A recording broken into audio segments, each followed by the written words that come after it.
They just need to fix the small mistakes that they're causing, like, you know, maybe folding under pressure late game. They're not taking as much risks as a team. Once they can kind of calm down and fix those mistakes, they'll be a top team, I think, for this event. And something, honestly, going right into that, I was listening to their post-game press conference, and Solkis agreed with. Hey guys, what's up? just My name is said, right? HALANT. It's the Welcome or welcome little back to my channel. details Today that we they're are messing playing up in the Valorant. late Not game. playing. And when you look at Watch the party, fracture Valorant. map in Sorry, I particular, was the mistakes gone Red for a Guard week made or so. specifically in the I had second some half stuff. on the Sova, But what is opting up? on the key gun round of the entire half. Getting locked down, that was painful to see as someone rooting for Liquid. And if they want to make a run in the tournament, they need to step up in those moments. And that's honestly not an easy thing to fix. It's going to be hard to rally back, but this is the matchup that matters most for Team Liquid. And to get their thoughts ahead of this match, we have Doug standing by with Emil. Emil, very quick question for you before you go in. You guys are coming, you have bodyguards. I'm so much more intimidated now that I'm going to ask you this question. You're coming off of an 0-2 loss against Na'Vi. What needs to look different today for you to take down Loud? We just need to be more proactive. Against Na'Vi, we weren't doing enough plays, talking with each other enough. So today, hopefully, we're going to be a little bit more dynamic, more plays mid-round, and probably that's going to work. Do you agree, Nats? Yeah, we have. Yampi, do you agree? Go time. Good luck, fellas. Those are some scary bodyguards that Game Emil's time got for there. Yam. Nats is like, yeah, I agree, man. Did you see what I was doing out there? I can do whatever I want. I'm going to be top frag in this game no matter what. He's like the third highest ACS player It's in this nuts. tournament, despite being 0-2.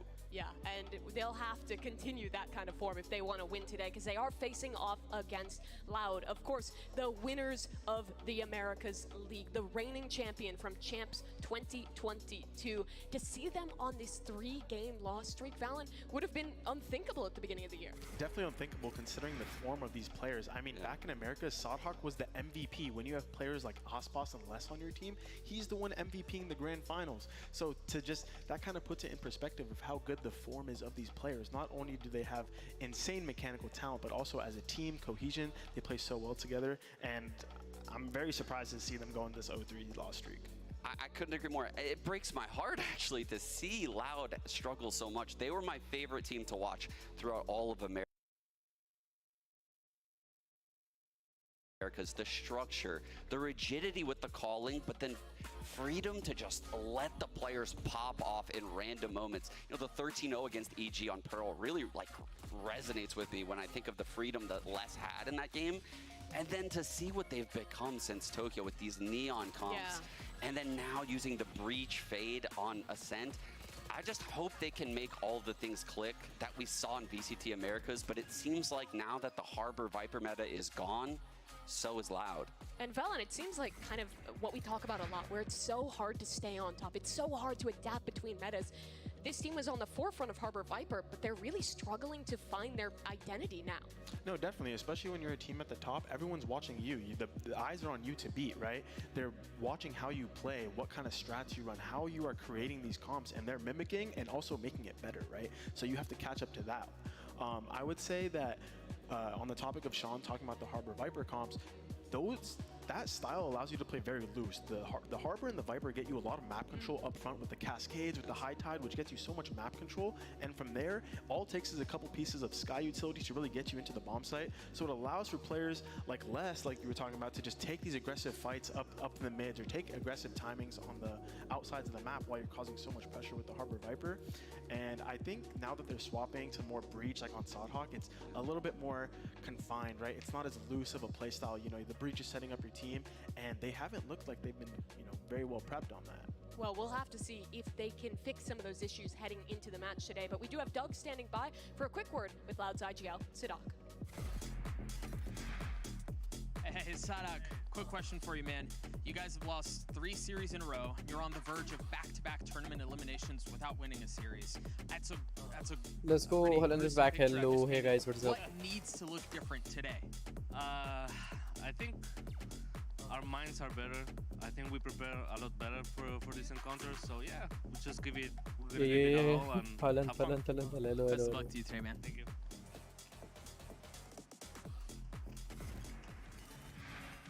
Why does he have a suitcase, Sean? That It's feels Jove. like a bad omen. It's Jover. It's Jover. Surely he's not prepared to go home already. Surely he's not prepared to go straight to LAX. That's got to just be like everyone's keyboard and mouse or something. Oh, like that, some right? extras, you know, you never know what's going to happen on stage. He's got all the extras in there. He's like bringing all the snacks, a true IGL, getting his team ready to go. Hopefully it's that option instead. But outside of the IGLs of this team, I think we need to talk about two of the players in the server that were at one time considered the absolute best in their role in the entire world. It's of course Nats and Les, the two Sentinel players / Viper players on this team, Valorant. And I know at times you've played some of those roles, and these guys are kind of the players to look up to. Yeah, definitely. I mean, Nats both these love. players have a pretty aggressive playstyle, but also they're just so mechanically talented on a role like Sentinel, where you're taking a lot of these aggressive fights, lurking or anchoring bomb sites, and they have the mechanics and the star capability to pull it all off. You see multiple, like Nats is probably the best site anchor we have at Champions right now, pulling out 3Ks and 4Ks in unthinkable moments. And Les as well. He's a player on Sentinel that is kind of like re-innovating the playstyle, I would say. He's very aggressive up front. He takes a lot of early engagements on you, but he's so good that he always wins them, getting key 5v4s for the team, and both incredible players, really. I feel like Nats is a little bit of a different player, though, because he plays a lot more Cypher, and when I watch him play Viper, he's way more util-oriented than when I watch someone like Les play, where when I see him, he's just a mechanical god. He feels like a turret when he plays Killjoy. He's like the second turret. Yep, except the Vandal's the bullets. Yeah, exactly. A little bit stronger than the normal Killjoy turret there. And it is insane to think that for two of those players that have been the best at one time, that one of these teams is guaranteed to be the first team going home from Champions. It feels unbelievable, but for two teams that won their respective international leagues, Sean, this now brings the question of what would this mean for these teams' legacies, for both these squads, if they were to be the first out of champs? I think it's frightening for Liquid specifically. Obviously, Loud has super high expectations, having been the previous Champions winner and how they've played leading up into Tokyo. But Liquid, on the other hand, they're going to reflect back on the year and think, whoa, was EMEA playoffs just a fluke? Because that's definitely what the audience will think. That's what literally the only highlight of their entire year would be. At very least, Loud carried something through for the bulk of the year, and then they just kind of fell off of a cliff. Right. No, so either way, though, the amount of disappointment leaving the stage today is going to be unreal.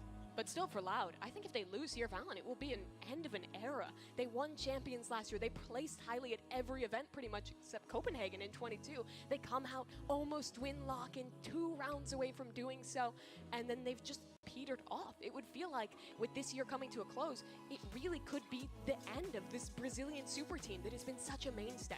Yeah, both these teams are going to have 2 different types of level of disappointment. For Loud, I would say the disappointment of being on the top, being one of the best teams in Valorant, and just completely falling off the face of the game, for now at least, is very tough. You know, they went 0-2 at Tokyo. Hopefully they don't pull the same here. And for Liquid, I would say it's a different type of disappointment of, you're right there. You finally got your breakthrough. You beat Fnatic, you won the playoffs in EMEA, but now you go back to the international events and you fall short again for the year. You know, you never really were at the top, kind of like Loud, but it's tough for both teams. It's very saddening, actually, to see both their stories kind of end right here. Yeah. It's guaranteed, too, which is so insane that one of these teams has that run going to a close. But before we get the game started, that does bring us to our MasterCard fan poll. Earlier, we asked you guys what you like to yell after winning some rounds. And for these two teams that have been struggling, I'm sure getting some excitement in there is going to be important. Probably a lot of nice on the stage. A lot of nice. I'm actually a Let's Go fan. What about you? What do you guys say, actually? Vamos. Oh, us? Yeah. I don't know if I can say it on the desk right now. Oh, God. It's a let's go with some extras. You know what I mean? But we're very loud. But I like Vamos, too. Yeah, it's a good one. It's a good one. A good one. But we'll get that from Loud. But we have only a few more minutes before this match gets started. And I want to ask you, what's your prediction? Who's winning this, Sean? I have to stay true to VCT Americas. I know I said I was a traitor earlier, but Loud has been my favorite team to watch all year long. It broke my heart to see Aspas on Neon and what they looked like in Tokyo. I thought they looked a lot better on day one. It's just DRX playing insanely well. They won the opening duels throughout that series, even though they lost. I gotta go Loud. Full America's Copium 2-0 Loud today. 2-0 for Loud. Yep. I don't know what to think. I feel like Liquid, they've lost some really close games, and it seems like they've crumbled under the pressure before, and it's really that question of if they can rally back to today. Again, an important matchup here for either of these teams that have really defined a lot of this year. You have the EMEA champions on one side, you have the champions of Americas on the other, and their run here at Champions 2023 will come to a close for one of these squads. Today, those two teams will start by taking the stage in Liquid versus Loud. Then we have FPX versus T1, and we're closing out with PRX versus EDG. Day 5 of Valorant Champions starts right now.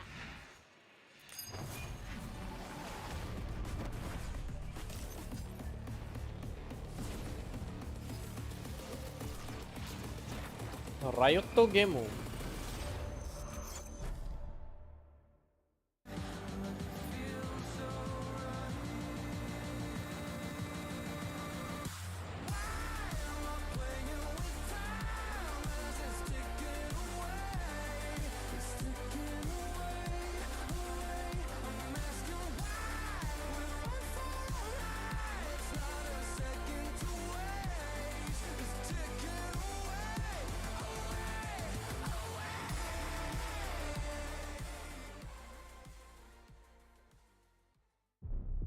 Something versus Kangkang.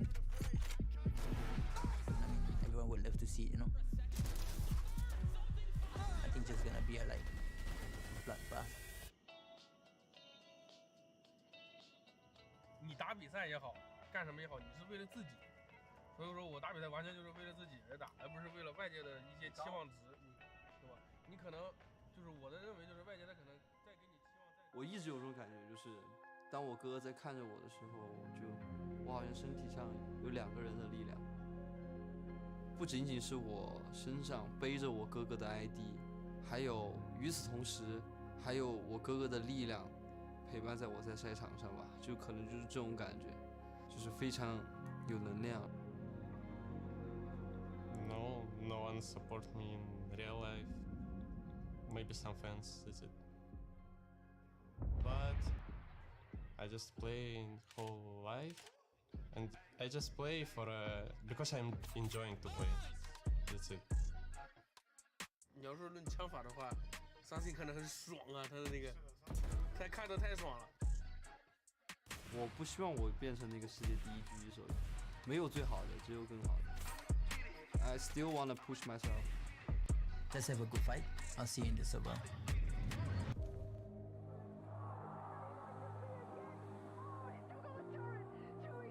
Eu lembro quando você era simples rato de ranked, estar desse lado, você passou por... Antes você tinha que aprender muita coisa, agora teve que ensinar pouco mais. Acredito que a principal coisa que eu aprendi nesse ano é que não existe time fraco e você não pode respeitar ninguém nem desmerecer ninguém. Todo time tá lá dando o seu melhor e todo time pode ganhar de você. Of course the pressure is high. Especially Champions, it's the tournament that everyone wants to win. It's the biggest tournament of the year. Going up in a do-or-die match against Loud, you see the passion of those guys. They have already won the big tournament, they've been in finals, they know what it takes to win. Yeah, it's an interesting game. You never know what's gonna happen. So obviously, like, it doesn't matter who won the last one, because there's always gonna be a new one. Vai ser partida eliminatória, então vai ser nervosismo para cada lado, vence quem tiver mais calmo e... temos um longo caminho pela frente. Vamos em busca desse caneco. É isso.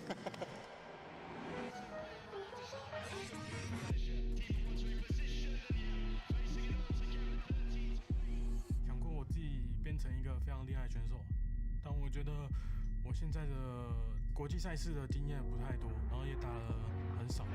确实，在学台打起来跟在国内打不一样。不一样是不一样，人遇到的情况也不一样。所以我觉得我还有很长的路要走。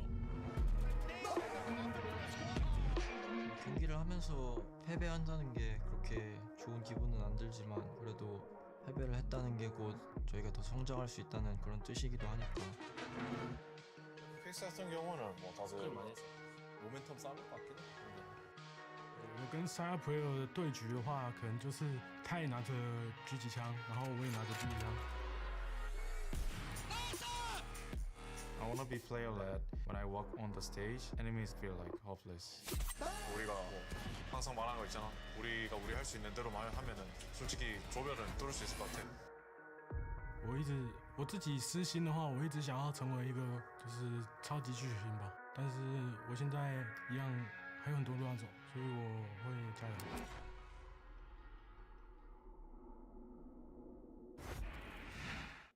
All right, let's jump right in. TL, you are higher seed, Team A or Team B? Team B. So Loud, you will be Team B, or sorry, Team A, and so we'll start with your first band. We ban Fracture. They banned Fracture, your band. Pearl. Pearl. And map number 1. We pick Haven. Haven. Side on Haven. Or feel for side. Attack side, please. Attack. Side. And map number 2. We're gonna pick Split. Split. Attack. Side on Split. Attack. Next set of bands, starting with Loud, you have Ascent, Bind, and Lotus. Ascent. Ascent. And so your band, you have Bind and Lotus.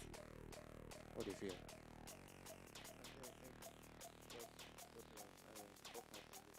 I think we'll play this. So ban this. Okay, we ban Bind. Band Bind. So map number 3 will be Lotus. Side on Lotus. Lotus attack. Attack.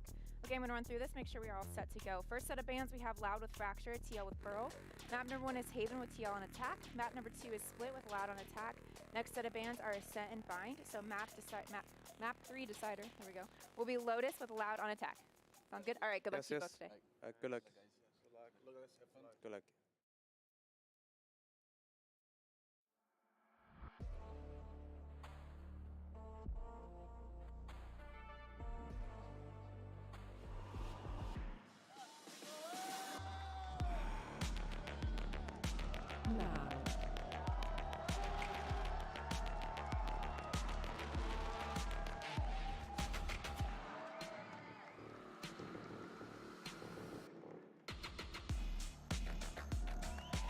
Team Liquid.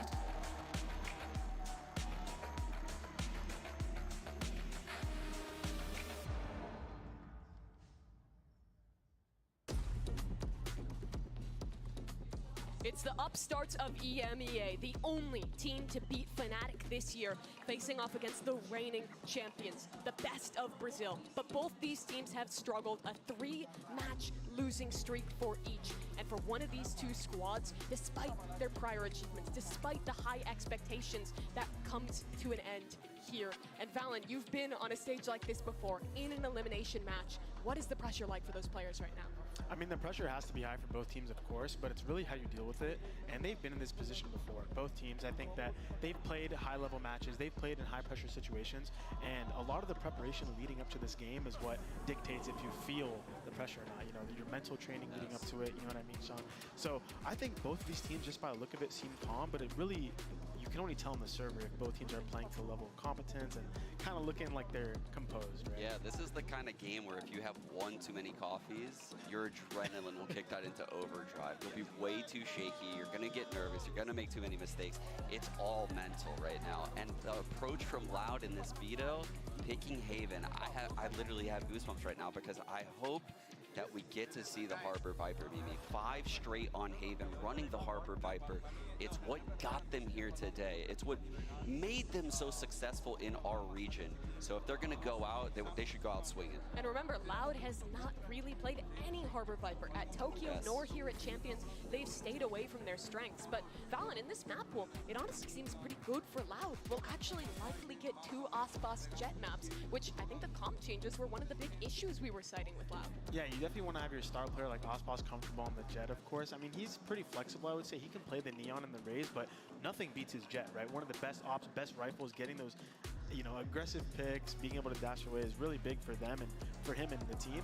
But also I want to talk about the fans a little bit because both teams picked attack for all 3 maps. So I think that kind of states like both teams want to start with the pace, right? Both teams want to dictate the pace, make sure that the game is being played on their level like of play. So it's pretty exciting to see. I think Aspas is going to be very aggressive off the rip, especially if they're picking attack. And kind of going into that attack thing, a theory that, you know, we have going back years in these FPS games is you start on attack on these big moments because you can, like you said, control the pace. Imagine entering, you know, the B site on Haven and there's 1 defender there. that one defender has a lot to do mechanically. In the opening game of the day, in the highest pressure scenario, you would much rather be on attack. And I think that's going to be really important for Team Liquid here because they've been somewhat momentum-based at these international events. Generally, when they start strong, they do quite well. But once things get a little later, when it starts getting scrappy, that's where we've seen some of the issues come out from Liquid. Yeah, definitely. Well, it's starting off on Haven, and they did pick attack, so I think they're going to be able to dictate the pace like we're talking about and kind of just play as a pack so you don't have to rely on your individual mechanics too much. You're just playing as a team, getting comfortable into the series, and Haven 3 bomb site map, it's a perfect map to do so. And when we're talking about pressure, it's got to be with Loud. We saw a second ago the watch party from them in Sao Paulo, Brazil. When you are a Brazilian team with Brazilian fans behind you, you really have the weight of the world on you. And yes, there's pressure with Liquid too, but they're the team who's had the upsets this year, the team that no one expected to probably even win EMEA, to make it this far. So I think that added pressure really does side with Loud. Exactly, and they were forged in the fires with how they lost lock-in front of their home crowd. You see Aspas during these tech timeouts, he takes deep breaths, even tech timeouts, he relaxes in his chair. The mental side definitely, in my eyes, goes with Loud, and we get it. Finally, Mimi, the Harbor Viper coming in for Loud. Yeah, prime gaming agent select here, and it's what I think all the Loud fans wanted to see. But Valen, talk me through how this comp from Team Liquid will play into the Harbor Viper. Yeah, so they do have a jet, so you're going to be able to kind of get past the Harbor and the Viper utility if you want to take that risk. But also the Breach is not the best counter. I actually like KO in this comp. I do like the Sky, though. I do like the Sky. Gets tons of info behind the Harbor Cascades and the High Tides. If that was a Sova, I would say, oh, Liquid's done here. Yep. Not many teams have done a Sky Breach combo on Haven against Loud. It seems like they have the right idea here for Team Liquid. They won EMEA, but they're on a 3-match loss streak. So is Loud. Someone will have to break the expectations, and someone is headed home. The first match of Champions 2023 for elimination is starting right now. So Shrine, give it up for your casters, Doug and Bala. Thank you so much, Mimi. Bala, it's game time for these two teams. You see them historically come from the top of their region to find themselves potentially going out.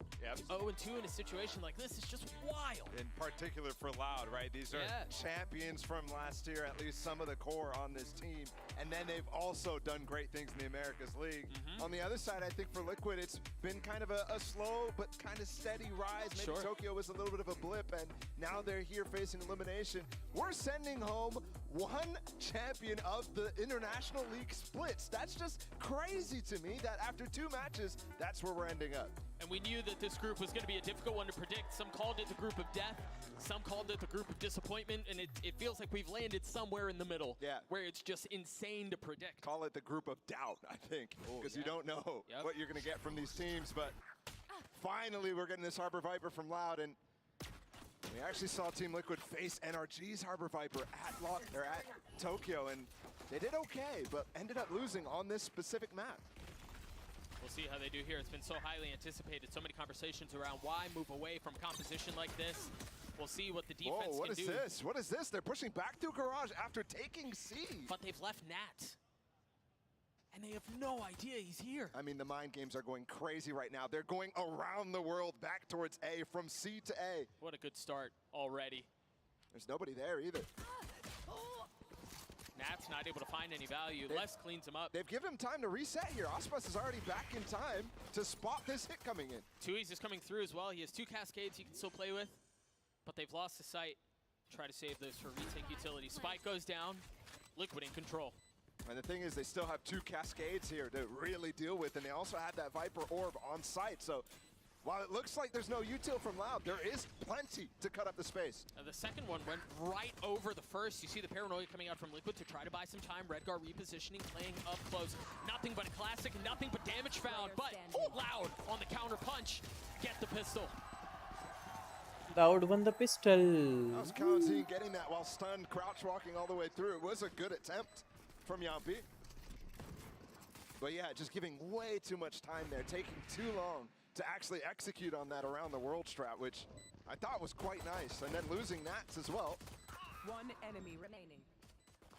Very difficult to get anything done in that situation after the fact. And you're already seeing the power of the Harbor Viper, how much sustainability you have when it comes to retakes. I think you're also seeing, you alluded to this at the beginning of the first round, if this is what we're in for, if that's just the pistol and you've got cheeky strats like that you haven't really seen before. Yeah, we typically don't see stuff like that from Team Liquid. They're a lot more of a standard bread and butter team. See if it continues. Press enter to enable the narrator. I don't expect it to. I think Safe was able to fully grab that. Yeah, the orb is gone. He was able to grab it. Seemed like he was getting spammed through the smoke initially. Maybe dissuaded, but objective found. Repositioning, Sadak just narrowly keeps his life. Safe goes double dipping, manages to stay alive, but not much more. A pretty risky peak for Sadak to continue to take, given that his Viper Wall needs to stay up for that CO. A little bit of Killjoy utility towards B, and you're starting to see Loud congregate on that site. 3 here now facing it, and the Cascade to boot. I think Team Liquid is already displaying a very good understanding about how this composition plays and where you can start to take advantages and cause doubt in the head of Tui's, for example, who has to be really proactive with this Harbor util. Right there, breaking the alarm bot, breaking a molly as well. 30 seconds left. That's conditioning that's going to last throughout the rest of the game. And again, we see some little trickeration, if you will. Look at where Redgar is. Gets behind the smoke, gets crossed. They know he's there. Meanwhile, the rest of Liquid focused on B. And he's going to get back out. 13 seconds left, the spike planted. Where do they go from here? You see that paranoia. They're going to try to scale up behind it. But Soulcast dropped. Tui's on the swing, and Yampi's making a run at this. 2 big kills, but numbers still in favor of Loud. You've got Les, who's going to be on the flank, and well, that flank was dealt with. He was the weaker of the options, though. Safe gets another with the Marshall. It's all into Tui's.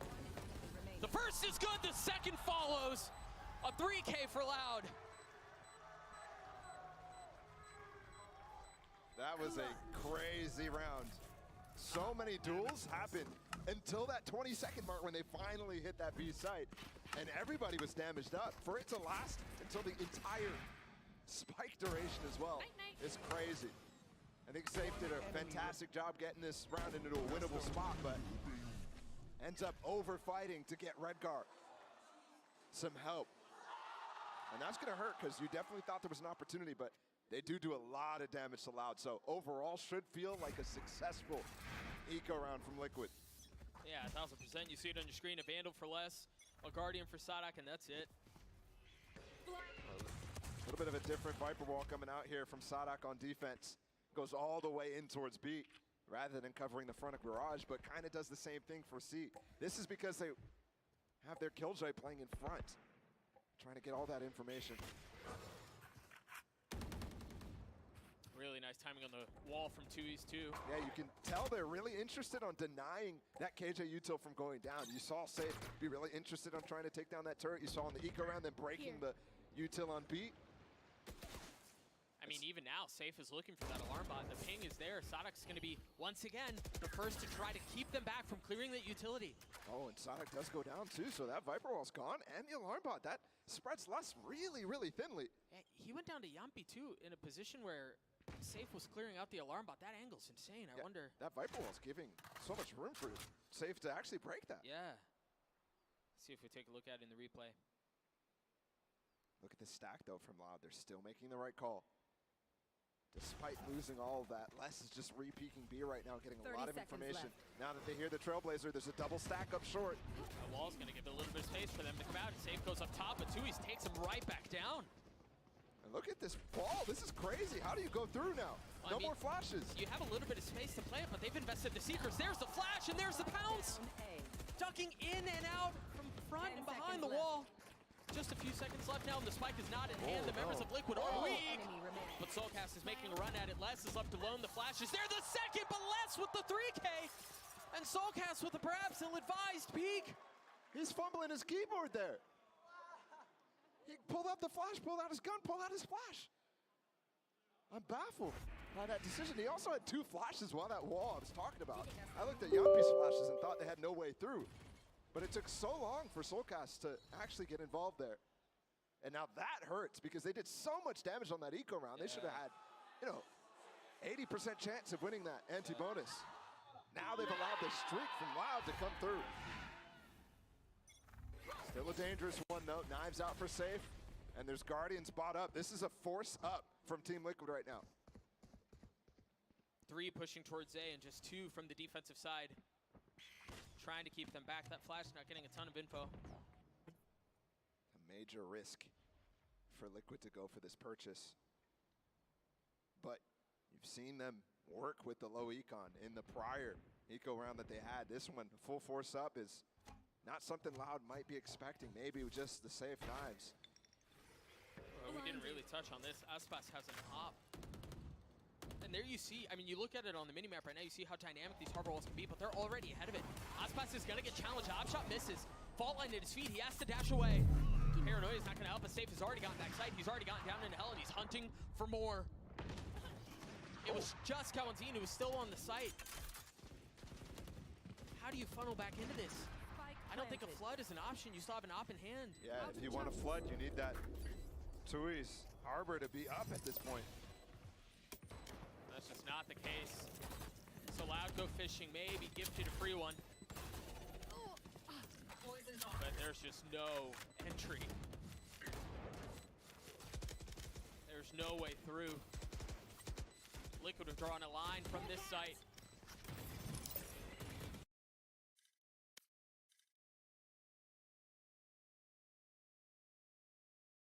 And between the flashes, you see the mollies, you see the fault line.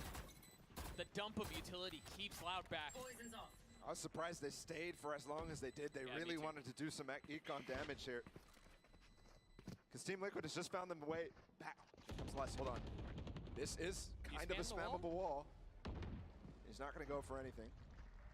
Just looking for somebody to overstay, overpush, something like that. But that risk from Team Liquid paying off in huge numbers. I mean, that's a perfect scenario for them, really.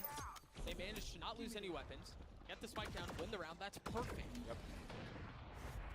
And Soulcast with 2 kills. I mean, redemption after that last round. 2 kills through the smoke. Yep.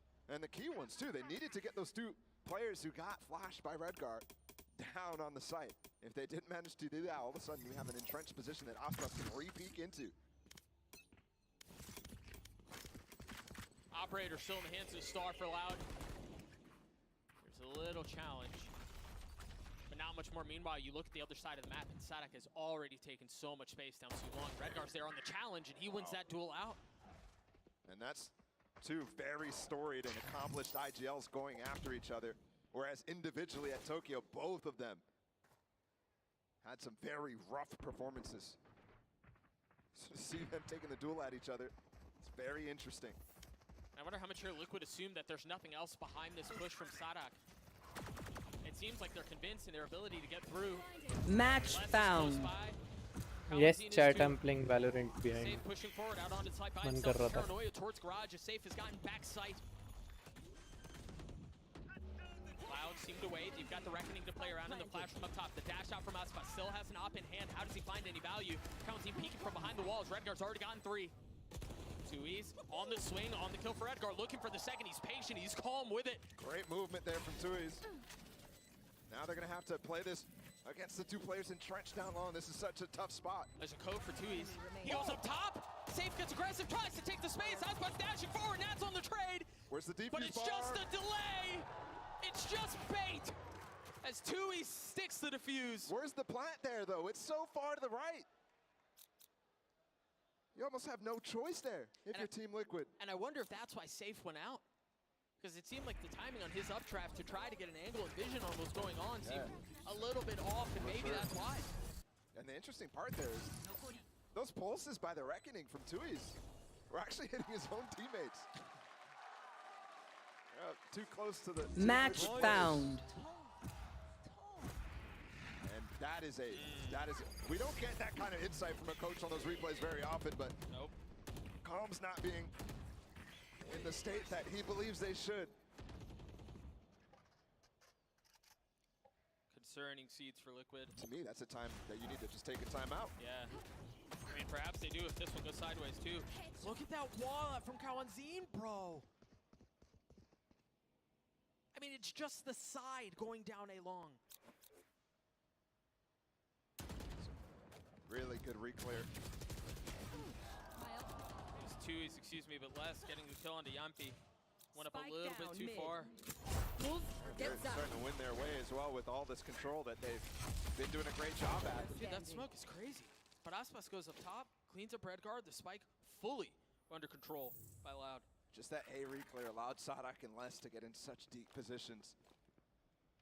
And Tui's as well with the Harbor util is making it really difficult for Team Liquid to punish anything. It's not often you give space to the Harbor Viper to actually go for extra control, but when you do, it's a dangerous prospect. Yeah. You want to hear, given what we heard from Emil a few moments ago, given how this round has gone, given how the half has gone, you've got to suspect that there's a timeout on the horizon. Because that's a prime gaming flawless through for Loud, and that's 4 rounds up. Someone they should be absolutely winning them. They took a big risk early in the half and it paid off, but not able to capitalize on that is when things get really, really tough to reconcile with. And still, Doug, no timeout called. And they're forcing up again. The only thing I can think of is you go back to the opening of the half, and it seemed like they were hanging with Loud. It was just a couple of things going the wrong way, but since then it has felt very different. But maybe this is where things change. You've got the Rolling Thunder, you have the ult for Redguard too, and it seems like they want to go towards A. Alpha this, Omega that? Scheiße, who named these universes? Early on in this round to B try to get would some of work the util perfectly out. well. So We I was would beat coming A, over of too, course. Which is very odd to me, because I was expecting them to act like the strong side was on A and then end up leaving it so they can play retake, but it's full retake for C. They're intending. Any space, yeah, you see it right there, that high tide. Sup, nigga? Short intended to cover the same space that the Viper wall had. But ultimately pops back up. Redguard doesn't take the space behind it. Oh, I'd be very confused if I'm Team Liquid not seeing anybody jump spot on this angle. I'm out of here. Hey, he went coast to coast, bro. Remember, Sadak was at A just a few moments ago. Yeah. Go, go, go! 52 feet. Jet 20, 30 tag. Reloading. Placing sentry. Shields going up. And the wall is actually preventing those players from coming through. Enemy spotted A. One enemy remaining. IGL duel this time going in favor of Sadak. Yeah. As he beats it. Tries to get it. 13 seconds left. The spike just now trying to make its way out. He's got time here. Soulcast is going to have to get so much value done. That's just Stay on their from trail. Tui's does. That's the round. Reloading. Falling away as well. I was questioning Reloading. the rotations from Sadak early in that, but the more I think about it, the more I think Sadak has a No, fantastic Phantom skin. understanding of how Team Liquid is playing. Finally, we're going to get that timeout going.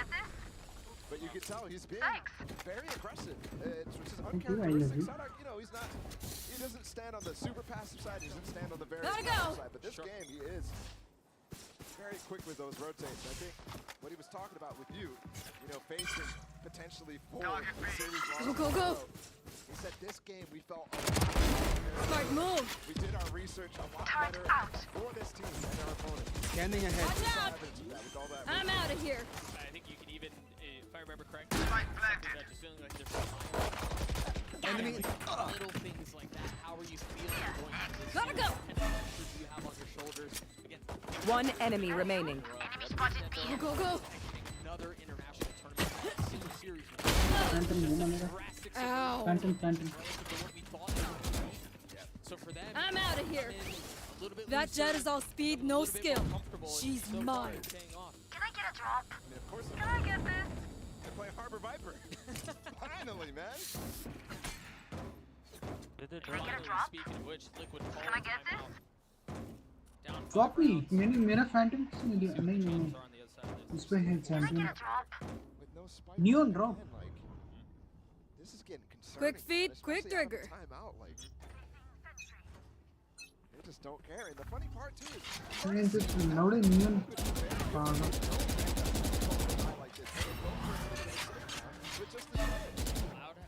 I'm out of here. Oh my goodness. No way, bro.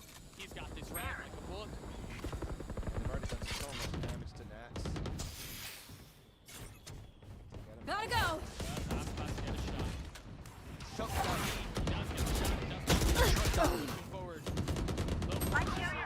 Placing sentry. Spike down A. Last player standing. Placing swarm grenade. Auf Wiedersehen. Let's check. Loud is Placing swarm grenade.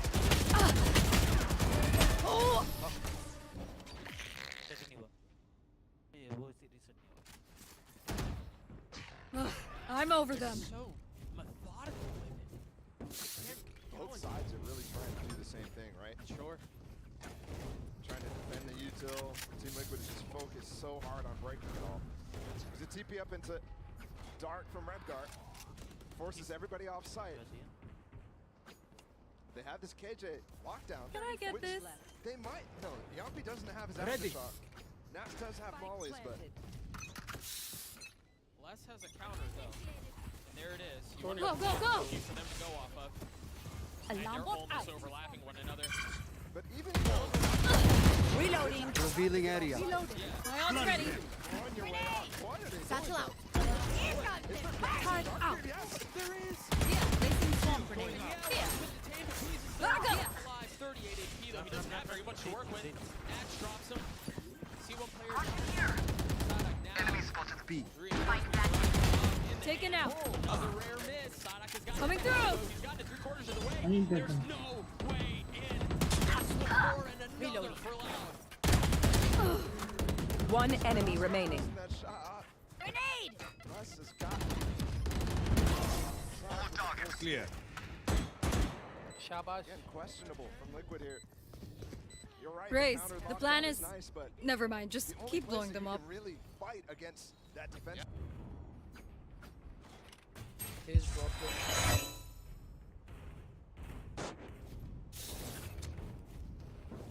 Raise drop. Can I get this? वो दे दे मेरे को तेरे को Thanks. Move. अबे यार Very good. Very good. Gotta go. There they are. Go, go, go. Got the spike. I'm out of here. Placing alarm bot. Shortcut.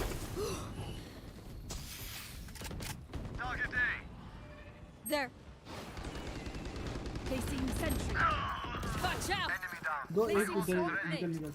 Swarm grenade. Take this. Spikes down. Turret Once destroyed. rope here. Enemy No, he was rope. Placing swarm grenade. Swarm grenade out. One enemy remaining. There they are. No more to oppose us. Gotta go. Wow, we are destroying them.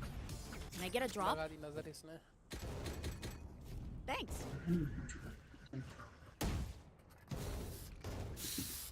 भाई मेरी तो glow कर रही है बैंडल.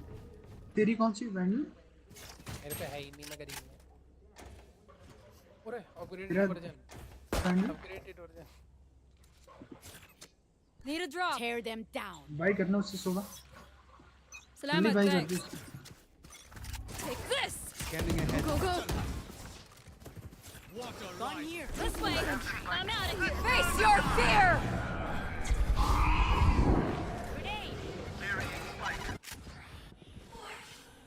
Oh, Reina, 40.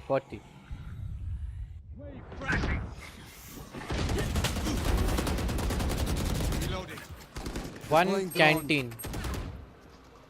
One canteen, one side. Spike carrier is dead.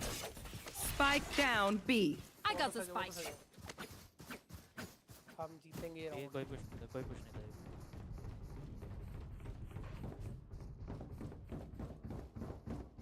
Chamber still A, I think. Scanning ahead.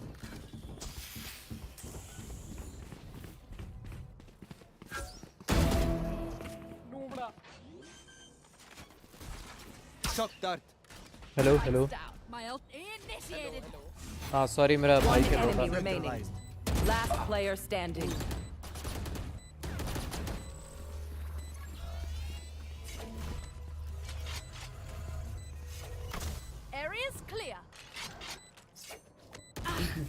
down. Tap करेगा ना tap करेगा तो पूरा बच गया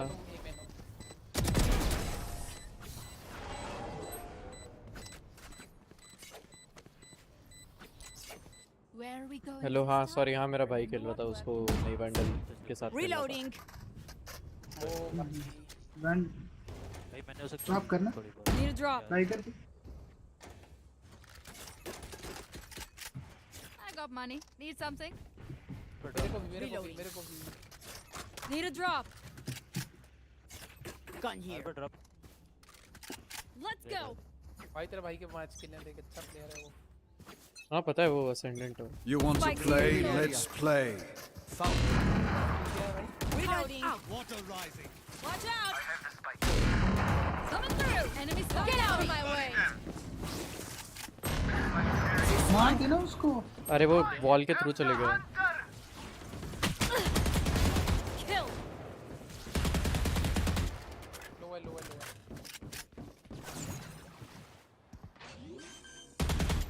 वाइपर क्रॉस करी right Placing swamp grenade. Eco Placing swamp grenade. Terminated. Swamp grenade. Watch out. Scanning ahead. Reloading. अरे साथ आके जे Walls up. मैं रिलोड कर रहा था तब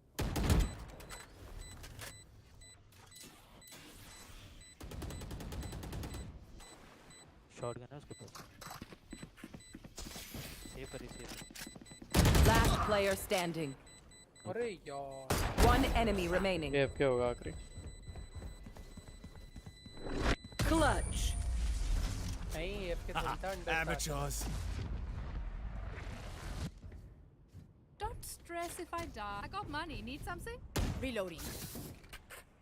अभी अपग्रेड नहीं हुआ है यार ये गन अपग्रेड नहीं हुई 10 रेडिनेट चाहिए बस क्या चाहिए फैंटम है जिसमें Need a drop.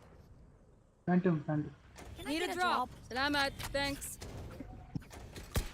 Reloading. तो भाई तेरा भाई और तू अलग-अलग account I'll show them. Spikes here. हाँ वो मेरे अकाउंट से कभी-कभी खेल लेता तो उसे भी दिलवा दे भाई। खुद के पैसे से लेगा भाई कमाता है वो। हाँ कमाता क्या है 18 साल का है बस फिर तू दिलवा दो उसे। अबे खुद लेगा मैं कौन सा बहुत बड़ा हूँ मैं अभी तो 20 का ही हूँ Alarm bot out. Revealing area. I'm out of here. Welcome to my world.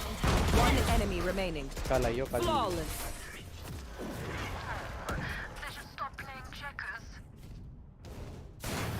Everyone note down your observations, then let's run it again. उस पे भी स्किन्स हैं भाई वो भी करता है उस पे भी है लोन पे बाय कर दिया कर उसने 5%। Reloading. देगा नहीं साला होंगे तो देगा ना। अरे इंटरेस्ट के साथ नहीं देगा इंटरेस्ट क्या वो वापस वही पैसे वापस नहीं करेगा I'm out of here. Shocking. 70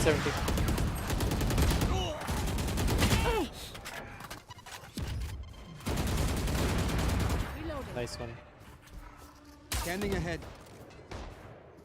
Found them. ये चले जाओ ना जब पता है यहाँ पर है इतने सारे आजा Spike carrier's down. Spike down. I have the Attacker spike. spawn. spawn पे उसका वो है कट्टा उसको Last player standing. Spike down B.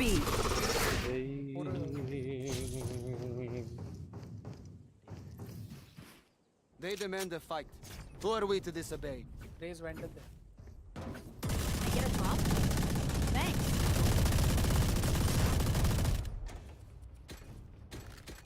इसमें थोड़ी ज़्यादा साउंड है नई वाली। नए वाले का फायर साउंड बहुत बढ़िया है भाई हाँ किल वाला इतना नहीं है। ना भाई किल मेरे को तो ज़्यादा पसंद है उसका सॉफ्ट प्लस म्यूजिक ज़्यादा अच्छा लगता है मेरे को एंडिंग उसकी वही फील आती है कि अंदर बैठे हो भाई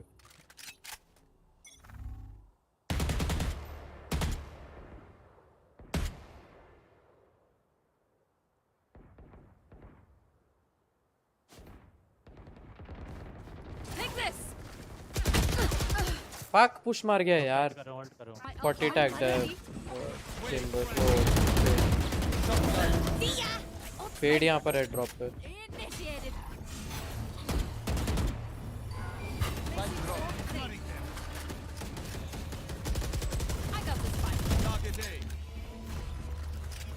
Placing sentry. Area is clear. एक backstab. Ultimate ready. Let's turn the revealing area. One enemy remaining. Last main backstab. Main.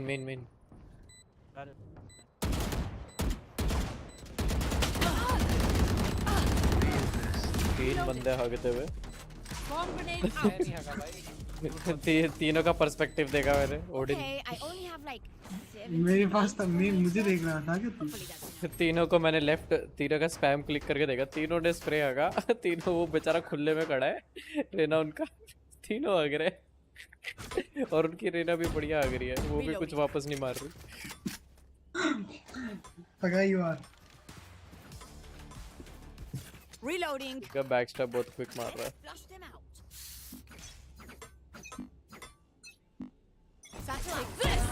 Go. Reloading.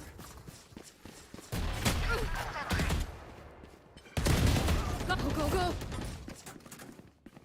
Watch out. Gotta go.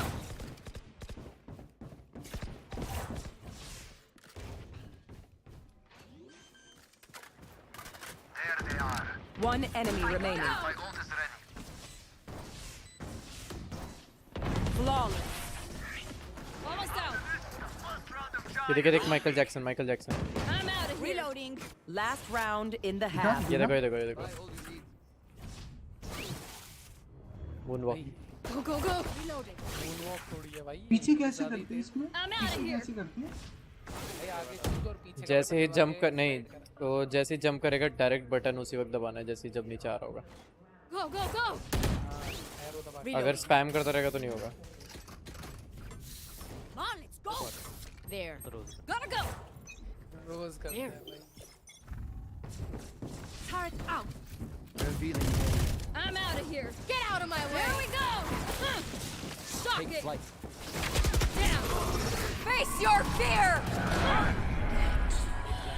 Spike down A. 90 tag the Fade ऊपर. चले जा भाई. One way से कुछ नहीं हो रहा. 90 टैग द ऊपर. रुक साउंड निकलने दे. वाइपर साइड पर ऊपर है.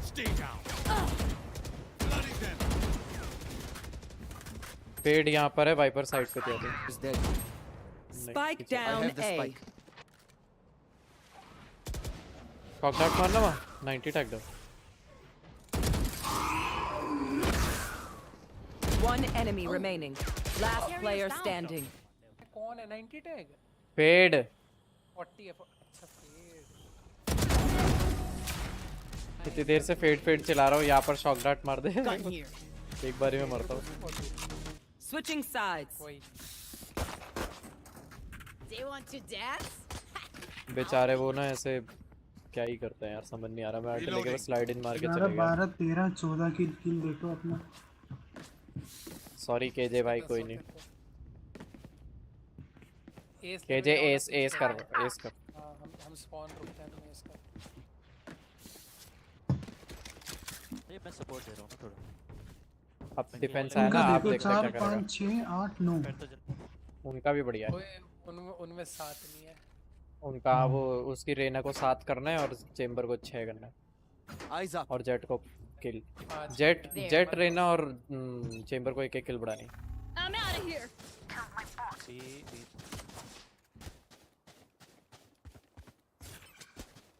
आजा जल्दी आजा race. Gotta go. Scanning Gotta ahead. go. Enemy spotted B. Found them. Enemy spotted B. Powers out. Watch out. Reloading. Go. Reloading. One enemy remaining. Go. Last. पूरी फेड मार. Planting. 60 Almost out. planting. Spike planted. Gotta go. Deploying drone. इतना शोर मचाते हुए आरते इसको सुनाई कैसे नहीं दिया? किसको? I've tried explosions. Not the fan. मैं सेल्फिश इंसान हूँ, क्या करेगा अल्टा? Charge and shoot. Easy enough. वैसे ही तेरी स्टैट्स ज़्यादा कुछ खास नहीं है तो मतलब डिफ्यूज करके भी कुछ बेहतरीन होएगी नहीं तो मतलब हमें ही करने दे, अच्छी हो जाएगी हमारी। और करने वाला था। रेस को बोल भाई, रेस दो किल उसने ली, क्या बता रहा तू? दो किल ली तुमने। भाई तो मार दिया। 2 किल यानी कि इससे पहले goes to half. Into the unknown. Gotta go.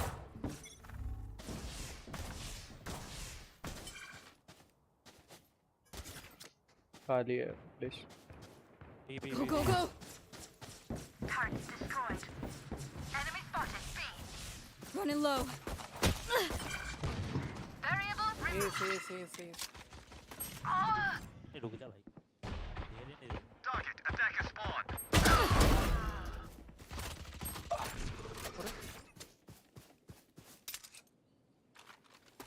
खरीदी होगी ना उसने।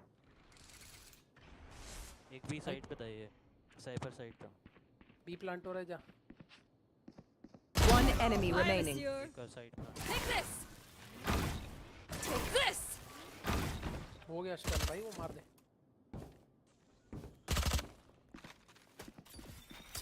और लेंगे। इसके थ्रू जाके मारा। Spike planted. मर गया।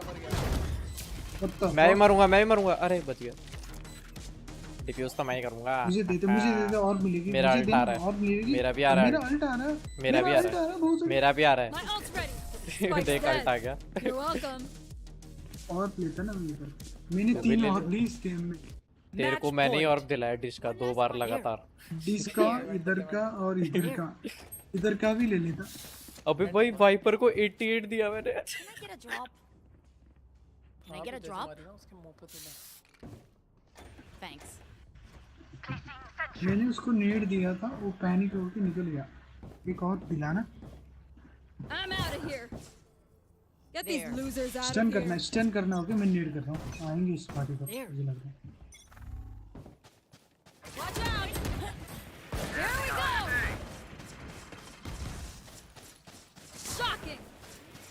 फ्री फायर में Too slow. Enemy spotted. A. मिलकर उसको। कहाँ जा रहे थे इसकी घर? Blocking fire.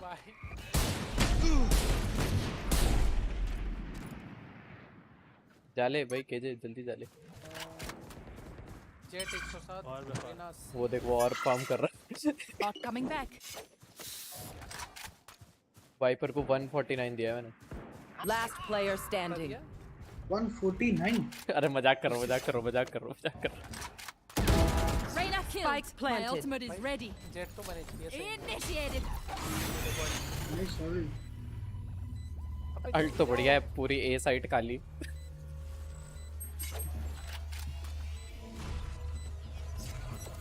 Placing swarm grenade. Areas. Swarm grenade out. One enemy remaining. 50 HP। नहीं खुले में नहीं। अरे कोई नहीं। में अंडे निकाल रहा है तो। मोदी जी ने सिखाया नहीं आपको, खुले में शौचालय नहीं करते ऐसे। खुले में हगते नहीं है ऐसे। खुले में सोच तो खुले में हगते नहीं है। सॉरी माफ करना। खुले में तो चलो आ जाओ बीम। खुले में हगते नहीं भाई। मैं गोवा गया था। गोवा पुलिस खुले में हग रही, मुझ पे वीडियो है। बंदा फ्लेक्स मार रहा है कि गोवा गया था। मैं तो गोवा में ही रहता हूँ।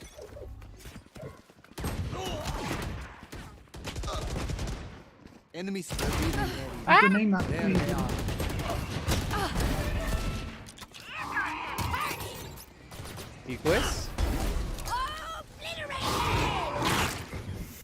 Placing swarm grenade killed my bot. Turret down.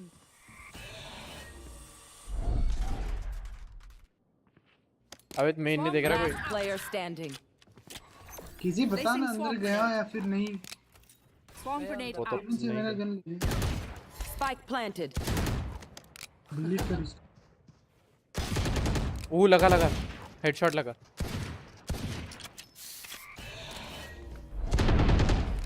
मार साले को नाइफ मार लॉन्गेस्ट फाइट एवर कितना मारा 132 Reloading. आजा रेस चलते हैं सुन एक ऐसे घूम के नेड फेंकियो ठीक है Need a drop. Salamat. Thanks. Turret out.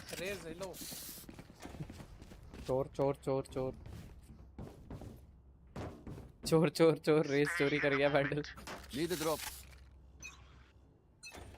हर जजी दिला दे चारे को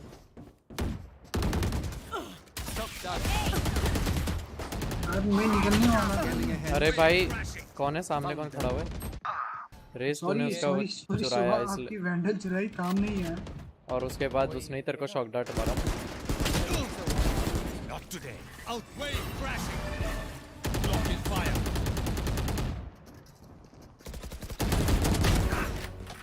Last player standing. भाई ये चैम्बर की मां का केजे सुन 1 किल और बस 1 किल और Spike 13 14 planted. 15 फिर हार्बर एक और किल कर देगा 16 बढ़ जाओ एक किल के बाद हाँ 1 किल 13 14 15 16 17 That's done. बस वैसे क्लच कर सकता है तो कर दे ज्यादा पॉइंट मिलेंगे Placing sentry. One enemy remaining. Clutch ही कर दे अब साइट होगा भाई वो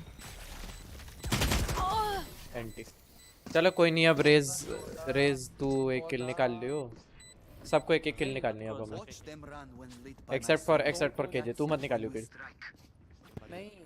इसको नीचे रखना है तुझे नहीं केजे अगर किल नहीं निकालेगी और तू किल निकालेगा एक फिर मैं एक फिर सब हार्बर को 2 निकालनी होगी हाँ मिलेगा भी तो हो जाएगा ना निकालूंगा नहीं केजे निकाल ले और रेस तू मत कर हाँ ये भी हो सकता है अगर मार सकते तो मारे या फिर नहीं सब करो भाई राउंड जीतो Get out of my way.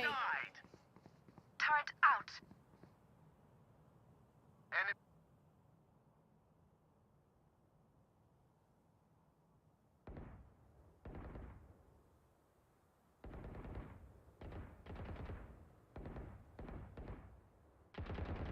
Target B.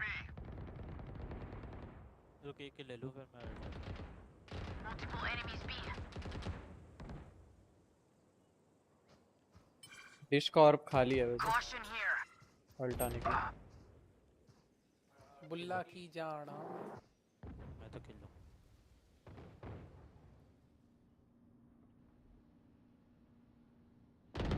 Get out of here. ये जा रहे हैं I think Welcome to my world. A planting I'm out of here. Perfect accuracy. Initiated. My ultimate is ready. Spike planted. 40 paid main पर Shields going out. Bomb grenade out. Satchel out. ऊपर है वो wiper One enemy remaining. जो जिसकी मंडी नहीं दिखे ऊपर था जी And now you have my full attention. नीचे कैसे आ गया Yes. Disaster averted. Guys subscribe to Halant अबे वेट केजे सबसे ऊपर कैसे आ गया guys subscribe to Halant bye bye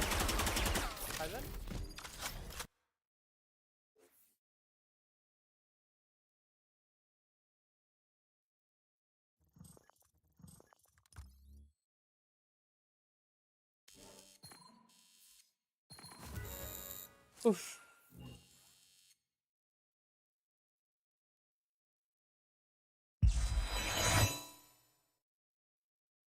About Liquid that surprised you? Not too much. I mean, we did our study on them and we had a read on kind of the style of play that they have. So we figured that the way that we play, as long as we're playing discipline, holding on to utility, things like that, just some concepts that we talk about against teams that, default and play a little bit slow. They're still an amazing team, so job's not finished, but we have to make sure that we can close this one out. You guys looked very dominant. I look forward to seeing map 2. Good luck. Everyone expected Loud to be good when they switched to Harbor Viper, but I think them winning this dominantly against Liquid might still be a bit of a surprise. Welcome back to Day 5 of Valorant Champions. I'm Liquid joined by Sean. Got destroyed by Loud at the first Haven. And guys, we should just jump straight into this one with the Verizon high-speed moment. It's of course less, because this guy, who's always been one of the best, I did my thing. 5 first blood. Slump Valen looked impeccable this map. Yeah, he was definitely the big-time player for this, and even on this retake, getting these 2 kills out long was insane, right? His mechanics are super flashy, of course, as we know, but also I want to highlight just the way he was playing the game. Him being an anchor towards the B side and the garage side, he was giving no free map control, and I was kind of surprised to see Liquid not try to put any pressure on him with the breach in the sky, but he was absorbing a lot of that and kind of winning the util trade. So he was doing so much on top of being such a star fragger for the team as well. He was such a pivotal part in the retakes. Obviously, like you said, there was the round where I think they tried to pounce on C with a breach ult, and you saw Sadak molly the C entrance, and he just ran out of garage and stuffed that hit entirely. There was so many plays where Les played a huge part in this game, and this is what I thought we would see coming into this tournament. Though I mean, the streets were talking, Mimi, and they said Ospas and Les were just incredible in practice entering Champions, and we didn't really get to see that in the first best of 3 that Les played. This is kind of what I was expecting, and this is a terrifying Loud going up against Liquid. He may have been the star of the show, but all of these Loud players were really stepping up. They looked impeccable with this Harbor Viper composition. Valen, I think in particular, that first half, it doesn't seem like they ever lost a retake. No, their retakes were almost perfect, I would say. Just the way they were able to flood out with the Harbor util. You see the Cascade go out, and you see 3-4 players just running out and helping the anchor on the site, not letting him die for free, which is kind of the perks of the Harbor and the Viper. You have 2 slice agents, so being able to live on site for so long. But we have to see if they can keep the momentum going into map 2, right? This was a Harbor Viper comp for them. They are comfortable on this map and on these agents, but when you go back, we're going to see Split soon. We have to see if they're going to be able to keep up the same level of discipline and like micro play together on a different. And John, that's got to be so good of a feeling for Loud, because after their longest loss streak ever for this team, they come out and dominate 13-2. What a way to turn it around. I mean, we haven't seen a win like that from Loud. It feels like ages. Probably since America's, right? Honestly. Yeah, it's honestly been since America since we've seen them play like that on a map. And that has to feel so good for the Loud players. On the other side for Liquid, we thought they had the comp to deal with the Harbor Viper, but the breach Sky, there was no real pushes through the Harbor utility, right? You typically would expect a fault line flash or a Sky Trailblazer coming in to disrespect that util, and that was a little disappointing to see on the Liquid side. Yeah, to add, like I saw a couple rounds where Liquid was pressuring up B, and they were getting deterred just by a single high tide coming from Loud. So I think they need to kind of step up their aggressive game a bit more and kind of just force through areas because they have the comp to do so. It doesn't get much better than Breach Jet and Sky. It's going to take a big turnaround for Team Liquid to come back in map number 2. So we've got the AIM Lab shoot around as we watch Soulcast get warmed up for that one. And Sean, I think the question of the hour here is how can TL turn this around? Because at both their international appearances this year, it's honestly been like this, where it seems like they're in a rut. They are in a rut, and they're on a really bad streak right now. And going into Split, I thought this was one of their stronger maps heading into Tokyo, and it really let them down. This was a huge sore spot in their map pool. They ran the double Sentinel Sage Cypher. Solkas was playing the Sage, Nat's playing the Cypher. Obviously, he's going to have immense control on that agent. But do they stick with that comp after getting let down so hard? I believe they lost the EDG and NRG on Split. That's the question of whether they can rally. But for some thoughts from the team themselves, we have a coach interview. Standing by is Emil. That's right, I'm joined by Coach Emil from Team Liquid. Now, Emil, the next map is going to be incredibly important. Elimination is on the line, but the good news is it is your map pick. So what do your boys need to do better this time around to make sure you guys push to a map 3? I mean, we just need to relax. We know what they're doing, we know what we're doing, we're just very stiff. Right now on stage, like we're not hitting our shots, we're not playing well together, we're not showing, balls, right? So we just gotta go, shoot some heads, have some fun, and just let the game come to us a little bit. I mean, they're walking past us, they look very relaxed. So you got nothing to be worried about, Emil. Let's see if they can indeed take us to map 3. We'll have to see if that confidence can be renewed here for Team Liquid. But Valorant, the biggest question on my mind is now, for the rest of this series, we're going to maps where I think it's pretty unlikely that we see Loud playing the Harbor Viper. Do you think that could be an advantage for Team Liquid into the rest of the series? Or do you expect Loud to continue to form despite going back to the comps that they've maybe struggled a little bit more with recently? I think both are true. I think it is a buff for Liquid that they don't have to deal with the Harbor Viper from Loud anymore. But also for Loud, when you have that much of a dominant game, no matter the comp, you're going to kind of carry that confidence and carry those fundamentals into the rest of the series. I think my prediction is they're going to be fine because when you're shooting like that, it really doesn't matter what agents you're on, you're probably going to come out with a win. I don't know. I think Loud looked really sketchy in that DRX game on Split. And this is someone that used to think Loud had a phenomenal split. They were picking it early on in DCT Americas. Their Heaven control at A in particular was the best I had seen. They would plant for Heaven and they would have lurkers stay up there for the post. And I didn't see any of that against DRX. Their whole philosophy has changed on the map. And I would love to see them go back into that right now on their attack half. TL is going to be starting on defense on their choice of Split. And Valorant against what is likely to be a double duelist composition here for Loud. What do you think the keys are for Team Liquid to have a successful defense? Well, they do have that previous comp of double sentinel with the Sage, so I think you're going to have a pretty easy time dealing with the double duelist. You're going to see a lot of forward pressure. So you're going to see Aspas creating a lot of pressure, or the Raze creating a lot of pressure, and it just kind of depends on Nats how he's able to deal with that, especially towards A.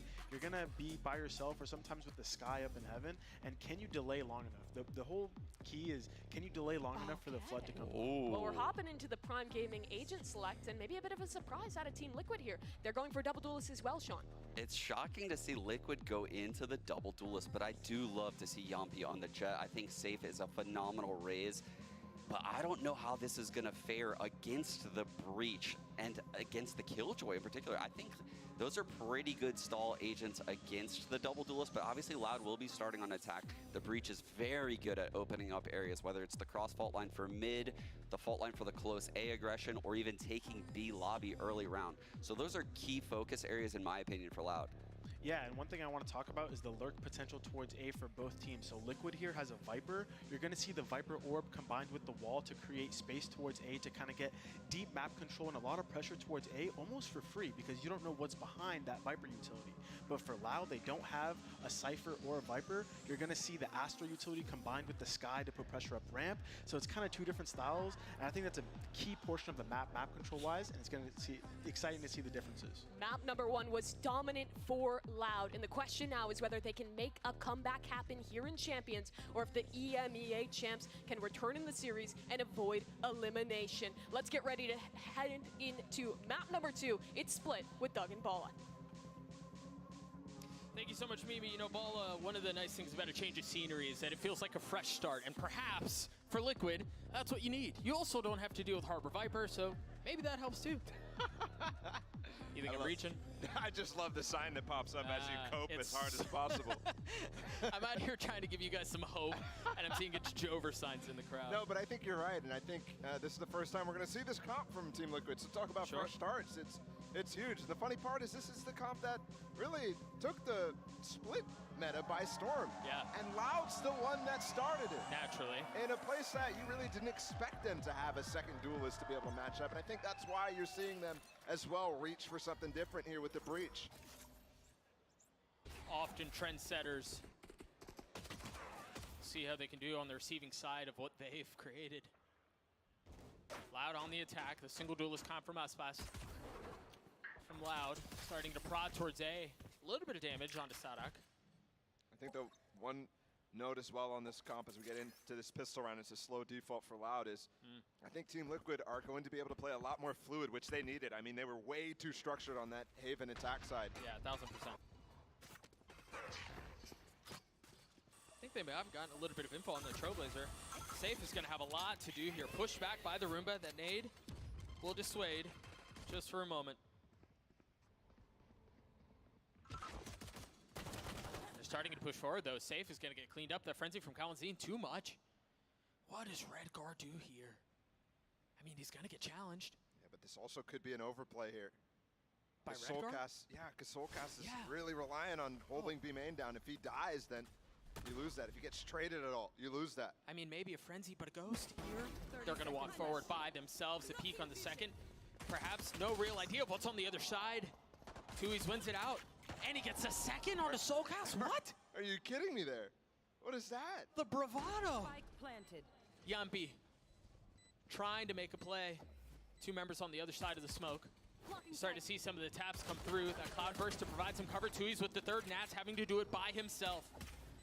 See if Nats can do anything about it. 65 HP. He's getting flashy. Drops down from heaven right into the next round. Kawanzin cleans him up. Another pistol for Loud. Just ridiculous there. I mean, especially Tui's walking through that smoke and trading Redgar and then getting the second kill. His first one here. Kind of expected, the second one not. And Redgar's smoke there actually was quite good. It was what the grab well was actually supposed to be. He kind of bailed himself out with that and gave Soulcast an out. Between all the pressure I was talking about prior to that moment, but that definitely lost him so much control. Liquid heavy lean towards A. Both duelists that way. Soulcast joining them, but Loud once again intent on going towards B. They found so much success here in the previous round. Well, why not hit it again? Orb up for Aspas, a little bit closer to having that showstopper. Love that from Team Liquid there, though. Just trying to spam and get some damage done from Redgar, and you do see the purchase from them. It's a bunch of ghosts. This is kind of the classic mix of weaponry you see from those ecos, and it's not a full force like we saw a lot of desperation on that first map. I do like what Loud did there, too. As soon as Aspas is on the tap, you heard spamming from Loud from their ghosts. It's coming back from Tui's as well. Yeah. Yumpy. He's got a Sheriff. Crosshair trained. Man, that's really difficult to deal with, man. Yeah, that Phantom just better. Yep. And Loud's gotten the right read. I mean, they pulled all the rotates over from Team Liquid. And it's a wrong stack. They were relying on Yumpy's information there. But it's just not deep enough, really, to call the rotate in time. So now 3 of 8 for the duelist for Loud. And he's looking for more. He's still healthy. He's still got a nade. Perched up on top and safe. Cleans him up. Stave starting to look really crispy. And remember, you were talking about it, Ball, in the previous map, how good Liquid are in situations like this. They've done well to get Aspas down, but it does not look like they're interested in going for much more. And again, that's why I was so confused by the amount. Oh, this Molly's trying to actually intend to keep Sadak on site, so he dies to the spike. He's full healthy, though, so he can run through anyways. The nade, though, the combination. And that's a Phantom, Doug. Can he get out? Oh, no. Oh, dear. Wow. A little bit of a slip there. Yeah, but he managed to get out. The reaction there from Sadak is, I mean, incredibly good. Most players of all levels are not reacting that way. They're running into that nade, not expecting it. And he just sees the Molly. He's like, okay, I got time. And how does he keep that clock in his head? A good idea from Liquid, though. I love that. Back to the point I was making about ecos. Haven, they forced almost every round. When you have an eco win rate of like 30% or something like that, Team Liquid had the highest coming into these international events this year. It's just shocking that they didn't rely on that a little bit more.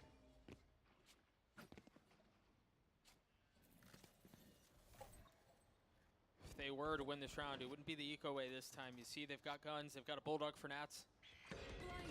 Phantoms and Vandals the rest of the way. Got really far up. Killjoy utility, too, from Loud. I mean, this turret, you've got a star set up, too. And they're not pressuring the middle of the map at all, which normally is what you're looking to target. And it seems like Loud may try to set this up. Look at where Sadak is, and you've got Aspas who's satcheling forward. So he's taking some space, and it was not a hit towards Mail. You saw it was safe, who was ready with the nade, but... I mean, we saw Sadak stun. It was perfect for both players, right? From B main, it's going into Mail. It's also hitting ropes, so targeting down Nats with one player. Forces this reclear right now, and they're all ready for it. A couple on the other side. You saw Sadak expecting something to block vision, something to blind him, and it never came through. Still gets both kills, still has now an upgraded weapon. And he's still so healthy. One enemy remaining. And he revealed his position by pre-firing by accident and still gets Yumpy. Got him in the back. He was trying to walk away to save. and not give up that information, and Loud is hungry for it. I mean, how hard do they hunt for Soulcast here? Extremely. We'll see. He's expecting it. He needs to eat into this econ bonus that Loud is going to start getting. I mean, only 2 rounds on the board, 3 rounds after this, and look at it. 3K on almost 4 players. The money's good. The old situation actually looks really nice for Loud too. Sadak 2 away from the Rolling Thunder. Aspas 3 away from a showstopper. And that's things that really, really add up to be. Oh no. Wow. Oh. Oh, you guessed correctly. Is he gonna keep it? No. Wow. That's crazy. And there it is. You can see Nats actually pulled out a secondary there to try to actually find him, but he was so far away thinking he could escape before the satchels came through. That's such a good bonus from Loud, and that's now every single one converted. Here. Silence this time from the coach of Liquid. And we don't get a full force here from Team Liquid. They are going for light armor the entire time. A little bit extra padding, a little something to try to stay in the fights. Soulcast had a rifle. Which is funny because they didn't save the last time and they end up going for a force either way. Louder playing this so slow, so considered. Less falling does give a lot of space to Team Liquid, which does force Loud to go for this B hit now. The dog has fully made its way around the pillar, but Redgar swinging behind it, perhaps undetected. But Loud not confident in what they're seeing. They decide to throw the brakes on it, and look at Safe. He's upgraded a weapon, and he's got him surrounded. I mean, surely Loud are considering the fact that they're going to flank through A after losing less. I mean, are they? Surely. Where's They're not looking. Nobody looking. Any awareness? No? I mean, it's really just Aspas here. I mean, the timing's crazy, too. They could just get both kills on B, and it's not even a factor. Redgar's gotten the first, and there it is. There's nothing that they can do. Down B. Safe had open season on members of Loud. Whoa, missed flash from Soulcast. Missed shots from Aspas. And a MasterCard Thrifty for Liquid to get on the board. One converted, finally. I mean, we're starting to talk about the entire series as a whole as well. We've been waiting for this from Liquid. It's a great play from Redgar. I mean, even just shutting down the initial push, too. I'm surprised Loud didn't commit to that after that molly. The smoke went up from Redgar, no grab well. They really were concerned about extra stuff coming in through there. I think they didn't get the information there from Les.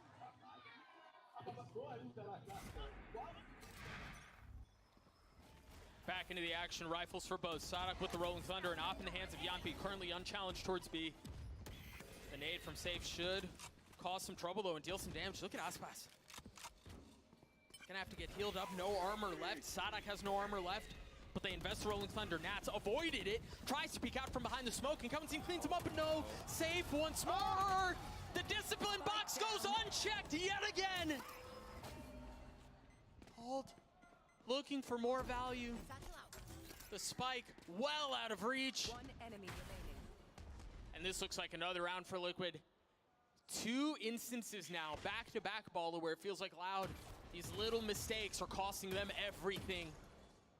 It was the same story against DRX too. It was very minor mistakes, over peaks, not synced together. And they won the first map there. Despite it being all the way in OT, but you're right, that's a mistake Fraud is going to be reeling at. I mean, we've been watching Emil cam the entire time. Yeah, I want to see the Danny cam after that one. Because again, that's 2. Yeah, he was stunned up too, remember, at the beginning of that. That's something that not only should you have seen him go up when he got breach ulted, but on top of that, you just check. Yeah, really expecting the crossfire while after chasing down that kill where Nats was trying to save him, by the way. Why is he peeking? Those types of questions are not getting answered. Meanwhile, for Liquid, a really comfortable position. The op wasn't dropped, so Yampi still has his. There's so much money in the hands of Safe, in the hands of Soulcast. They're set up really well to go on a run here. Nice Trailblazer. He's stunned up. Still gets away, though. Really nice movement. Meanwhile, Yampi not moving at all. Still holding it up, and Tuiz is on the other side of it. What a shot! Tuiz is incredibly good when he's on shots like that. Yeah. He's an inconsistent player, though. And I know a lot of people were starting to doubt his transition from the duelist on his prior teams to the main controller here for Loud. But dog, when he's on, he's on.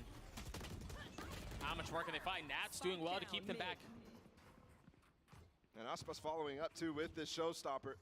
Gonna clear out a lot more space. Hold that space as well for them to recover the spike. Still, there are retake tools here. Yeah, that's one of them. That Cosmic Divide, currently used by Tuiz, but Redgar has his. Do they invest? Boy, all he had was a pixel. A slow pixel at that. Yeah. And they won't end up using anything as Redgar goes down. It also looked kind of like Safe and Soulcast were already deciding to save there, which is surprising. Either way. It's actually really surprising. Again, look at the money they have. Yeah, those 2 rounds in a row. I mean, you really boost the economy when you're going full light armor. Just a couple of rounds won, and you could start buying, like they were on Haven, for example. Either way, Loud Cloud back after 2, I mean, pretty poor rounds. Definitely have to say, with not checking. It's just those types of things, little mistakes that cost you everything. I think this is also, you know, I go back to the pistol round. I think about Tuiz, his 2 entries onto B. Yeah. I think about Tuiz on this round too. Yep. He's heating up. He's looking good, and you mentioned it. He can be inconsistent, but boy, when he's on, he's on. 6 and 2 currently, sitting at the top of the scoreboard for Loud.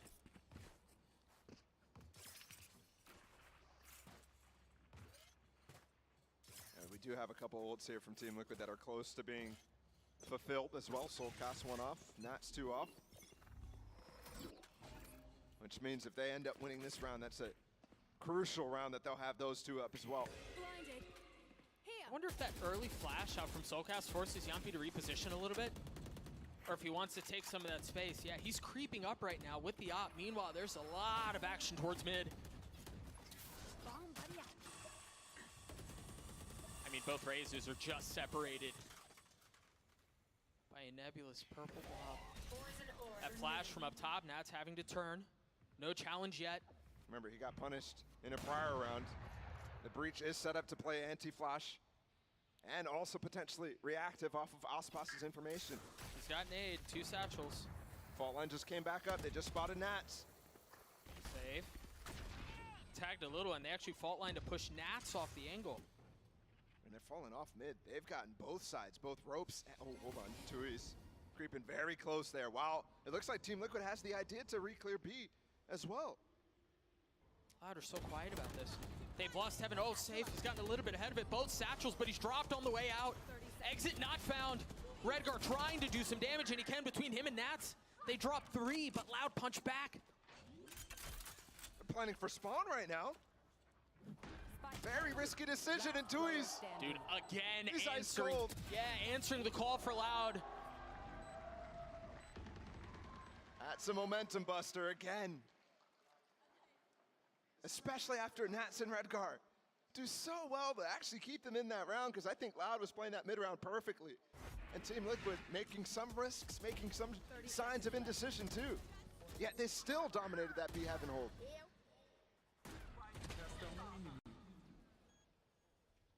If we continue to set up Tuiz and he just continues to perform like that, we're going to keep talking about him.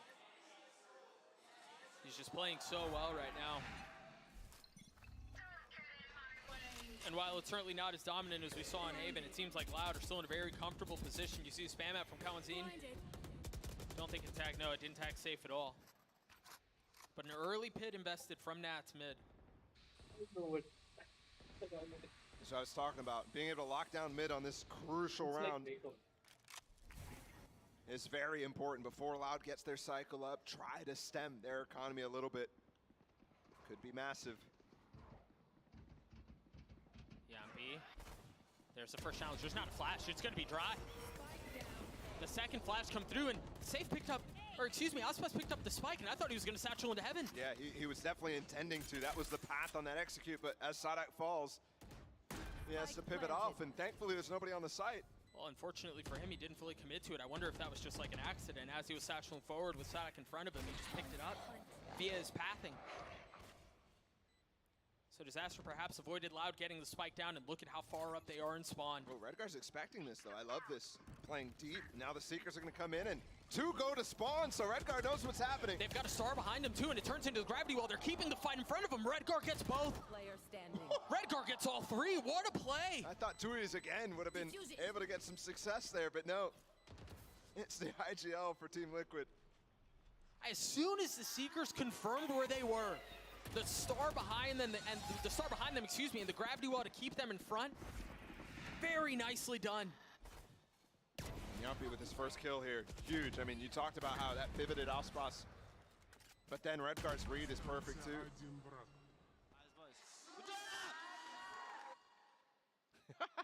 I love how calm he was, and then all of a sudden, a little pop off. Just couldn't keep it contained. Just a scream comes out of nowhere. Liquid staying in this fight, Loud littering B site on the minimap with pings. Need that back.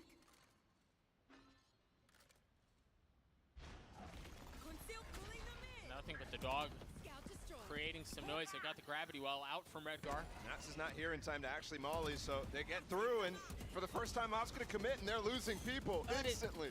It's labored. They only had 2 come through. The other 2 were sectioned off. You see him still in garage. Spike still safely behind it. And that's the value there of having that orb in mid for Nats to rotate very fast. Obviously, you had the nade and that grav wall come through from Redgar and safe. But then the follow-up after Sadak got out, after Aspas got out, is that molly from Nats. He could just cross safely through mid and get there in time. Team Liquid finally, that game plan, finally this strategy that they're choosing to go for really working. And Loud is struggling really hard to get out on the first set of util, which is kind of what we were seeing on Haven, if you remember back to that. Team Liquid constantly just breaking the util, trying not to go, never having an actual pounce, never having faith that they could. Here, Loud's showing the same propensity, but they do attempt that push through, now twice actually, on the A side and the B side. Whereas prior rounds, they just throw out, you know, the fault line, a nade, maybe a boombot, something like that, a flash as well. Yeah, and then they just sit behind the smoke. Right, yeah, some work across mid, get Aspas into a position where he can maybe get an opener. And you're right, that just hasn't been the case. So the round will end with Liquid saving every single weapon, Op still in hand. And they draw within 1. Still crazy to me that it's an elimination game. Yeah.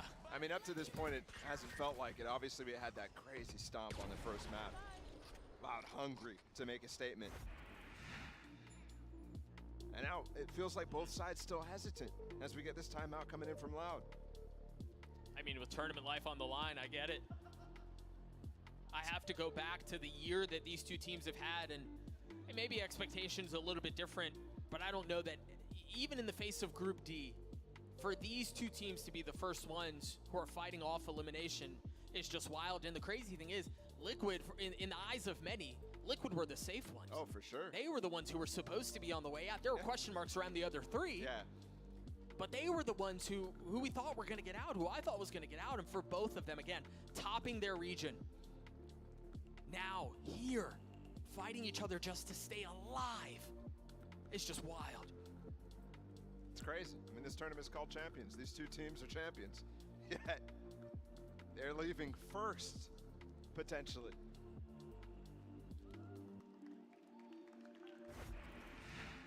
Looking forward to see what the changes are out here from Loud, because definitely something needs to change. This single controller double initiator comp feels like it should have some go to it. But playing against the double controller, which has been so standard, I mean, to me, that's the key thing that you change other things around on this compositional idea. That, again, they were so good at. It's odd to me. Here we go, fast up a ramp. Finally some early control elsewhere on the map. Outside of one of the mains on this, which is difficult to do actually. You see this smoke intended to do what the Viper wall does normally, and that's looking at it. That's huge. I think they wanted to pinch mid. Oh man, this spike alone. Yeah, Loud seemed intent on taking some of that ramp space and then crunching mid and opening the site, opening the map a different way. But Nats with the massive one. And then of course it was Redgar in excellent position as well. Yeah, and Nats not able to do that, by the way, until Safe walks down mid. Yeah, excuse me, Safe, not Redgar, thank you. And now Loud struggling to find a way in, man. My, we may have a series on our hands. Nature girl down. My ultimate is ready. Let's still going for it with the lockdown too. Now there's suddenly a chance, and Yampi only has the op, which could be good. This would be ridiculous. Talk about a swing of momentum. 30 seconds left. But I think Liquid still have too much utility here, man. Like, Safe still has his nade. Yampi's with the op, as you mentioned, but they're playing really safe. They're giving A up. Dude, they're so scared too. They just gravel smoked up in heaven and waited all that time till the smoke hit. And they don't even get a nice plant, it's just a safe one. Meanwhile, Tui's just put a star down right behind the spike. This Redgar flank is actually quite nice too, because you could expect maybe like a lockdown post plant type of thing. The timing here is key though. Do they challenge less together? Do they know he's out? Yeah. You'd expect him to be playing up in that main area if he goes for the play. Tui's by himself on the side in the smoke, the nade flying by his face. Is he gonna get a lockdown in heaven here? He's been so patient, but will it pay off? He saw the bullet, surely. Oh my goodness. Look at him tucking. Oh my gosh, this is so smart from Tui's and from Les. It's all safe by himself. Can he do it? No! What a round from Loud. And they did so without investing the lockdown from Les. What a ridiculous 2v4 there. I mean, just crazy. Yes. Remember, that started as a 5v3. They got both first kills Team Liquid did. What a play from Tui's, man. What a shift. We've gone from, you know, some of the rounds we saw at Tokyo where it was just crazy beefs out of that guy. And today, he's been insanely good. 9-3 currently. And honestly, his magic goes all the way back to the pistol round. Remember the 2K he got pushing into B. I hate still bookending so far what we've had before. So it's bad news. Hopefully not for too long though, but we do have a tech pause. As soon as we get info, we'll figure out what's going on. We'll get you all back into the action. Well, that doesn't seem quite right, does it? There's a player missing on stage. Yeah. Again, as soon as we get info, we'll tell you guys what's going on. But for now, a momentary pause, a momentary delay, albeit an involuntary one, but one nonetheless. I think what we've seen in the last 2 rounds is Loud really trying to take it to them in terms of controlling the map better. They have such little tools to be able to do that because normally it's split up by the 2 controllers on the map. Sure. And that's what they've been used to playing with so much. Here it's just the single Astra, so you don't really have that much staying power. And when they're trying to elapse time for so long, when they're trying to get through all the util that Team Liquid can dump in their way, it's so difficult. They've certainly pushed Loud in that regard. There's no denying that. Much more competitive than what we saw in Haven. It felt at times that we might flip and just go for Team Liquid just dominating in this case, but thankfully that clutch injected something, some life into this game. Yeah.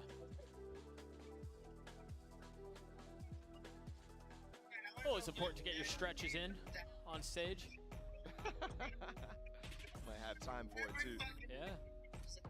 Really let that be a cue for those of you who are watching at home right now. Take this chance, stretch a little, you know? Stretch your arms, stretch your wrists. When to, oof, man, bad news for you. Unlucky, really. Jake, I was watching the fact that he's very technical. It's a long off season that these 2 teams on the stage right now are trying to avoid. You really don't want to be the first one out of Group D too. I mean, I'm happy we started with this group too, because this was the one that I think a lot of people were looking at and being like, on paper, wow, how could we have gotten this situation? I mean, Paul, set the stage once more for those who may have not been keeping up. Talk to me about the backgrounds for Liquid and Loud. Yeah. I mean, especially in this group, right? You have such storied teams. Liquid, they won EMEA. They beat Fnatic, the only team to be able to do so far, which is so surprising after bombing out of lock-in in a, I mean, way that I don't think I've seen any team that was as hyped as Liquid ever. And then Tokyo was okay for them. I think a lot of people actually stocks rose at Tokyo. Loud as well. I mean, America's champs, lock-in runner-up. We're waiting so long for this team to get activated. Since Tokyo, again, they bombed out. What a way to end for one of these two teams. It's just crazy. I mean, I go back to the interview I had with Sadak at the beginning when they were first arriving into the studio, and I think Sadak fully understands the situation. I mean, the question was just real, right? Like, you guys have lost 3 in a row. You're flirting with back-to-back international tournament exits, and the reaction on his face was like, I mean, yeah, I mean, that's just real talk. And you can tell they do seem a bit more loose. They do seem a bit more comfortable. Yeah, I think that's super important. I mean, with all the rumors and speculation surrounding the team as well, it's just crazy. Well, folks, while Liquid is taking a bit of a break, we're actually going to take a listen into Kalanzine as he shares some of his thoughts. Cara, me sinto muito bem porque eu assisti os últimos duas Champions, na verdade, né? E só tem jogadores muito bons e tá entre eles é um sentimento realmente muito bom pra mim. Cara, a DRX é um time realmente muito bom e acho que a melhor coisa deles é o passo a passo deles. Eles conseguem começar, conseguem finalizar o round muito bem e o meio de round deles também, eles comparadinho, ficando marcando as coisas. E acredito que ele conseguiu punir a gente bastante assim. A gente também conseguiu começar bem, no meio de round a gente tava bem também.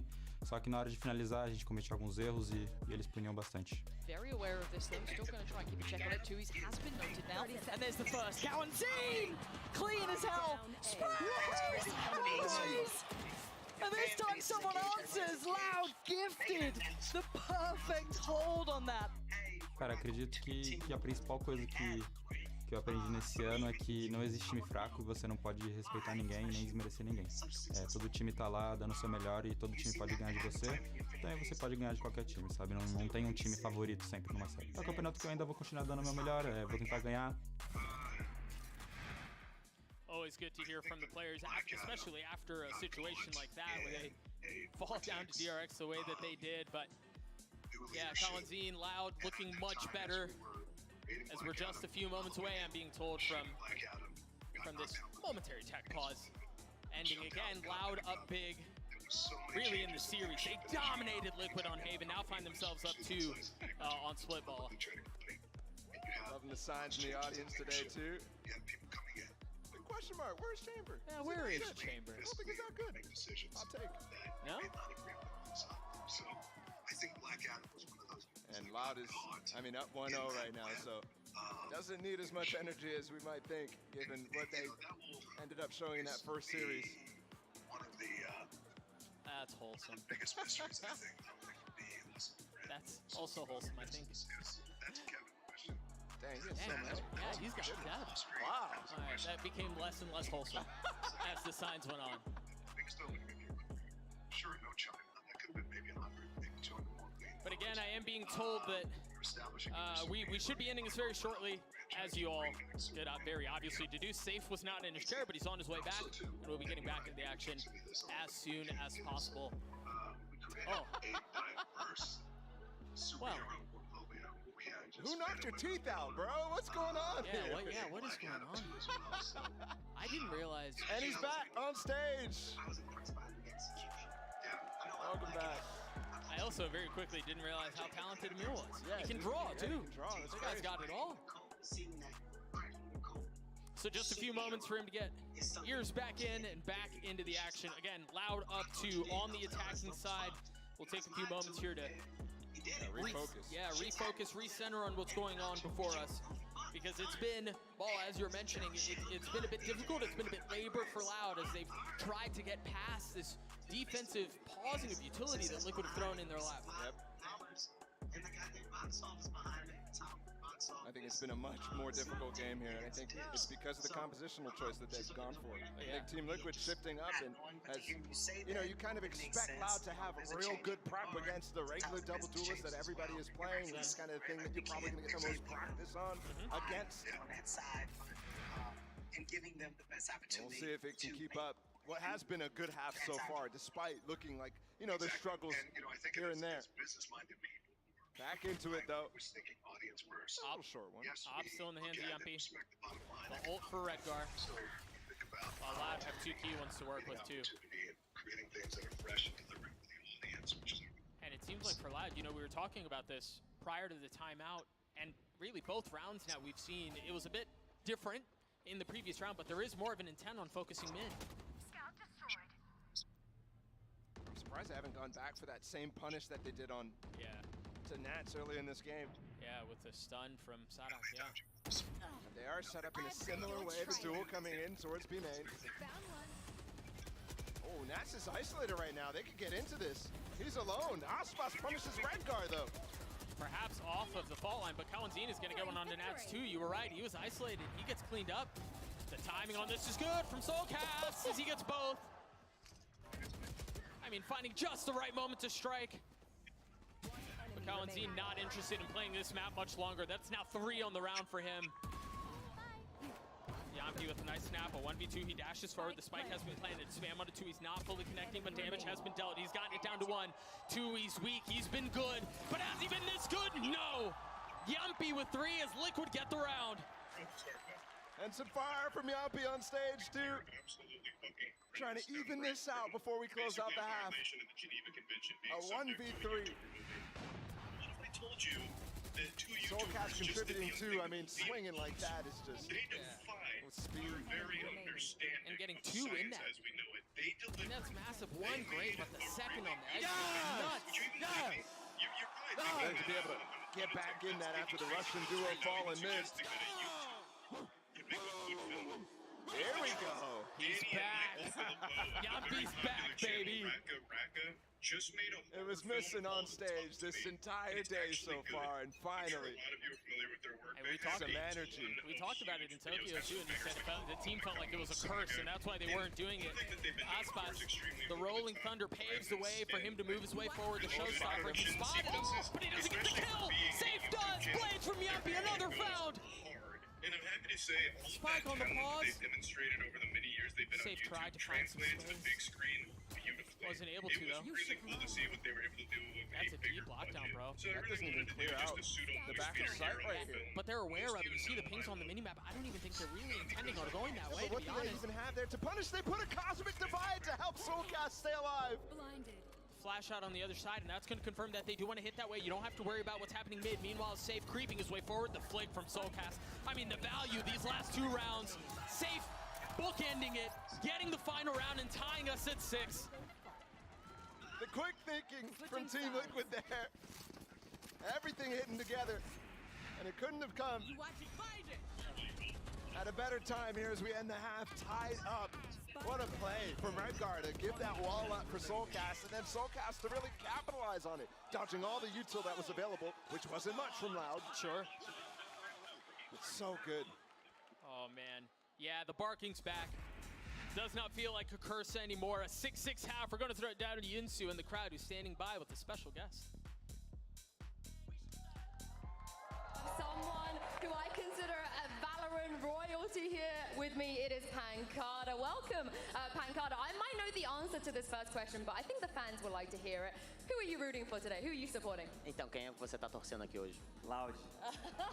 Of course, we're not surprised about that one. What have you made about the series so far, Map 1 and Map 2 as well? O que você acha da série até agora, mapa 1, mapa 2? O primeiro mapa foi um jogo fácil para Loud, começaram muito bem. Agora eu acho que a pausa deu uma atrapalhada no segundo mapa, mas eles vão voltar forte pro próximo round. Yeah, the first time was actually like an easy map for Loud, but now with this like pause, like pretty sure that they're gonna come like stronger. Oh, okay. We will see. We will see. Now, before we came live to this interview, you were telling me how you and Tui's, you consider him like your son, your little brother almost. So talk to me what you made of his performance, and do you give him any advice as well in his role and competition in general? Então, antes, ali atrás a gente estava conversando, você falou que você considera Tui's, Kalanzin como se fosse filho de você. E você tem algum conselho para ele, alguma coisa para eles se apegarem durante o campeonato, uma palavra de confiança? Conselho, principalmente, é não ligar para as críticas de fora. Eles sabem que eles são bons, eles não precisam ficar ouvindo isso. E só manter a calma durante o campeonato que vai fluir, com certeza. Like, if I was to say an advice, is just do not care about like critics from outside. Like they're very good, they have to believe in that and not care about that. Just like believe on that, follow with the flow, and then everything in the championship shall place in the right place. Oh, thank you so much, Pankata, for joining me, and let's see if Tui's is going to follow this advice in the second half. Thank you so much, Insu. Always good to hear from Pankata as well. But man, what a comeback from Liquid. Those last 2 rounds really could have been the difference maker, as we could be having a very, very different conversation. Yeah, that clutch from Yampi, and then again, quick thinking, but now they're on the attack. And they have some pacey tools. I mean, yeah, they're playing double controller, that's the difference, but you've got to be ready to shut that down for Loud. Ready to have some trap plays here, and I love actually Sadek's position. It's really poised for a nice stun off of this dog. If you go up A ramp, this could be disastrous. You saw the stun, but they had already pushed him off the angle. How much more space do they find? They fully have him in control, and Sadek's position. He's not detected. Ooh, dealt a little bit of damage onto Yumpy, but that's all it is. And they've got this flank from Redgar coming in, turret recall. Where are you going? It's planted for heaven. They've got full control. That wall was going to allow both Safe and Yampi to play off each other very well. If they can get the kills before Redgar finds a space, Loud may have a shot at this, because otherwise Liquid seem in firm control. The timing is everything. Doug, he doesn't need to do anything. He doesn't have to get these kills. All he has to do is play with Safe into heaven here. Yeah, just contain. Just contain. One spotted, one dealt with. Now they understand what's on the other side. You see Les trying to deal with it while Soulcast keeping him back on the side himself. 2 massive kills. And that's surely the round. The first pistol coming in from Team Liquid. And if I'm not mistaken, the first lead they've had all series. Absolutely has been. It's been a rough one, but finally coming alive. Right out of that little extended break we had in the beginning of that half, or at the end of that half. Loud going to take their first eco, feels like in a long, long time. Let's see what they've got. Right there. Let's see how Team Liquid can maintain the advantage here that they finally built themselves up. We know that Liquid are good in situations that Loud now find themselves in. Yep. And you're right, because of how the series has played out, we really haven't had to see how Loud handle positions like this. But it seems like they want to go exploring mid. And while the guns and the duelists that are on the other side prove to be a bit too much. I've talked about the reads that Team Liquid have had a couple times now, and you can tell they expected to push. Look how far back Redgar is still playing. And how the 2 sides of mid right here, Yampi and the other guys, this is where they were playing. This is where they were holding the line. They knew that push was coming. They walked slowly into it, and they're rewarded. Minus losing Safe. Either way, that gun's not going to be recovered. So still not many chances for Loud to get back in this, unless Sadek can get some cheeky flank going. Remember, he had a shot at it in the previous round. Oh, with the dog. Oh, no. He's got a Sheriff, too. The first. The second does not fall. And Aspas is way too far to do anything. What a flash there. I mean, Tui's. That's misinformation, though, because that was coming in from heaven.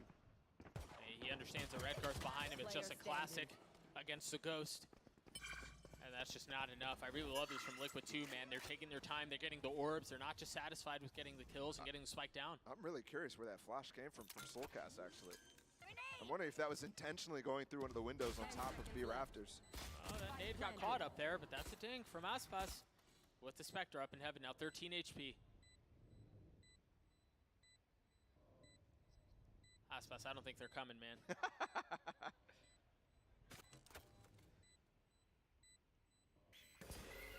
Another ping from Soulcast's flash. That was a crazy flash, too. Yeah, way up high. Yeah. It's important there. You got to get the elevation to actually ping on heaven. This would be quite the Aspas moment, but that's now 4 or 5 shots missed, not a single one landing. There was chances there. Yeah. Inside Axe flank. They got it down to the 1v2 eventually. Definitely chances. And it's costly. Only 2 players surviving from Liquid. But look at the amount of money they have. They're perfectly happy to get 1 rifle up and then still maintain that bonus. Yeah, they're vibing. 45-50 for Yampi. Yeah, 2 ghosts as well. I mean, he's still going to be getting up, way up. And he's also 2 away from blades too, so you could conceivably think about a round where he gets both or. See the dash, up ramps, and the flash on the other side of the smoke. And there's the first orb. There's nobody punishing either there. There's definitely an opportunity for Sadak to get spam on him, something like that, but they weren't considering it. Yeah, they were playing so much softer. They do. WoW does have B main control. There was a deep smoke from Tui's that went out. So they're maintaining control of that one, and Team Liquid are sticking with this 1-2-2. Seemed like they might try to set up for a trap mid. But that flash is all it's going to be. The Trailblazer is going to get info on both. Do you push in? Blinded. I look at how Loud are rotating further back in towards A. They know that they've lost mid control, and they're expecting the push that way. Yeah. The important thing about all that Team Liquid just did is it pushes the players out back B heaven. So they can't spot, are they crossing mid? They can't spot if they're going up into ropes, which means these A players have to play a lot differently. There's still 2 people here. There's still Sadak and Les. Les has been phenomenal today. But not as good on split as he was on Haven. 25 seconds and you're going for heaven play here. That seems a little misadvised, but you can get great executes out of it onto the site. Watch Sadak, he still has plenty of utility. He's going to reposition around it too. That aftershock is going to buy a lot of time. 10 seconds left. Can they hold the line? Aspas has arrived. Sadak with the first, Les with the second. There's no way in. They've grabbed the spike now, and the smoke is going to provide a little bit of cover to spam through. Do they stop the plant? Yes, they do. Liquid burn the midnight oil just a bit too much. The fact that Sadak's able to get back into sight there is huge. As the execute comes in, dropping that aftershock, completely controlling elbow. He knows what he did. The fault line was really nice to delay on top of that. Yeah, it split up the hit. You can see it's just safe and Yampi out. And then just playing ring around Rosie. Loud back into this with that anti-bonus. But remember, we were talking about it at the beginning of the round, the money, the way that Liquid had handled their finances, put them in a position where they could still buy an attack side op behind you, and rifles. And I think I love the attack side op here, specifically because there's only 1 controller. You can manipulate all the timings on the map with your Viper wall, with the smokes that you're placing from Redgar. There's so much room for you to actually make gaps where you can peek deep angles. For example, right now, look at Yampi. He's onto Les's angle, and I think Les just jump spotted. But just 1 missed moment of discipline for Les, and that's a kill. Does the discipline run out? Not with that turret there. No. Patience from the youngster. Ooh. Less so from Sadak as he crept forward. Does get wall bang, 30 HP, still alive. Look at the space that Tui's has taken. He's crept his way forward into garage. And if he pops that smoke, there's no way you expect him there. This is a 20-second hit again, Doug. 30 seconds left. There's a little bit more to work with. Tui's. Oh, he's expecting the first! Tui's with 3! Not again! What a play! Still a chance, though. They're so far away. Soulcast is so weak. But your trail. They're going to drop the Seekers, and that's going to provide a little bit of breathing room to get the spike down. What is that from Yampi? Pops the blades, has the op, a 1v2. He gets into spawn, and the flash misses him. This is a huge line. Is this another barking moment? They're coming back, though. From the star. Oh, he's going to have to get both, and he can't get any. What a play from Tui's. These reclears and these clutch moments are working so well. to shut down any attempt. Dude, I didn't think he'd play that way either, to be honest. I didn't think he'd Who, face Yappy? that way. No, Tui. Oh, yeah, absolutely. He Feels like they didn't even see the smoke that he dropped. Yeah, he had dropped the start of the left, and I thought, all right, he's going to pop that he's into a baiting. smoke. Yeah, he's going to tuck, and you would never expect him there. But Tui's, man, once again, almost brought Danny to tears there.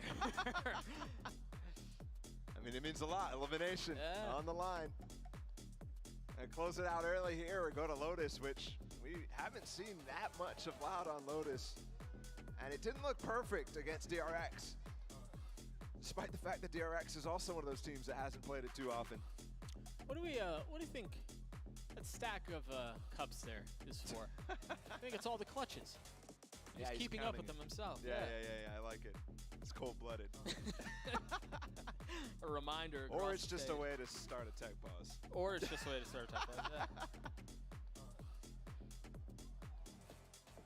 And Liquid on the ropes right now. I mean, I have to point out the fact that the last 3 rounds have come down to, I mean, last second hits. Yeah.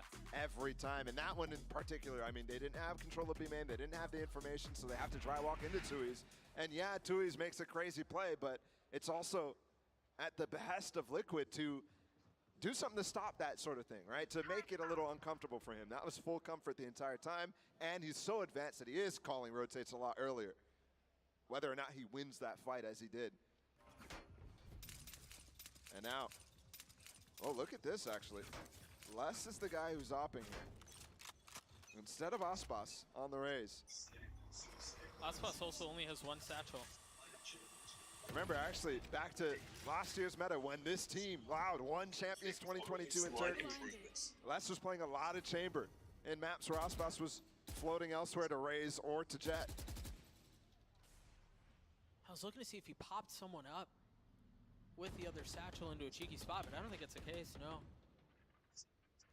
Yeah, maybe accidentally popped it early before freeze time. Sure, yeah. Because he has enough money for it. You're right. A little bit of a head scratcher. We'll find out after. Yampi's by himself, Procs to dash clears a little bit of Les's util. And it just feels like a reaction game. Look at that deep flash out from Kalanzine all the way into B spawn. Yeah, they're going for a Cosmic Divide fake on this B site.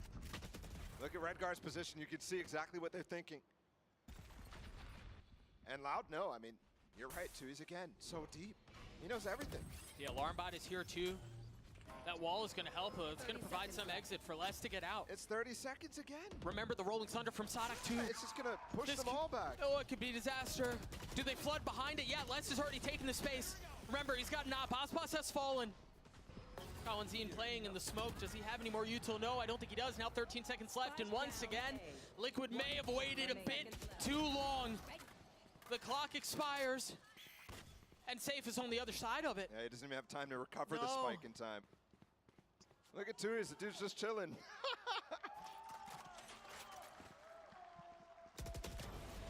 Oh, I thought he was going to fumble that for sure. Losing the out would have been brutal, given the fact that Yampi has been actually thinking about it. That, again, they're not considering. It's like both sides in some of these cases are not thinking about the tools that the team has. Sadak there has been playing this A site so frequently. And they're just not ready for that. That rolling thunder was insane. Breathe deep. When you have those tools at your disposal so late in the round, it's the biggest safety valve you could possibly ask for. Concealment. What do they do here? No op on Loud side, but Tui's once again aggressively fighting for B main. Recalled star. Op no longer in the hands of Yampi. Excuse That's me? from Sadak. Excuse me, Sadak? Yeah, pop off, King. Aspas is right next to you, and he's the one taking that fight. That's crazy. Amen. That's been all series, too, from him. Yeah. He's been heavily involved. Safe picked up the op, though, and I mean, Tui's, this is a tough shot to hit. He's done it before. Nice, he saw him. Falls off. Meanwhile, they're dogging towards a main down ramps to confirm that there's nothing outside, and that instantly, look at how they're rotating B. Dude, it's always, every time, they get all the information well ahead of the hit. Safe has ult. has 2 satchels. Do they go off of that? The timing on the Seekers is unreal. Again, 40 seconds left, and they're still back in spawn. The Seekers getting so much space back. No and way. Aspas is in the smoke. Don't do it. He's got a Vandal. That's going to be tough. Finds nothing. Now the Cosmic Divide, and that's going to buy some space. It's going to force him to go safe with the ult. Wrong way. Nothing found. Nothing at all. Tui's back sight. Not. Oh, he is able to clean up 1. 7 bullets left. Can he find another? No. This time it may have worked out, but Nats is by himself. 13 seconds left. He's still got to grab the spike. He's got to get the kills if he wants to win the round, and none of them come through. Sadak again with 3 and Loud with another. Such a huge chance. From Nats of all people, you really thought he could do that. Nobody looking. But just the Guardian. And it's just not his day. It's just not his day. For somebody who looked like the only bright spot for Liquid against their opening opponents of Na'Vi, to suddenly not making the big plays when you expect him to. I mean, it was Nats. I thought 100% of the time he's winning that. Either way, finally the pace from Team Liquid. Yeah, but the buy is not great. Aspas has an op. There's so many members here. He's got the ult, he's got the nade, he's got it all. And Liquid are still back in garage.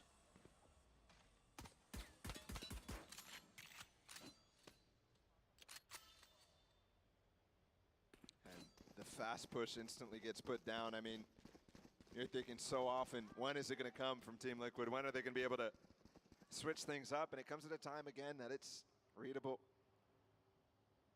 When they have a low buy, it's like, okay, they're either forcing or just going for an eco. They're going to try something cheeky, and they do, and it fails. Surprise, surprise. Les holding his tight angle and ramps. He's got util to protect the site. That Vandal, yep. Only 2 though. I thought he was going to get the 3rd. Yeah, 5 Focus. HP, he's stunned, he's dead. I mean, he's dead. He was flashed. He had no idea that he was in the line of danger as Loud get to 11. Feels like Sadak's gotten like 3 aftershock kills so far this game. Yeah. I mean, he's top fragging for Loud. Just ridiculous. You know, I wonder too, as I was watching this, what it was that they used to keep that push back, that safe pop. It was the gravity well and then the op.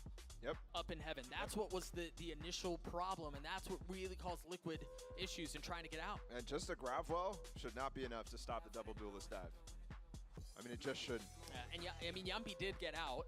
He got past it, but then you had to deal with the showstopper too. Yep. For what, 4 or 5 rounds in a row for Loud? 5 at this point. 5 in a row.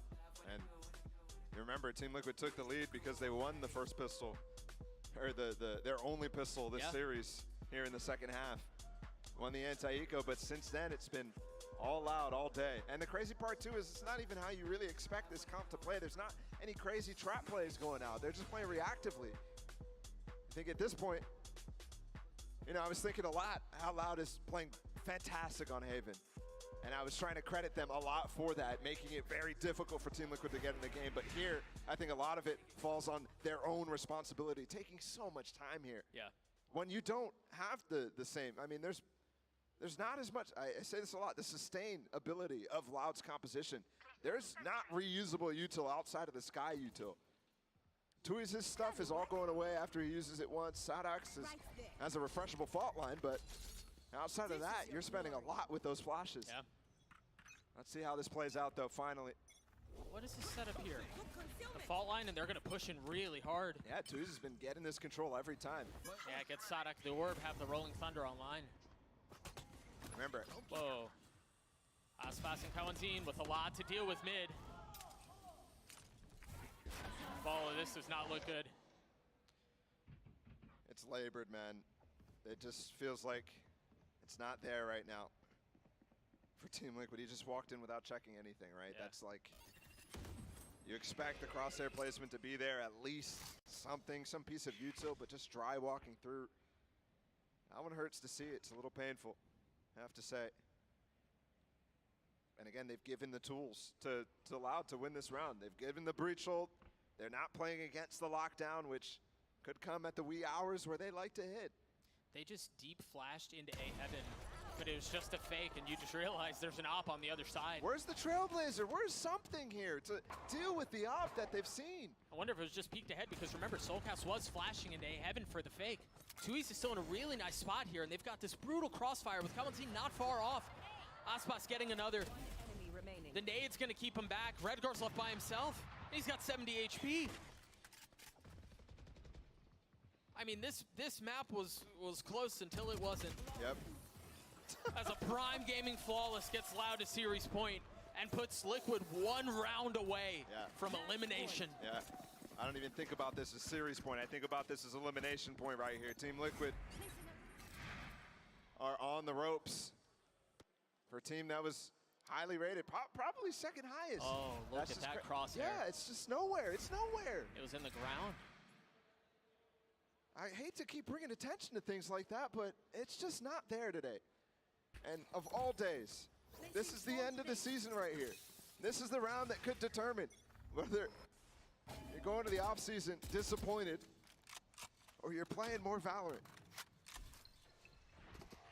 They still have the lockdown from Les. They still have the Rolling Thunder from Sadak. Questions on how Loud would perform after Tokyo, giving the start to this tournament. And at least for now, they have looked dominant. Aspas seems informed. Sadak is leading from the front. Tui's is the Wonder Boy yet again. Everything coming together. And for Liquid, unfortunately for them, at the worst possible time.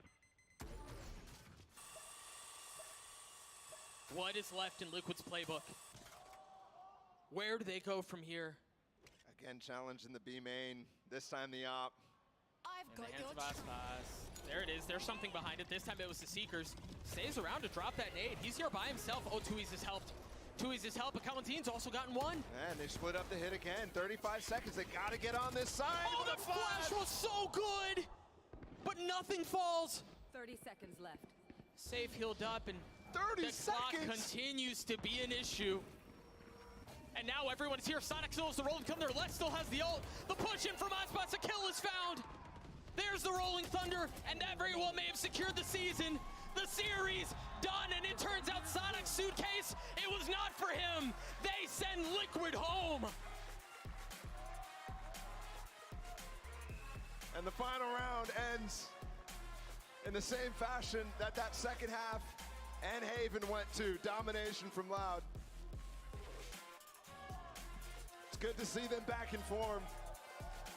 But Liquid being eliminated here, definitely evidence of a poorly positioned and poorly planned project that these guys really put together and made something of it, but it's just not enough at the end of the day. Meanwhile, on the other side, we talk about Loud and we see the promise behind how things are starting to come together. Yep. And again, just one series, right? It's really hard to erase what the last couple of months have looked like for the Brazilian super team. Yeah. But this is a step.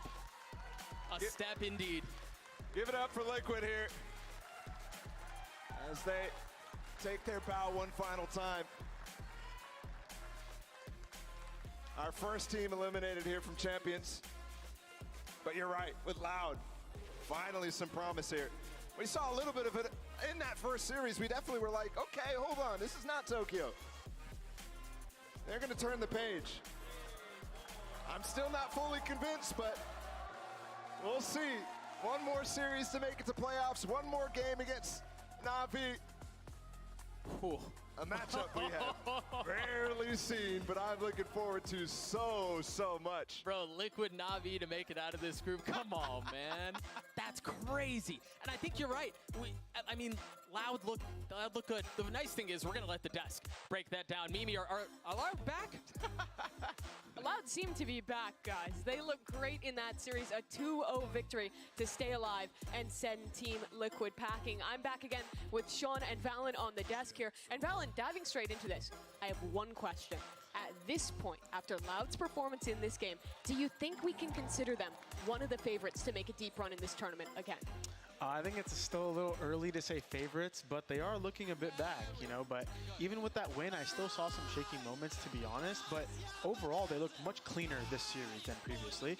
I think I can confidently say, you know, they'll probably make the playoffs, but make a deep run, I can't say it yet. Yeah, I'm actually on the other side of the coin here. I think I'm now willing to say Loud can make a run in this tournament. I favor them going up against Na'Vi, and once they make playoffs in that double elimination bracket, I have a lot of faith in this team. The way they did it today, Mimi, running the Harbor Viper on Haven and then going into the second map and seeing the support players, Tui's, Kawanzin, Sadak, having incredible performances to carry them through. It wasn't the Aspas show today. It was everyone else stepping up. And that's just it, right, Valorant? That it's Loud finding their comfort again. It seems like they haven't had an identity for the last 3 matches we've seen from them at the global events. Definitely. But I think they found it again in this game. Yeah, and to talk about like individual form, like Sean was talking about, these guys have been playing out of their minds this match. Kawanzin especially, I think he's been playing phenomenal. The support utility out of him. His trailblazers for information throughout the game were almost perfect. Him reclearing ramp, reclearing mid, like such a good player. I think, yeah, Kawanzin on the screen right now. Tui's had so many good support smokes on that A site where Liquid was stalled out for time despite having a double duelist. And that's where I still give credit to Sadak as well, because his fault lines deep into the rounds to stall out these hits against a double duelist comp were insane. Everyone showed up today for Loud, and I think they really, really needed this to get their confidence back. They absolutely did, and they do look confident out there on the stage. But unfortunately, that does mean we are saying goodbye to Team Liquid, the EMEA champions, the first team eliminated here, Sean. And honestly, it's such a tragedy for them. The only team to beat Fnatic this year, and unfortunately, they head into the offseason disappointed. Yeah, I mean, it turns out that EMEA victory over Fnatic was the peak. Right? Some of us bought the peak. I bought the peak. I bought the peak too. I bought the peak. Yeah, they burned me. But I mean, this was a sad year for Liquid overall, if I'm being quite honest. They did win the EMEA region for VCT, but you expected so much more at these big events, particularly champions, after a disappointing performance in Tokyo, to now have lost 4 straight best-of-3s heading into the offseason. I don't know what's next for the team. Yeah, I'm not sure what's next either, and it makes you kind of question like what is the reason why. I think they looked very well at the beginning of the year, winning EMEA, but like you said, going into the international events, I felt like there was a drop-off in almost every aspect of their play by like little amounts. It wasn't like a night and day difference of the Team Liquid roster, but just like small, minute details of just like coordinating fights together. They took very long time baiting out utility. They're hitting sites at 25 seconds versus a breach. You know, the macro just kind of fell off there, and that's what makes the biggest difference when you're playing against the best teams, right? So they need to kind of step up in the little things, and they'll be back. And that's just it. One of those little things, those little mistakes really do add up. Team Liquid headed home, but Loud are continuing. We'll have to see if the reigning champions can make another run here, as we do have your Verizon post-match interview. It's Yinsu standing by with Aspas. I am now joined by Aspas from Loud for a quick interview. Arthur's going to be translating as well, so thank you very much, you two, for joining me. First of all, congratulations, Aspas. You've broken your loss streak, your first win on an international stage since lock-in. How does it feel to be able to overcome the challenges you guys have faced? Foi bem complicado, a gente conseguiu se reencontrar, a gente acabou até voltando para a comp antiga na Heaven. A gente estava treinando com uma outra comp, mas a gente acabou decidindo voltar para ela nos últimos segundos e acabou que deu certo e agora estou me sentindo muito bem. Overall, it was kind of complex. We decided to go back in an old comp that we have back in Heaven, and we are pretty happy with the result that we brought it back. And overall, I'm feeling very good. Let's talk about that, because I'm very happy to see Viper Harbor back as well. That was kind of your thing, Loud's win condition. Do you believe that with this back in, you guys are playing Viper Harbor again, that's going to be the game plan going forward? And is it good enough to bring you a trophy? Não dá para saber, mas eu espero que sim. Acabou que a gente conseguiu fazer uma ótima partida com a comp antiga de Viper Harbor e eu espero que a gente continue fazendo bons jogos. Well, we can't know that, but I hope so, because I'm very happy with the result that we could bring like today, and I hope that from now on we can actually just bring more victories. Yeah, get the momentum going. I don't know if you know this, Aspas, but we didn't get to speak to you after DRX game, but you actually reached your 1,000th kill at global events. That's right, yeah, give it up, give it up. Thank you. It's not easy, because your first event was Masters Reykjavik 2022, and you've already gotten 1,000 kills. How does that feel? Are you proud of yourself for that achievement? Eu demorei um pouco a ver, eu só vi no dia seguinte, porque após o jogo eu tive alguns problemas, mas quando eu vi eu fiquei muito feliz. Foi uma conquista que Eu demorei a ver, mas quando eu vi eu fiquei muito feliz. Overall, it actually took me time to realize that I accomplished that because after the last match, I had like some issues. But when I realized that, I was very happy. It was like something a goal that I wanted to, and I was very happy when I realized I did it. We're very happy for you as well. Not many people can say that they got 1,000 kills on the global stage. Thank you very much, Asfas, for joining me. Congratulations once again. Thank you, Arthur, as well. Lau, they survived elimination, but we have another elimination match coming up between T1 and FPX.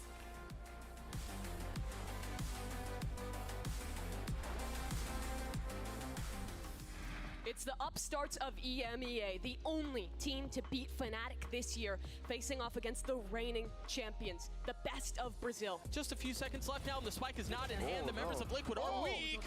But Soulcast is making a run at it. Les is left alone. The flash is there. The second, but Les with the 3K. The reinforcements arriving, the op in the hand. Another rare miss. Sadak has gotten it to half, though. He's gotten it 3/4 of the way. Les with 4 and another for Loud. Liquid have not gotten backside yet. They're trying to stay forward. Sadak gets 2. That's the spike. It's another disaster for Liquid. Loud from beginning to end. Just destroy Liquid. Tries to peek out from behind the smoke, and Coming Team cleans him up, and no. Safe once more.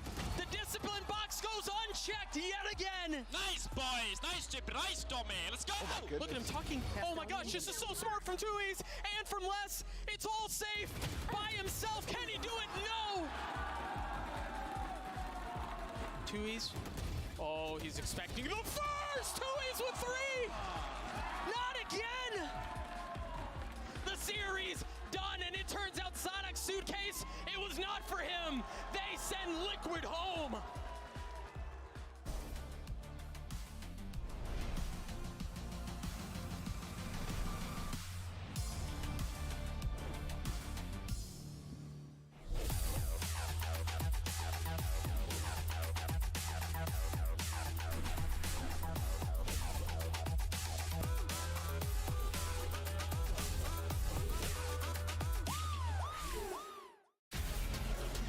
Calling all students. Compete in the ultimate Valorant competition. The Red Bull capless clutch. Register now for your national qualifier.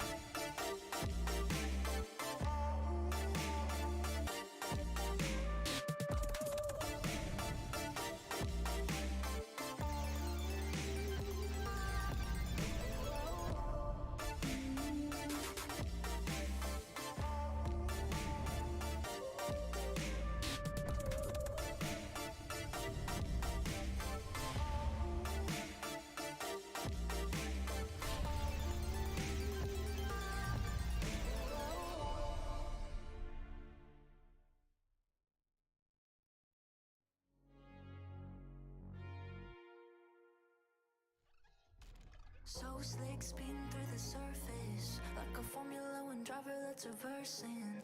Downtown, 2 streets left from my exes. They've been calling and they've asking for their misses. Who was waiting for your presence. I've been freaking myself out for my kisses. Is it all rehearsed yet? But by the time that I realize that I messed up, everything was. Everything is,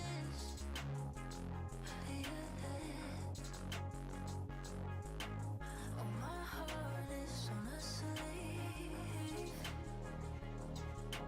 Don't cut in, I'll cut you out.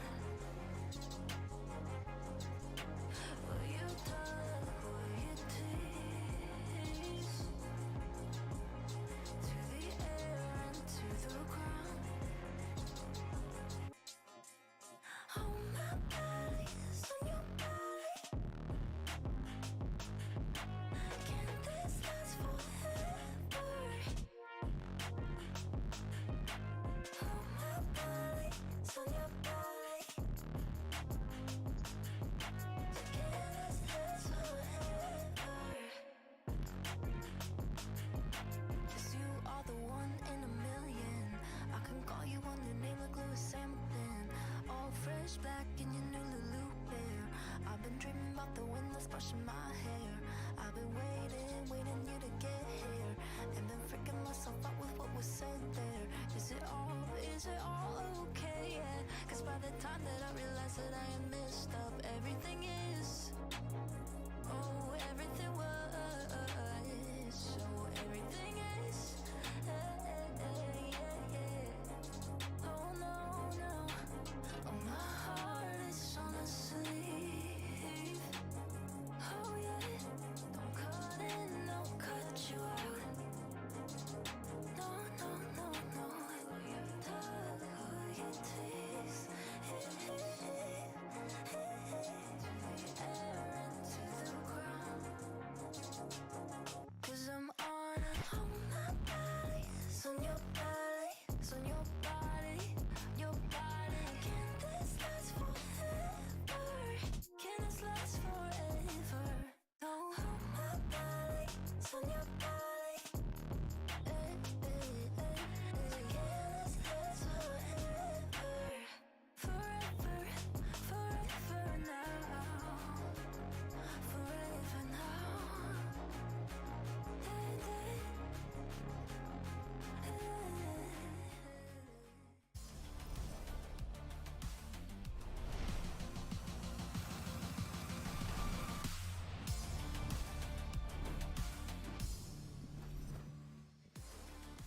Welcome back, everybody, to Valorant Champions in the beautiful LA. And it's time for our second elimination match of the day. It's FPX versus T1. I'm your host, Yingsu, and I've got Sean and Valen here with me. What a treat this is, you guys. How was the first match? Was it fun? Wait, first of all, it's crazy that you're going to come out here and not be a bully. What do you mean? You are the biggest bully off air, right? What do you mean? No, I agree. I thought I was not expecting that, but thank you. But thank you Thank you so much. Thank you for the invite. What is happening? Is it too late to bring Mimi back? Mimi, where are you? She's talking madness. No, wait, okay. If you want to go there, Sean, I will go there. But let's talk about T1 and how they did in their opening game. Because I feel like, just like what you just said, Sean, it was very uncharacteristic. You know, we didn't really expect T1 to lose in the fashion that they did. I mean, I had Foot advancing through this group, but I thought the game between Foot and T1 would be by like a razor's edge. I thought it would be so close, and the way T1 played in that series was awful. I think a lot of their late round decision making was completely out of whack. They got the spike down in so many rounds and misplayed almost every post plant, Yinsu. It was abysmal watching them. I think they regressed from Tokyo, actually, having watched them, you know, in that opening best of 3. Yeah, and I want to say, I feel like they started the best of 3 kind of decent, but their fundamentals dropped off completely throughout the series. Yes. We saw towards the end rounds, like in post plants or trading out the 3v3s, a lot of solo fights happening from T1, and I think most of it is just that they don't have their fundamentals down when the pressure's high, because throughout like the early stages of the round, I think they were playing it okay, like macro-wise, but when it came down to like crunch time and trading out 3v3 or having a good post plant, they always failed every time, which is why there was such a large margin of how they lost. I mean, the good news is that the only way is up, right? Because like I said, it was uncharacteristic. We expect more from them. For more on T1, let's send it over to Tom Biz, who is standing by with Zeta. Zeta, let me grab you for a second. Now, I want to ask you, the game versus Foot, I think a lot of people were maybe a little surprised by the result. It didn't quite go to plan. I want to know for you, what do you put the loss down to, and what have you done to get ready for today? I just didn't wear my lucky charm, so yeah, that's the reason only. Yeah, bye-bye. Just the lucky charm, okay. Just the chain, that's all he needed. Thank God he's wearing it today, right? How much, Power of the chain. Yeah, how much of a buff do you think that's going to be? Oh, 100%. I think he's going to be super confident, chain on, just having fun out there. 45 kills, 100%. Dude, real talk though, I think T1 can actually turn things around and likely get out of this group. I saw the structure that they were aiming for in that first series and had things, like you said, not just panned out in weird ways due to the scrappiness that Foot made those rounds. Right. I think their executes would have looked S tier, but Foot disrupted almost every one. But their opponent today, very different team from Foot, playstyle, almost everything. It is FPX, of course. Chinese Valorant has been incredible in this tournament, so I just don't feel like, Sean, we can underestimate anybody right now. they are so fun to watch into. I love watching FPX. I know that sounds crazy because the other two Chinese teams have had more success so far in this Champions run so far, but FPX has shown they're willing to create their own comps, cook up crazy things. They're running double controllers across almost every map except Bind, where they're running a Reina Jet, which is just outrageous. I mean, they're willing to just craft completely new styles to the game, and I respect it. No, I respect it too. And when we saw their match versus EG, they had glimpse of hope that what they're cooking up, while it may be very kind of absurd and out of this world for what we've been seeing recently, it is shown to like work, right?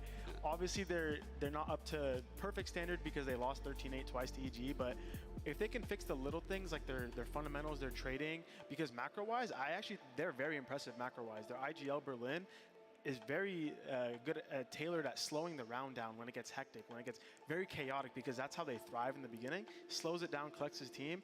I think they just need to work on closing out post plants and trying to get it together towards the end. I mean, this is the thing, they pushed EG. It was not easy for EG to win that series, but let's send it back to Tom right now and get a quick word from Young on the side of FPX.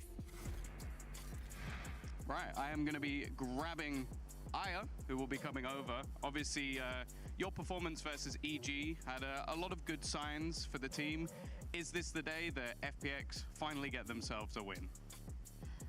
在你们之前和 EG 的那场比赛里，你的表现也是非常出色、可圈可点的。那你觉得今天会是 FPX 的一个首胜吗？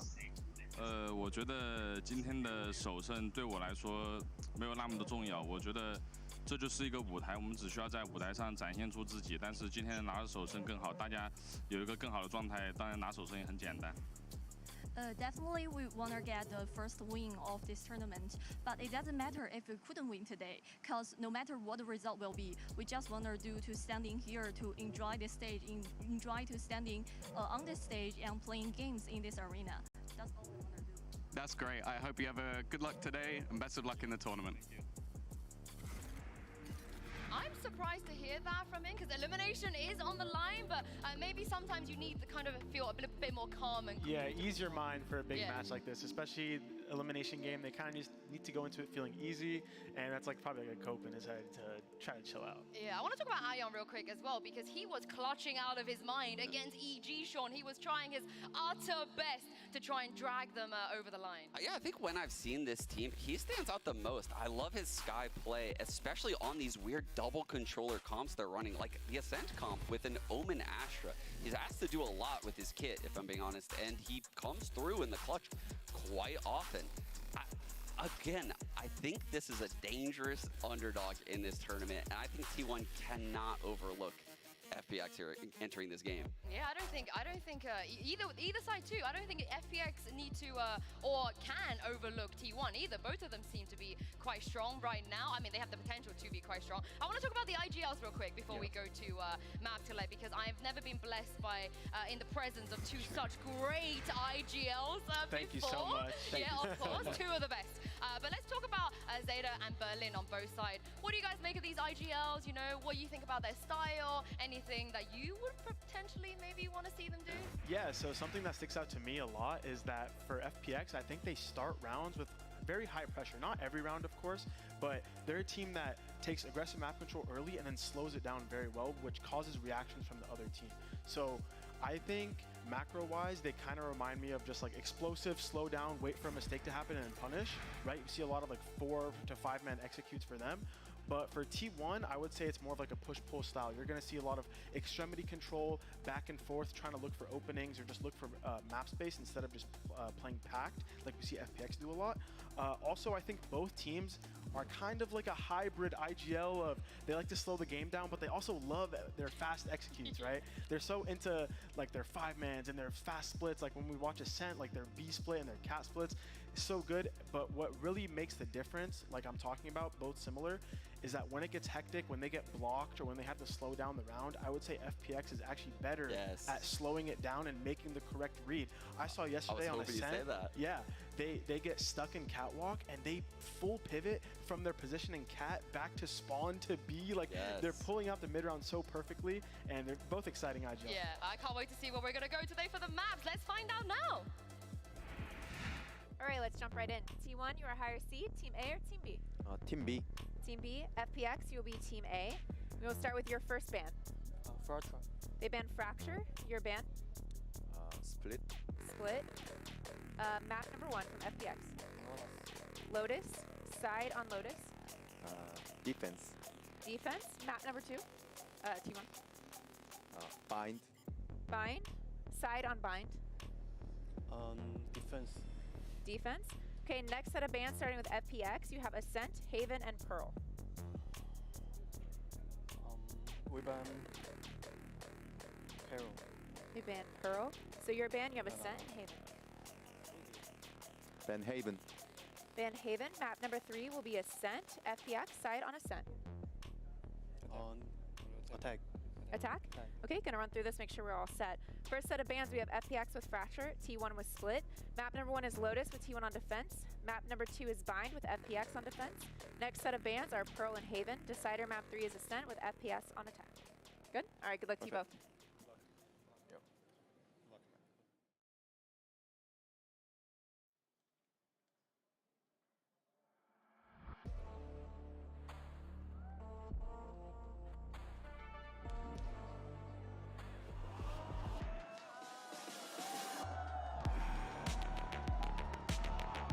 FPX.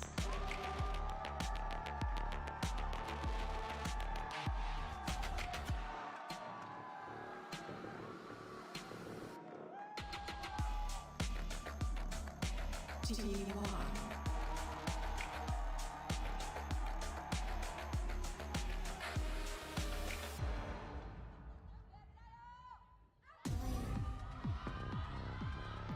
Both teams had a slow start in the very first round, but this is where they will have no choice but to step it up because elimination is on the line here. I'm glad to see the chain on the side of T1, but did I just spot a little sticker on the side of FPX? I think they were rocking the most above. Yeah. I think there's going to be a lot of stuff that's going to be really exciting about this best of 3 based on the map pool we're seeing.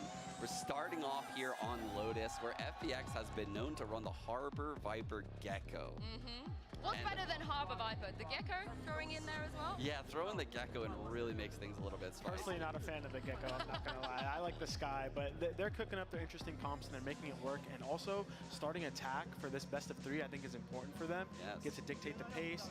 Their IGL has been wonderful at slowing it down, so I feel like he's going to be able to kind of eat them up when the pressure comes alive, because T1 looks like they tend to crumble sometimes when the pressure gets high. That's the big thing about Lotus, right? Especially running the Harbor Viper Gecko, is they're going to be able to get mound control and potentially pivot back to A, right? Those mid-round calls are really going to play a factor here on the opening map, and all of those differences with the in-game leaders that you were mentioning are going to come into play on a map like Lotus, where rotations can be abused, and mid-round calls are essential to winning this map. I mean, this is the other thing we saw from the first map as well. Some teams, it seems like they're struggling against the Viper Harbor, but both teams have experience with it, so surely we're not going to see anything like we saw from Liquid. Not anything too new, but one thing about the Gecko that you should keep your eye on is how aggressive are they throwing their dizzies. If it's like an aggressive dizzy for map control, you're going to see most likely a lot of players behind it to try to recollect it, right? The whole recollect system. But other times you're going to see passive dizzies, and that's often going to mean that they're working towards the other side, but they want to see like what's going on. So that's something to keep your eye on. That's like the only variance I would say, just because we've seen so much fade, we've seen so much sky, but now you're going to see a Gecko. So look out for the dizzy and where he's placing it. It's very important. Yeah, I couldn't agree more. That's going to let you know where the side hits are happening, and also watch out for the C hits in particular with the dizzy and the wingman. It's just a really strong site to throw dizzy up in the air to while you have your duelist entering in. The harbor walls block off everything, and the Viper is just constantly harassing the A side. So if we see that, well, let's we do indeed get that. Look here at the Prime Gaming agent select. The Harbor Viper Gecko is going to come out the side of FPX, but for T1, what do you make of this? I like it. I like it. This is the comp we're seeing around Americas a lot. A little bit different than the Fnatic running the Omen instead of the Astra. The Omen lets, play a little bit more aggressive on long A, maybe TP up to Rubble. But there's so many options with the Raze Fade. I know that you love that comp as well, right, Ellen? I'm just really shocked here because T1, they haven't changed a single comp this entire year. Yeah, the entire time they stuck to the same thing over and over again. Why this change? Why do you think? He's run them both, I think. I've ran both the Harbor and the Omen. I think the differences are actually quite big. The Omen, you're going to be allowed to kind of take map control at a slower pace, but then kind of explode with the flash. The Harbor gets you so much map control for free.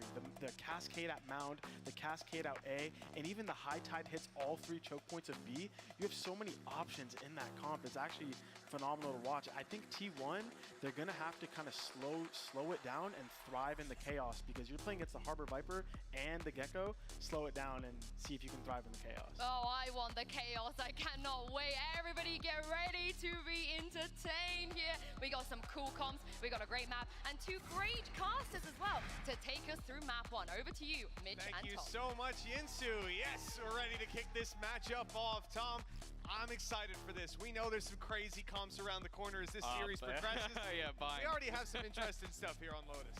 Yeah, I haven't seen too much Gecko on this map that has made me really excited, because a lot of the time you're sending little bro in and he doesn't make it. That's all I'm going to say. That seems to happen quite often on this map, so I'm definitely going to be interested to see if FPX have that one down to a T. If they can get everything working in synergy, this comp could be incredible. If it's off by a little bit, I think they're in trouble, but hey, it's going to be exciting nonetheless. It absolutely is. Well, we're getting into the game, as you can see. T1 versus FPX. T1's defense being tested. The barriers are already up and the aggression coming out. Utility throw, putting pressure on these FPX members. Caught behind the box, they'll try to use their wave to get on out of there. Munchkin's picked up 2 in the meantime and still fighting while his teammates come to support. And that fight is quick and clean for the side of T1. Oh, what an incredible start. They had a game plan from the very beginning, an instant season aid, something we love to see when there's a fade and a raise on the server. No, we're not calling it that. And yeah, just being able to push them back. They almost had to retreat immediately, but that wasn't just the only part of the plan. They were continuing, running it down, putting that pressure onto FPX immediately. And what a start for T1. Pistol on the board, Munchkin off to a flyer. And now we're just going to see, well, I was going to say an investment. Nichao just going to go with light shields. Interesting. It's not an investment you see very often, just light shields and nothing else, but I'm curious, I'll put it that way. I guess if they get a gun, it's being given to him. Well, I suppose that's the assumption. Yeah, 25 extra health. Ooh. Don't worry, Sean will explain this to us when we get back to the desk at the halftime. It's fine. I see him writing notes right now, scribbling frantically. He might even have a Telestrator segment on it. Well, let's see if the success will be found by FPX with this trendy investment. Immediately, they're putting some pressure towards A. They've got their wall there, but T1 know what's going on. They're up close, both on A and on C. You definitely get a sense that this squad likes to get aggressive. The pistol round, I guess, gave it away more than anything. In the end, conventional takeover B. Alarmbot takes contact. Actually, not even. Preemptive strike, and that's got Berlin. Oh yeah, this is looking like a slaughter already. Linesaw being able to find one somehow. They managed to make this one look a little bit more competitive. They should be able to clear things out. Ban left low and a chance to maybe do some extra damage. The Boombot chasing him at the end. AJ, he's just doing it for entertainment value. Never really in any doubt. Didn't break a sweat whatsoever. Well, look, decent damage, all things considered. FPX get out of that one smelling of roses. T1 don't have the opportunity to play a nice free round where they've got rifles and the ability to fight. That was so close. Can you imagine? And that would have taken a Bulldog out. That would have actually been huge. And look at T1's investment. They've got their 2 Bulldogs still, picked up a Vandal on side player, and everyone else taking it pretty light. So there's weaknesses here for FPX to exploit. See if they can reap the rewards, the seeds they planted just moments ago. Yuiko already waiting up top. We're going to try and find a little bit of early aggression. They were wary of it. Like in the prior round, we saw in the pistol how aggressive T1 were willing to be, and that's something that FPX are definitely going to have to think about. For now, though, just patiently taking map control. They have a lot of utility to be able to play with off the back of the harbor to sort of section off portions of the map, and for the defenders, Van has taken a little bit of map control, so they've been able to gamble that little bit more, even pushing up on B as well. They have taken a lot of space.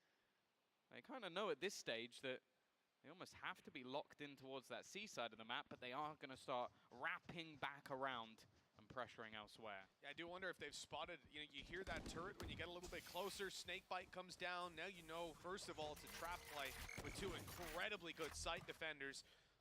FPX are making the right call, looking elsewhere. And it's Saiyan player to be dropped first. That's the big rifle out of the round now for T1. Look back to the Bulldogs on Munchkin, who's already taken a lot of damage. Carpe pushed out of the site. And B is most certainly taken late lurk from Nichao as well. Great potential for this squad. And because it's the wingman planting, when they go through to try and take advantage of the numbers, well, anything but ends up occurring. That's FPX with the first. Oh, really clean take into the site as well. I'm liking how patient they're being, because we sort of set this team up as this like hyper-aggressive, fast-paced. I mean, we get to bind, that's kind of what I'm expecting, but this was very calm and controlled. They had expectations that their opponent were going to try and take map control against them. They were very methodical to sort of take that space back and end up keeping 4 players alive onto the board. Of course, for the other side of things in T1, they are going to have themselves an investment here. Plenty of rifles on the board, but no ultimates online just yet. Everything fairly level across the board. Yeah, this will be a much more grounded full buy round. The real meat of the game about to come into play. Now, we've seen T1's aggression time and time again. Over on CNA in that second round, even up against the Pistols, they were willing to do it. It's denied by some early utility, and the follow-up. Seems FPX will be gaining control over Mound for now, but they're leaving their options open. A lurk around B, player as well sat on A, waiting for the aggression to come through, and even an alarm bot if they decide to rotate. Plenty of options for them in the late round. Again, just taking their time, collecting those orbs that are about to be under some pressure. The Mosh used to try and clear out some space. Normally there's a bit of an execution off the back of it, though. Turret destroyed for Sire as he looks to get aggressive, but again, just waiting outside this C site. The high tide through to block off a lot of angles, but there's 3 players ready and waiting. Oh, nice sees. It's gone through, and it's caught some players. They're able to sneak up behind the walls, and Carpe and Munchkin both falling. Puts a lot of pressure on Zeta to deliver, and he's out. Giving up the site and playing for the retake. It's definitely the smart call. They'd love to grab a pick along the way, but that one cost them so much more as they crumble on this C site. FPX take control. Yeah, again, like the aggression of T1 just not really finding anything. They're constantly hunting and looking for that early information, but other than destroying the turret, it basically just comes down to the late round execution, and that's actually where FPX have been fantastic so far. Berlin, Lysol getting those initial entries, and then Aya, well, we've already highlighted him. His performance in their prior match versus EG made the game even look remotely competitive, which was not something we expected in their opening game. Now, though, leveling things up, weaponry somewhat of a minimum, and okay, you do have yourself a lockdown on the side of Munchkin, but unless they get into a very good position, I have no expectation of him using this. Yeah, not in a round like this, although considering the damage FPX were able to do with classics in hand just moments ago, you have to wonder. And we haven't really seen FPX use Nichao's wall to get control over A. Constantly, T1 have been getting aggressive and holding these tighter corners, keeping them back, and even back from where they are now, stuck inside the choke point. So good ground being claimed here, and they're certainly finding the lighter side of the map where T1 are not really defending it as steadfast. That wall should be easy to bypass. Zeta doesn't have a ton of utility, really. We're looking at Carpe. He's found the information at least, but following up on it's going to be a different story altogether. Yeah, Reckoning is going to make it so there's very little they can do in terms of holding. Little bro just about going to be able to get the spike plant in. Snakebite used to try and deter. How dare they, for starters, but more so, it's not actually going to work out. And they have used the lockdown. I am surprised by this. Trying to force them back, maybe expecting to get a little bit more in this round than we did, but it's so passive anyway from their opponents, it doesn't make that much of a difference. Well, they've at least got that orb up. I mean, they're blocking off the sightlines for sure, trying to section off UCall, but he is taking them all out. What a clean response from the side of FPX. It was pistols they were up against, and the main question in a round like this is how much damage can T1 do? And the answer was absolutely none. No, that was peculiar, especially on the site they were on, which is where you can have these very passive positions to actually play in the afterplant. Like, okay, maybe you're able to cause some havoc, but a lot of the time, most teams are just like wall bang spamming onto the plant anyway, and they had all their nanos and stuff down as well. I don't really see a world where they were ever going to get that one close, and even if they did, there was an ult in the form of Thrash, which would have denied them anyway. Yeah, it's a really tough one. Look at this entry right away. Showstopper used, and he's almost paid a hefty price for that control. And, you know, there was no one here. They were playing the retake around B. Now it's time to retake. Showstopper through. No one found. Halfway already, but the blast pack will get him up close. The shot is good. Berlin down, and Aya left on 15 HP. He'll be cleaned up quickly, you'd imagine. Has to be the last man standing, denying that defuse, and not a hope in hell. Right back on the board, our T1. A little bit of a change of pace from the side of FPX, but it seems like T1 were more than ready for it. Definitely locked in. Locked and loaded on that one. And I like the more direct approach. When you come in with ultis like that, sometimes it's worth just committing them at the start of the round from the side of FPX. Get the control, maybe pick up a kill, and then play your post plans. But T1 seemed more than ready for that. Maybe that's why they used Munchkins in the last round. He's already got 5 of the orbs back. All part of the game plan. Not a bad one. You can just throw the ult in if he's going to be multi-fragging. Not something, that's the thing. You look at the rounds they've won so far, like the pistol, him getting a 3K, again, managing to do it in the last round. It's something you do worry if the rest of the team doesn't sort of step up alongside him. If they can keep that going forward, and no surprise to see back to the slow pace for FPX, but you look at T1. Already fully pushed in through C. Now the Boombot, in theory, should give that one away, as they've taken such a ridiculous amount of control, and Lysor is already waiting. The turret with contact should mean that he immediately turns around, and so does the rest of the team. Maybe even tucks into that corner. Oh, there's the smoke up. He knows now. Great position. They're clearing it, but the first player down. Now they can react. Ban on the trade. The rotation seeming to come through from Munchkin. Gonna leave Ban to make this play by himself. Zeta shutting down too. That is absolutely huge. The FPX have stopped completely, and the flank is now coming through. Desperation from Aya as he looks to bring the spike elsewhere and hopefully grab a plant. I don't know how much that's gonna help them. Putting this into a 2v4, but on the B site. A spot that's very difficult to hold from. A little bit of a dicey fight, but it is going to be banned to win it. And now Aya left. I don't think he even knows that Munchkin's about to come around this corner. The drop down spotted, but Munchkin just playing this so safe. He actually goes peek it back out, though, a chance, but not this time. A great round from Zeta, as T1 will convert back into the lead once again.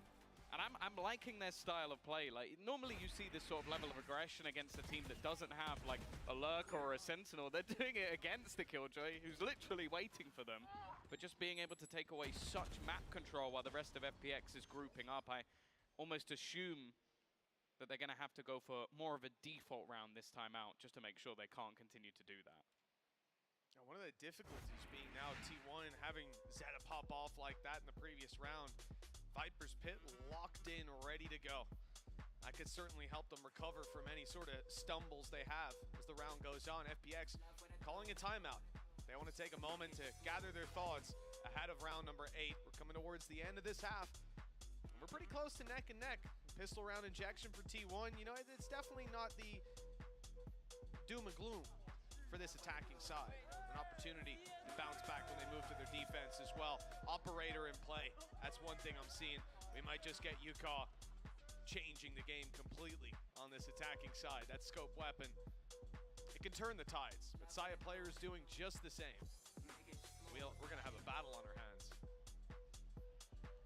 Yeah, a bit of a change in what we've seen so far, but I understand it from the side of FPX especially. Like, your opponent has literally been running it down C every single round. You want to try and deny them that space, make sure that they're not being able to push that far. But I also like the adaptation on the other side from Saya, which is just going to be, okay, they're probably not expecting me to have an operator now after what we've been doing. So a real chance for an early firefight. You'd expect it's gonna be here. There to be some sort of utility, though, on the other side. Well, they've got a lot, right? Look at FPX attacking. You're expecting Gecko, pop up that flash, but hold on, there's the up right away. And Yukaw's able to win that battle. We hyped it up. Him against Saya player, both picking up the operator, but Ban has recovered it from his teammate's corpse. Found the pick. They still have Munchkin up close, so Ban can't afford to back off. He has to stay here, at least for now. Unless they decide to give up the position, which does seem to be the call. Whoops. Munchkin got caught on the wall, but he's made it out. Now they're looking to bolster down at least their B defense for the time being. A shift to the right side of the map is the correct call for T1, because that's where FPX are going. Just taking, again, that slower approach. These are the rounds where FPX have been able to really get themselves their attack rounds onto the board. Of course, fairly high expectation for the attack to be heavier sided, so for T1 to be off to a strong start is a great position to be in. Again, Viper's Pit actually going to be thrown out as they look to late take into the B side. Ban, I don't think he's going to be able to get much from here with the operator, and it's going to have to be that full-on retake once again. Yukaw's gone hunting as well. Just look at his position, propped up on the boxes. That's a great angle that they're not expecting. And even as Ban tried to clear it, he couldn't quite get there on time.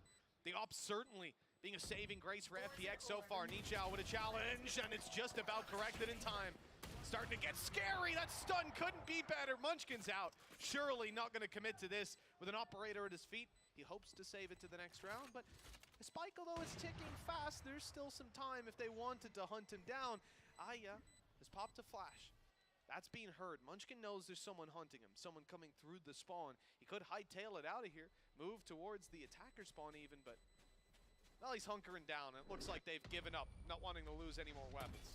Yeah, I think it's actually quite interesting, because you look at the way this round actually played out, and I feel like T1 almost, they tried to set a trap on A, pushed them into the B site, and then didn't have anybody there on the B site to actually catch them. It was a bit of a weird round. Like you set up almost, in that scenario, if you have 2 on A, I'd want one of the A site players to rotate away as you put that pit down, so then you have a little bit more bolstering on the B side, whereas FPX just very quick on their mid-round calls. I think Berlin sees that P, he's like, all right, I'm out of there. I'm going straight back in, and that's the thing that really works out on a map like Lotus, is just having those sort of quick, concise calls to get themselves back into position.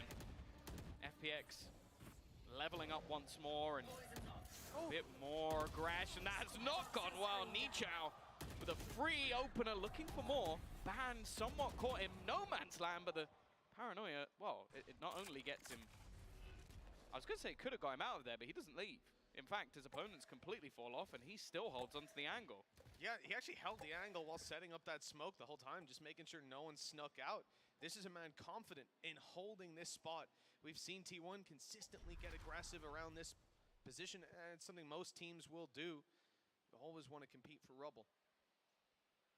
But Ban is taking it to another level, still being here this late into the round. And FPX do intend to take it towards him. Flash is back online for Aya.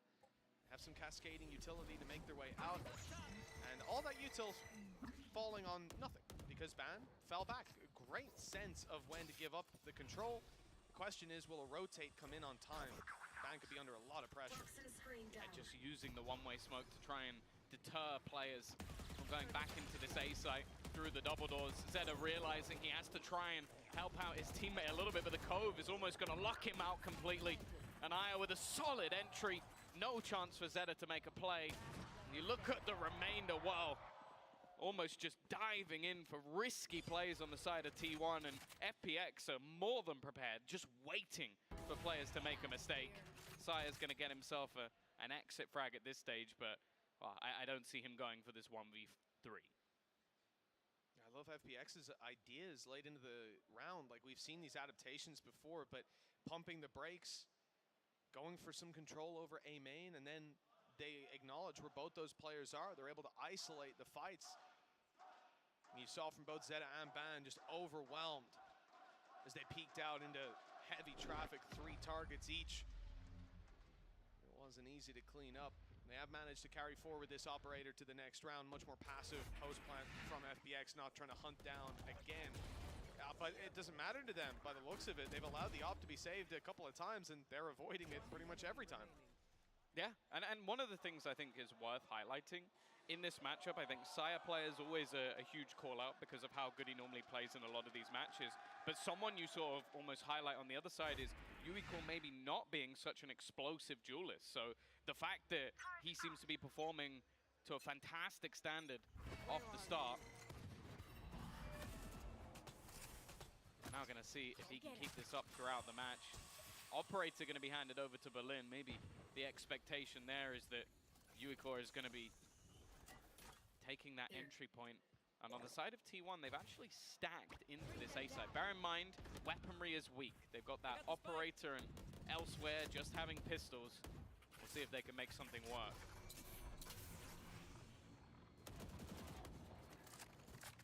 T1 have a lot of players here. FPX have gone a couple times back in towards B. That might be the right call. No way for them to know that right now. They have a lurker outside of B as well, but just look at that. You can see Lysor pulling back, moving towards this A play. They're going to go into the stack. T1 primed and ready for this play. They haven't got the ultis to back it up, but over on FPX, they most certainly do. Thrash on his way, destroyed out in the open immediately. Zeta's position given up. They still want to commit to it, but this is where the pistols can be most dangerous already. Yukon is going to be taken down. So too is Wingman, but a good trade. Azalea at least keeps this alive on their squad. Nice and comfortable with the plant coming through. And it's a 2 versus 4 that really doesn't look to be going anywhere. Yeah, just farming up some of those eco frags for Ire in the end. I do like the fact that they're using that Reckoning basically in low purchase rounds for their opponents. It severely reduces the risk. Like, even if you know you're walking into a somewhat stacked site, those players are going to be ducking and weaving, and with the Sheriffs, it's not going to be the best way that you're going to be playing the game. So just having that easy around, making sure you can convert cleanly. And you look at the finances over on FPX, they are thriving as of right now. And for Cyberplay, I'll be honest, he's been out of the game. I haven't seen anything really from him at the moment. It's just holding on to that operator. Jane time coming through once again for him as he just hasn't really seen any action so far in this half. 6th round locked in for the side of FPX, and this attacking side, like we were saying, you know, at 4-3, T1 had got that pistol round to give them an injection of rounds. They stumbled a little bit afterwards, as is expected. Round 3, the 4th being a close competition, the 5th being a walkover. But then there was a little bit of a resurgence, and you start to feel like we've got a close game on our hands. But this pause coming out of T1 very much signifies the fact that we have ended up spiraling slightly on their side. It's gotten out of control. They're losing their grip on a close half. And there's only 2 rounds left to compete for, hoping to end it neck and neck. This time out, we'll see how much it's going to do for them. Yeah, of course, the scary thing for T1 as well is, as said, the bind they're probably going to be coming up against will be incredibly unorthodox. Last time it was the solo controller, double initiator, double duelist comp that was being run. The time before that, they swapped out a Brimmy and put in a Harbor. There's some very weird stuff coming through on bind, and definitely not the easiest stuff to play up against. Here as well, I don't think you're going to be necessarily used to this combination of the Viper, Harbor, and then of course having Little Bro running in every single time. It makes things that little bit more difficult, and I think they have been finding it tough to sort of find the space. The only rounds that have really been working for T1 is aggression, like taking that map control away, fighting them in the early stages of the round, because the actual executes from FPX have been fantastic. Yeah, that's been the real issue. Like, we've seen T1 in those first 3 rounds so aggressive, and even with bans sticking around on Rubble for so long, in one of the previous rounds we saw, it still tapered off slightly. That control is being given to FPX a lot of the time. Now just look at C, a lot of players from T1 here, and the same thing can be said for FPX. There'll be some fake posturing on this A site, and we'll see what the response is. If you're T1, you're seeing this wall come up, you're assuming there's control over Rubble now for FPX and that they're getting nice and aggressive. With 3 players on C and no contact scene, you do have to rotate eventually. But this is all a bait. Zeta up close. We even have the turret there. They shouldn't expect ban, and the flash has not caught him. This could be huge. The smoke saving his bacon. If they come around this corner, it's very unlikely they decide to check this spot, especially with Zeta popping off, making noise. Ooh. Although he has just started to fall back. Yeah, the patience might just be rewarded. It almost comes down to how much can they get, and that Dizzy's going to be going through again, this time forced to retreat. So the same as before, like FPX are being methodical in their play. Wingman sent through as well just to clear any of the close corners, and they're just doing this almost for orb control. Faking out the space. 4 players currently on this side of the map, and the one on the other side, Carpe, has just been decimated by the operator. Now they start hightailing it back towards the A site. The decision's still yet to be made. FPX leaving this one very late and deep, but if they get into a post plant with that Viper's Pit, it's trouble for T1. It was 20 seconds on the clock, and they still haven't made their way towards the site. But finally, that decision is made. They've baited out the rotates to be controlled this game entirely so far. Like, this round has been theirs used on A. all over. And yeah, they're only realizing now that this is a problem after they burned up their lockdown. FPX are set up with a Viper's Pit with players inside with utility at plenty. Even the snake bite online for Nichao late round, and okay. Nice shot. Yuka is going to be caught. That's a big pick. Aya, if he overextends there, that angle's being watched, but he'll catch more than enough. 2 quick kills. Berlin following up, even saving an operator for himself. You can start to think this round is over. T1 looking for a save. Nah, the calling again from FPX has just been sublime. The amount of times they have walked into this B site and there has been no one there, just off some fake execution being thrown in towards A. They get the opener, and then every single time you just basically see the Gecko utility just flying through in onto that A site. And even so much so that in the last few seconds of the round, you watch T1 putting a lockdown in on the A site because they've been fooled to such a high degree. And then they get a free post plant. Nobody on the B site, not a single player aware that they could be setting up on this side of the map. And they haven't even come close in the retakes, even using the slight gaps in their own ultimates to just decimate T1. FPX right now, I'll be honest, they look like they're a level above. They absolutely do. Again, the way they're controlling these early rounds is fantastic. Baiting out the C rotations. There were 3 players there, ended up with 1. They still flash it to clear. They move back towards A, sell an A fake perfectly, finish on B that's wide open. There's been next to nothing that T1 could do. They've been trying in the early round, but it's like FPX are reading from the same strat book so far. As we move on in to round number 12, the final one, T1's aggression is going to be displayed yet again on this defensive side. Pushed up on A, 3 players on Rubble. They won't give up this control this round. But where do they go from here? They've spotted there's a player behind that wall. They know that. But Nichao is patient, allowing them to make a move while his teammates work out the rest of the map. I like the change from Team Paranoia. Going to play that a little bit more aggressive. The Paranoia is going to do the work, but it's whether or not the rest of the team are going to start making a play on the other side of the map and how much time can actually be bought. Thrash sent through is going to garner them an extra little bit of information, and it's only going to be the 1-for-1 trade. Nichao gone, but again, it's the same. They sell a ruse. The only problem, though, is the spike. The spike's facing back into the spawn. 28 seconds left is dropped on the deck. A mistake made by the side of FPX. They have to go back and retrieve this. And in the meantime, T1 can start re-aggressing. A 1-for-1 trade, 15 seconds. They have to go running into this B site, but they're going to use that showstopper. That will grant them the space that they need to get into this plant. It's something. Operator as well. This could be beautiful for FPX to still manage, even after those fumbles earlier on in the round, to close this out. An 8-4 scoreline will be huge. The timing is key, and Munchkins won it, leaving just Berlin all alone.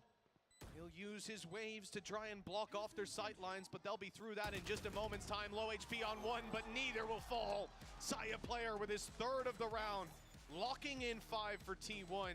Considering how this ended up, I think FPX looked likely to take that to 8-4.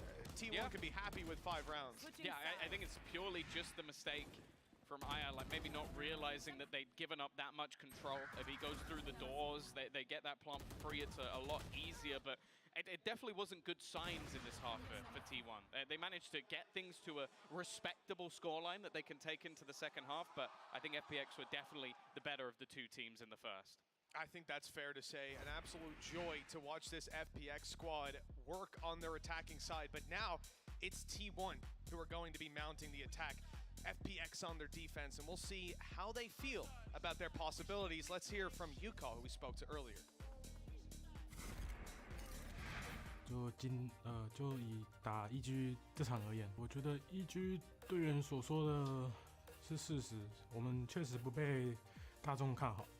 然后他们说的那些话，我自己是有听进去，就是，但是我觉得我们有机会可以赢过他们，因为我们上次已经在巴西打过一次像这样的国际赛事，然后因为那次我觉得我自己是比较紧张的，但这次来到这个全球冠军赛的话，我觉得没有那么紧张了，而且我们有2条命，所以我不怕失败。He's brought it down into a 1v1, and Com playing into main. Ayang still, he spotted him surely, just the edge of the gun, edge of the weaponry. Oh, nails the shot.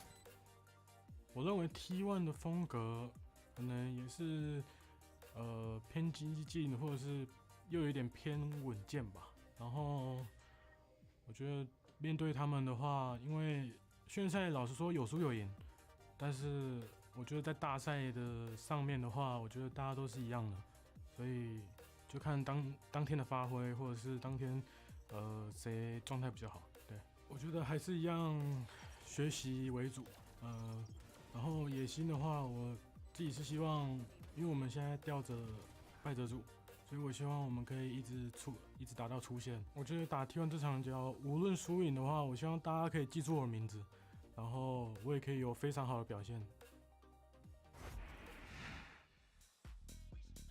We've heard from FPX how much this elimination match can mean to them. Looking at T1 across the stage with an advantage in their back pocket, FPX have to be feeling good on this international stage. Now, the pistol round could really shoot them up into the lead. Well, that's the thing. They lost the pistol in that last half and still managed to come out with the victory. And they probably should have made it even more dominant as well. So they're definitely in a good position for this one. But we'll see if they can take the second pistol. Great start for Berlin. Look at the damage that's already been done as well. Players tagged behind as they look to enter the site. It is a slaughter! Lysor puts the entirety of that execution down, and now Zeta looking to try and get the ace. Little Bro going to be helping out as Lysor ends with the 4K. Big pistol round out from FPX. The 8th round they probably deserved. Yeah, they were looking forward to close out the previous, but now that probably carries even more weight rather than just a number on the board. Instead, they get to follow up round 2 up against what should be next to nothing. Just look at that. Made it look like a fully automatic weapon. 4 kills for Lysor, and well, fair to say you're gonna have a lockdown online in the near future. Yeah, we saw the same from Munchkin in the last half, and maybe didn't have the impact they would have liked. Decent investment from him as well. Lysor going to go for the rifle in this one, just wanting to make sure there's no real risk of damage being done. Looking like more of the same potentially for the side of T1, but it could just be a goal of farming up some early orbs. You're also seeing the High Tide used very deep on the seaside, almost just to shroud out information. Almost make it more awkward for T1 to really find anything. And as expected, a very passive hold coming out from FPX. They don't really want to take any risks in this round, put any map pressure onto their opponents, and with the play through the door, Uikor is going to have to fall back a little bit here. Just play passive while the orbs are farmed up.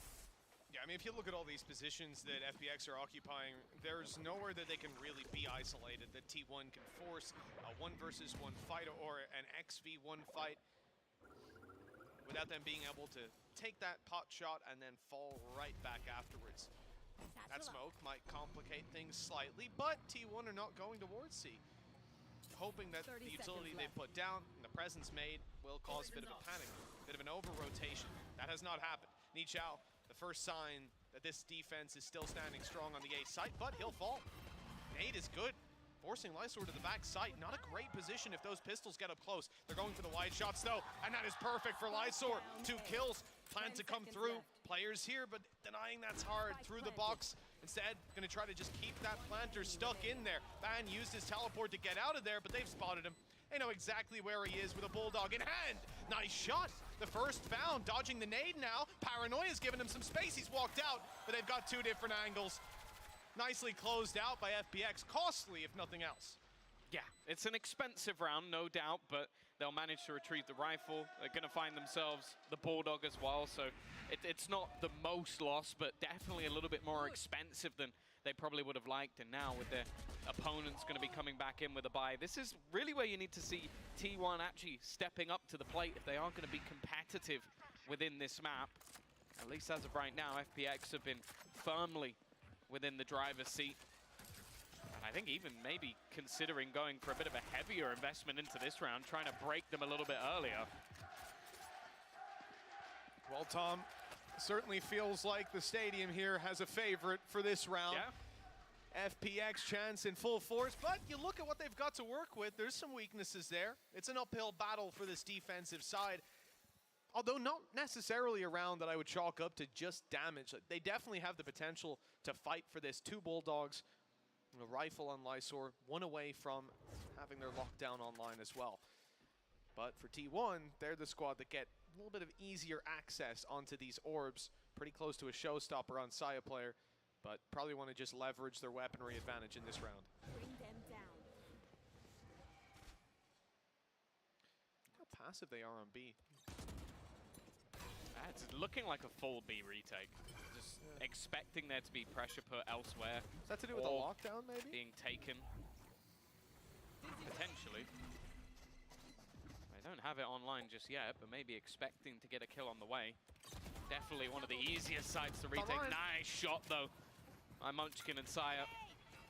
Solid start to this round. Nade to deny any further aggression, and the A site completely under their control, managing to avoid any of that initial aggression. And similarly to their opponents, just baiting in those initial takes and then forcing rotations from FPX. Yeah, the sad thing being, you've lost your rifle, your real rifle here. You can see the Bulldogs coming through for a retake. But now the question does turn to damage. How much? How many did they get, Mitch? Go on, call it. I'm going to say 3. Although, I'm looking at T1, very nicely grouped up. Looks like they'll be able to trade almost any kill. There's no one out of position. And 3's optimistic. I think that might have been Carpe's 2nd kill of the game so far. That was incredibly crispy. Followed through. A Yukov falling, and okay, a bit of panic here. Oh, the showstopper! That's huge. Honestly, you're going to trade a Cove for a showstopper? I'll certainly take that. that was very panicky, and well, they do get one. Ban dies to the spike. Like it's a bit of a Carpe tripled his kills, yeah. A bit of a shaky finish to what was a good round from T1, I'd say. But I guess for them, not wanting any spice to come through, anything crazy for FPX, but they're now going to come into this round, rifles across the board, lockdown in play as well. It's also possible that was a fat finger, but I'm not really sure. I think it's more likely it was just sheer panic, like they could be defusing. How far is it diffused already? Is he sticking it inside that cove? And then you're going to swing 1 by 1, maybe he kills you all. It's just easier to throw that away, especially when you've got other ultis coming online. This is a bit of a pace near change. Future. Yeah, very quick indeed. Saya players already taken down Nichao, and the reinforcements will be late to A. Way too late, in fact, because with Lysor down, that plant is uncontested. Yeah, well, with Saya on the defensive side, you have the ability to avoid him. That was one of the things that happened a lot in that first half. He was sat there saving an operator, but not this time. Double entry. Good to see him starting to step up to the plate, and unfortunately for FPX, it almost looks like it has to just be the save. The instantaneous start to this round. It was mentioned in the video with Yuko that like they expect this sort of mix of explosiveness out from T1. I think this is exactly what he's talking about. Just a complete change of pace to what we've seen so far, and already getting themselves within arm's reach of their opponents. The fact is, though, financially, T1 in a spot where they can afford to lose a couple of weapons if they really wanted to. Maybe try and hunt down some of these players, but they're not risking it. Not taking any damage at all, really, throughout this round. And, well, 8 players are going to be alive at the end of it.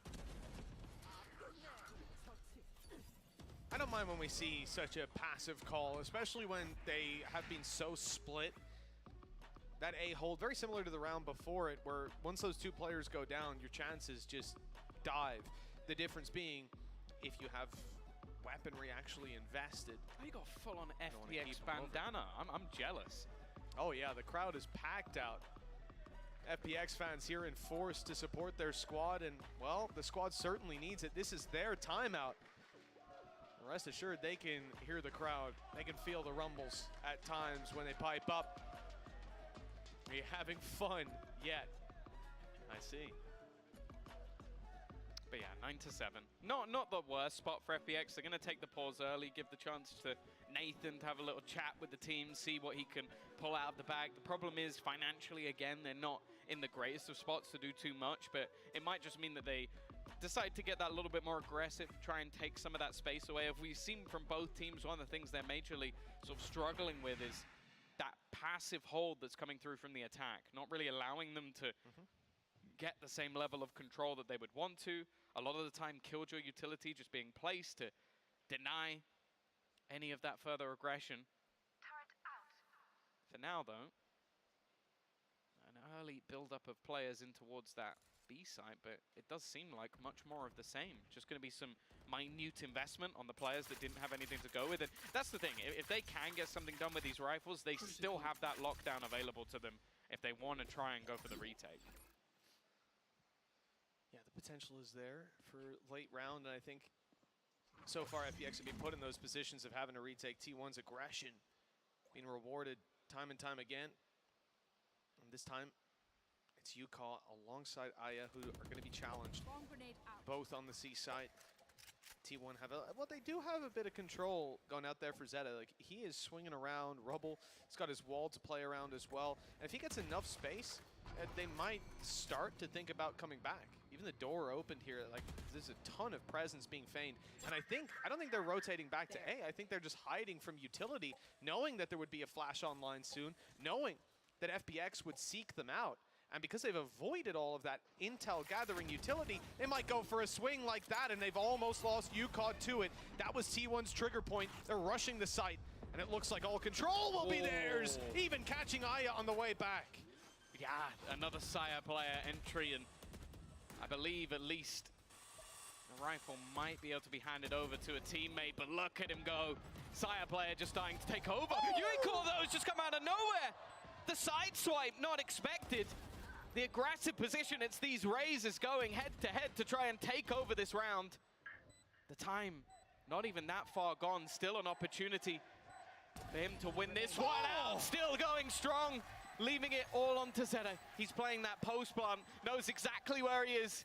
The ace potential, but it's so far back, and Zeta's still just sitting, but he's not landing the shots. It's already being diffused. Just look at it, try and get it all the way, but Zeta will hold on. T1 scraped through the round, but FPX was so damn close with Yuiko. Only that he was caught with a knife out.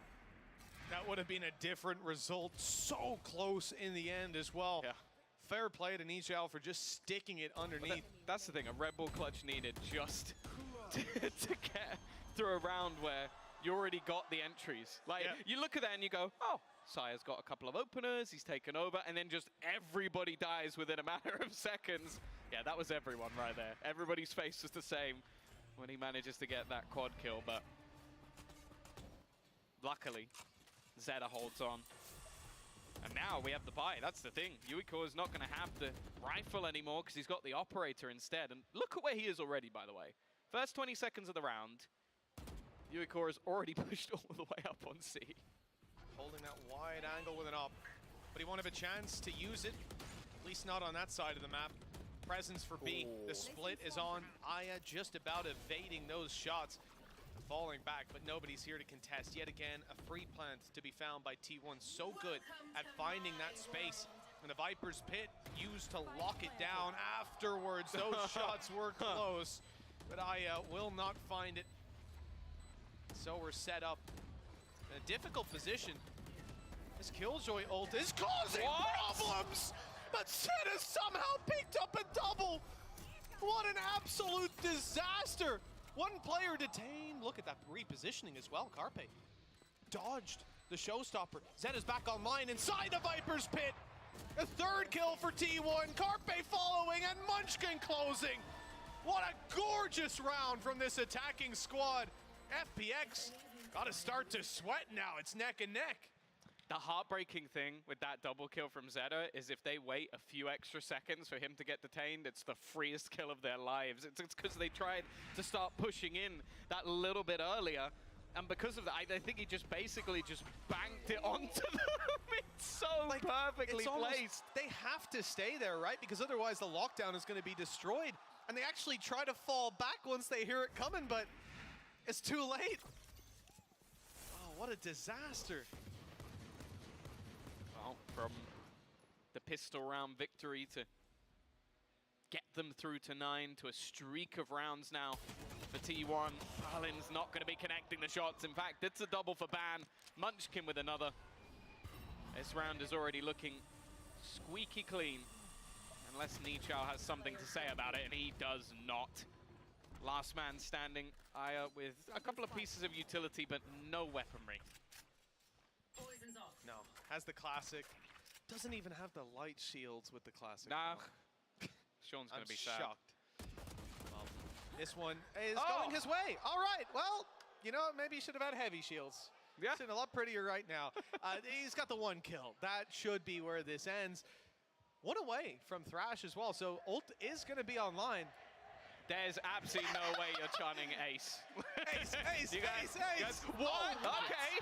We're getting there. Maybe we better start believing three more this. to go. 3 more. No, okay. Imagine. What a world that would be to live in. Still great damage, all things considered, and had the ulti online before he even went down. 5 rounds in a row, though, for T1. 4 ultimates online. Okay, the Viper's Pit's gone, but it was put to pretty good use. And on the other side of things, the Reckoning, Viper's Pit, Thrash, all strong ultimates building up to be a competitive round. But the fact is, T1, since the 9-5 scoreline, since the pistol and follow-up loss, they have looked unstoppable. Clutch plays, you name it, they've had it all. And for FPX, bear in mind, a big lead on their own map choice. Bind, I'm not confident in. They need to find something here. Oh, wow. Okay, a lockdown's going to be used to take over control of C site. 4 players here, but just take a look at the position of Zeta, not lurking on A. Viper walls on C. This is going to be a much more direct round, one in which they don't intend to fall back, use secondary options. The plant is in, already found, and they're giving up all this space. Thrash won't be able to reach them. It can be recovered at least. Not in a great position, though, using it mostly for the information. That's not going to be back up and online. Showstopper used. Oh, wow. Now Saya.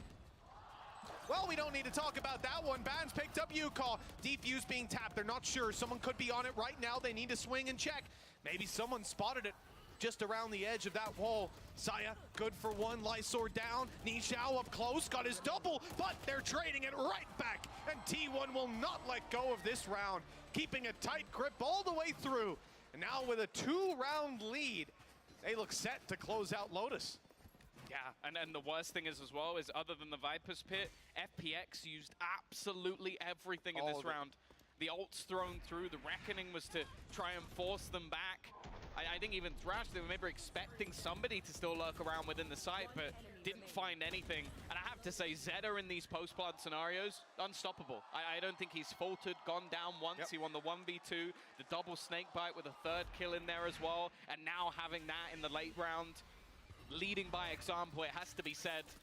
I believe it's been a switch up for this matchup for him to go back onto the Viper, and honestly, it's been an incredible choice. Start of round, Viper's Pit, orb for A. Oh, look at those pings coming through.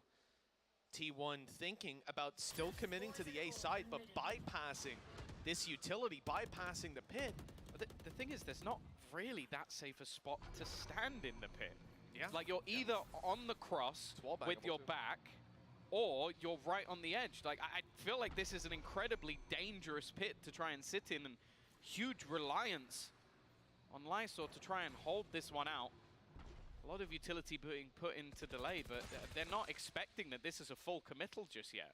They still have that Viper orb if things do get a little bit scary. It's probably going to go up with the 40-second, 30-second mark once this wall goes down. There you go, it's up, but it's a little bit too late. They're already through. Now the Viper having to fight, and Nichao is down. Viper's Pit out of the round, and FPX still massively behind after all of that has been taken out of their hands. They only get 1 kill for their trouble, very little damage, no control on the way back through. The one thing is, they did just hear that jump. Aya is fully aware that Munchkin is around that corner on his right, and he's going to seek him out, but his teammates are on the side already. So even though he gets that kill, there's just nothing to say about it. The 125 HP, sure, he's looking healthy, but there's 2 players lined up in a firing squad, and that'll put him to 0 seconds later. 12-9, 3 chances for T1 to close out this map. And Bind, as you said, Tom, their map pick is up next. Yeah, and one that, again, they play quite a regimented composition. I believe that they actually use the Gecko themselves, and it looks pretty damn good on their execution. So I would definitely be worried if you're an FPX fan, but they still have chances. 3 rounds, but 7 in a row now. That's the thing, Tom. They've just lost 7 in a row. So you look at it and go, 3 rounds, this is not too much, but they've got to turn this right around. And even the ones they have won on their defense, pistol and follow-up. That ain't repeatable. You ain't getting another one of those till the next map. Well, do you remember when Sire was having a bad game? Or a quiet game, I should say. Not even that long ago. Yeah, it feels like a lifetime now because he's been in a great spot and aggressive. It's a dry peek out. Okay, they've cleared Munchkin at least. No utility to support it, but maybe that surprise factor, it at least locks down some of that control on one side of the map, something that T1 might have to think about going back for. And in fact, the second they take that fight, the defenders immediately rotate away, just saying, okay, they're not going to challenge for this again. Oh, guess what? They are. Triple stack up on A. 45 seconds, no contact, but no one should be getting contact till they burst into the site. You stick with 3 players on A. And in fact, UCall goes more passive. It's the right call. He would just get sectioned off and eliminated in a 1vx fight. Instead, he has to try to harass them on the way through and wait for his teammates to come in. They have a lot of utility for the way back in. That nade is going to go through. Zeta already gone. The nade's a little late, so it's not going to catch a kill, but that might have given them a chance. Yeah, Zeta has been the post-plant king, so getting rid of him with a spam and him almost sacrificing himself to it is going to help them out massively. 4 players looking to try and go back through on that retake. Lysor doing well. In fact, no trades to be had is left onto Sire. He's been fantastic. But with that level of HP, it is not going to be happening. FPX make the retake work, and they will live to fight another day, finally breaking that chain. That's the first time we've seen them with rifles in hand win around. It's nice to see. Maybe they finally found the solution, the push and pull on the map, working for them. More passive stance. He walks into it spraying. Like, I like the confidence from Zeta, but that's mind-numbing. Like, it almost just gives him the free kill. And as I said, he's been the one you want in post-plant. Yeah. He's been ridiculously good, so. I mean, his utility belt alone does that, but then add him to it for sure. Big scalp to take. Well, now just down to 2. Overtime still very much possible. And again, they're going for the same sort of setup they had in the last round. Now, bear in mind, T1, they're expecting a repeat. They have got a multitude of players waiting for this level of aggression, a tap onto the orb, and this is where they try and execute. Instead, they've actually thrown the nade, almost blocking off their own corner. Again, another blip for FPX, a mistake, and almost too easy an opener on the other side. They're going to try and actually push off the back of this. Sire player gets the kill with his nade instead of the gun. And now Berlin, this started off as a set play for the side of FPX. It's cut off his own angle. This is going horribly wrong. Oh, no! Right onto the nano. He's 7 HP. Oh, yeah, good luck with that. Zeta's just shutting him down, and well, that seems to be the final nail in the coffin for the FPX side. Ni Zhao, you better start that ace chant if you want another round, because FPX need one right now, and it's only the 1 kill to be found.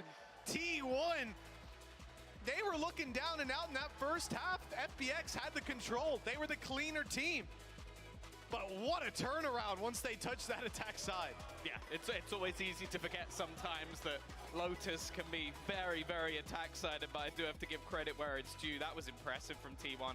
I think Zeta having a huge, like, sort of clutch play within those rounds, and well, for now at least, it's going to be back over to the desk as they take us through what we just witnessed.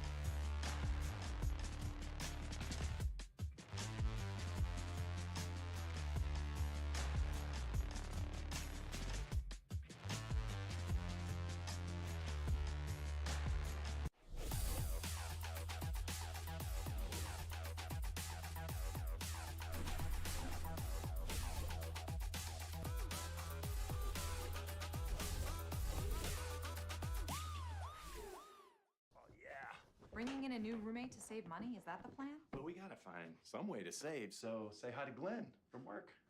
Hey, that's my mom. Yeah, I think I have a much better plan. We switched to my plan from Verizon for just $25 per line. And that price is guaranteed for 3 years. All on the network we can count on. It's a good plan. It is a good plan. Glenn, looks like we're not gonna be needing you, so I'll see you at work. Oh, later, Glenn. Save big with my plan, starting at just $25 when you bring your own phones. Guaranteed for 3 years. It's your Verizon.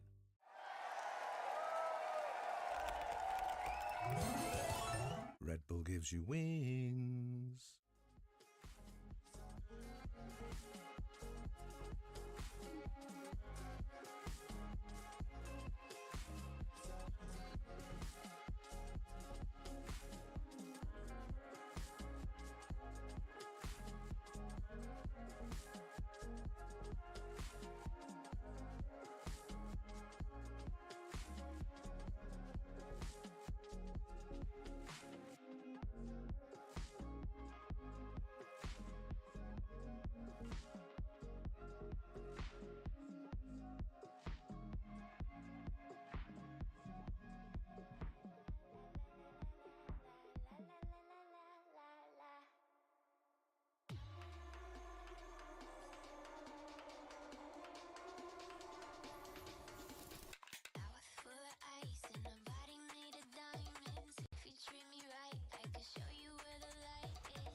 Great comeback from T1 to take map number 1 here of Lotus. I'm joined by Autumn, the coach of T1. And Autumn, I want to ask you, in high pressure matches like this, you've played with Zeta as an IGL, going all the way back to Cloud9 in 2021. What does you two's relationship bring in matches that are important like this one? Yeah, I know Jera's real personality and characteristic and his passion or something because we've worked in really long time. So he's IGL right now, and knowing the IGL's real personality and tendency is really important for this important match because I let him think oh, this is our problem for mental wise. So we need that because our mental wasn't good our former match. So today probably our player felt pressure a lot. So it means as an in-game leader, he should control our emotion in game, right? And through this round, even we are losing momentum in tech time or something. Me and Jera try to boost our confidence and mental. So yeah, I think it's worked. Well, it showed in your performance match number 1. Best of luck in the second map, Coach. Thank and we'll you. send things back to the desk. Thank you. Thank you very much, Mimi. Fantastic answer there from Coach Auden. I'm back here on the desk with these two gents. Welcome back.